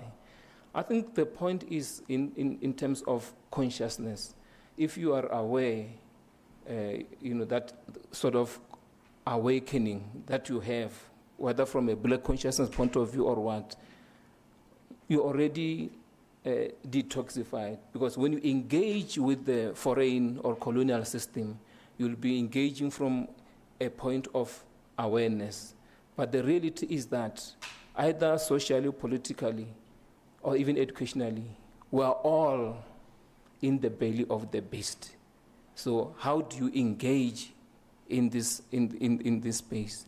Secondly, there are people who are not, who are continuing with a parallel education system, pushing African epistemology. And the example is with the people who are working on that, the African calendar, using it as the center to liberate, to educate. And they are busy. Is that there are no cameras and media following them because it's not, it's not a white kind of thing. It's not a colonial thing. So it's a dangerous concept and practice because once people start getting to it, it means we are going to undermine this hallowed colonial Western Eurocentric system. But there are many people who I know who have got a lot of projects. And I know of a family where they actually stopped their children from even attending this Eurocentric education because for them it's pollution. So me and you will look at that as maybe suicidal, very, very fatal because, how is this child going to survive? Because you are thinking about, how you benefit the blessings of what systems. You want your child. So it's an intergenerational kind of conformity and affirmation that we do. So we don't even, so we inherit this system of connivance it's intergenerational. Maybe I've inherited it from my parents and my parents inherited. So even my children will. So we are trapped. We're going nowhere slowly. So for me, that is the harsh reality that I have to mention. So there are people who are actually doing subversive work, who are undermining the system and doing a parallel kind of thing. And in fact, my sister over there, the work of, I think it's Masaka, and I think it's a student of Professor Ramose, talked about this issue as to how to bring in African epistemological systems to the education system for instance, in Zimbabwe. So I found that very, very, very interesting, although I may not be aligned to that, in total, but that is a way in which you can have our own education, our own African systems, affirmed and accepted. So, but the challenge is, as I said, it is the very same African people who are going to reject these systems if we were to advocate them. So IKS specialists, I don't think are seen as if they are experts in many academic spaces. Oh, those IKS lecturer, or So by the very same people that you're supposed to embrace in terms of their own epistemologies. So, but there's a fourth question that I have, I can't, I'm missing here, but somebody will remind me if there's time. Thank you. Yes.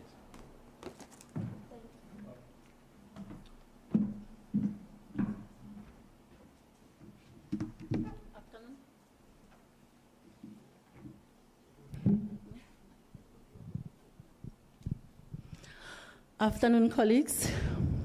I even forgot now the question, or it was a supporting statement from my colleague there. When I did my research about NSFAS, there was something came to my mind that There's full of corruption within the institution of NSFAS. There is unpayment of loans. Other students studied, but they are still at home.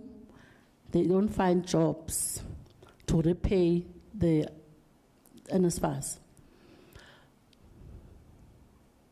So as we transform the way of funding students, why can't we change, we take NSFAS out of the system, we give each and every university the allocation of the funds so that there is no problem that I didn't get, NSFAS didn't pay me, NSFAS that.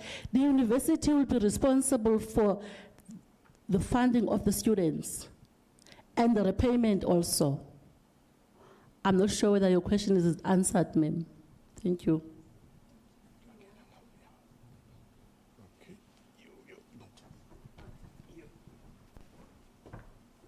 Colleagues, I'm tempted, to also respond on two aspects. One that my colleague just actually spoken about NSFAS. I won't be standing here if I was not a beneficiary and with other millions of students of the TESS program that has now evolved to become NSFAS. There is this notion of paying back forward. I fully actually sympathize with me, my system. That when you see these allowances that go every month, and then that some of us then actually will fully, subsidize. My main worry or concern is the sense of entitlement that this actually is an unintended consequence that it has generated. And if you don't get it on time, a library will burn down. That to me actually is something that I really don't get it around that. We have created that. So the paying back forward, is that we are investing into the next generation. And as one of my colleagues once said, is that when actually we are lucky enough to have enjoy our twilight years, these are the very same students who will now actually have to turn to us. So let's just be mindful of that as well. But the other aspect I wanted to talk about is really this dichotomy between the preference between a white and an African or a black professor for that matter. Colleagues, I'm sure you will note that there's some startling actually data that sometimes we don't talk about.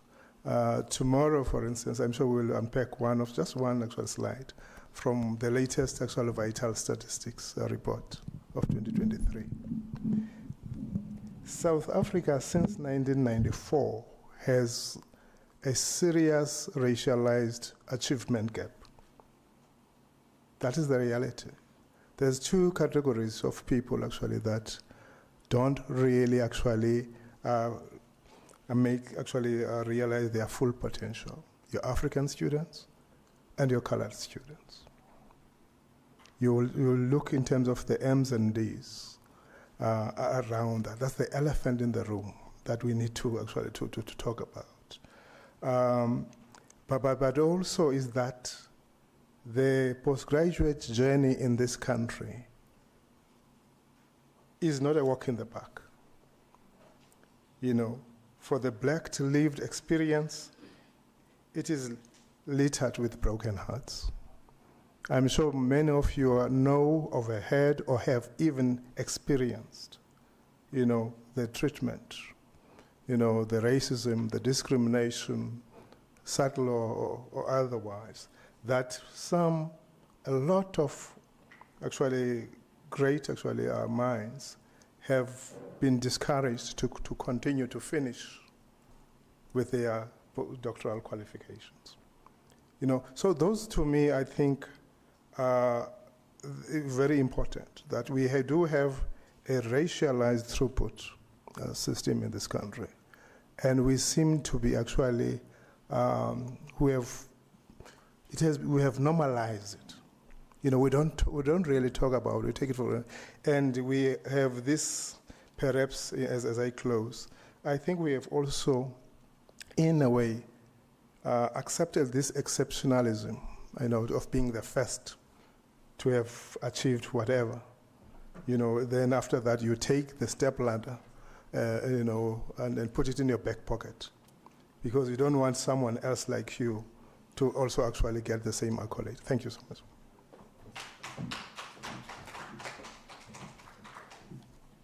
Thank you very much, colleagues. Unfortunately, we no longer have the time I thought we had. So this is closure. I would like to thank our colleagues here, the panelists, for bringing us very insightful ideas. For those of us engaged with the actual work of putting a curriculum in place, whichever term we use for it, whether we say it's Africanized, decolonized, or transformed, what we know for sure that it should be the curriculum that is aligned with UNISA's vision of training students who will serve humanity.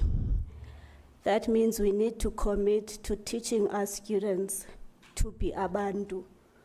We shall use most of your insights into what we do. Thank you. These spaces are not a waste of time, because we remember each time that on our hands, we need to produce students that Prof. Make spoke about yesterday, when he said a crop of students will come out from these efforts, these slogans, these phrases, a crop that is not married to old debates, old modes of engaging with knowledge, production, dissemination, and also just talking about knowledge in spaces such as this. A crop that will understand the initial aim of education to African people. Thank you so much for being a wonderful audience. This is this is my least favorite thing to do, stand in front of people and talking.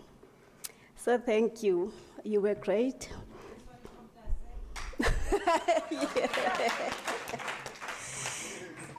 Thanks. Where are the gifts for our panelists? DLT.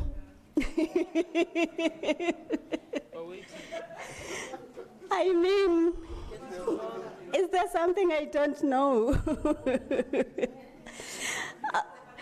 Okay, colleagues, we're going to have a recap for today, tomorrow morning, as we did yesterday. We only recapped in the morning. So we shall call it a day. Go be good to yourself. Make sure you come back tomorrow fresh and in one piece. I thank you.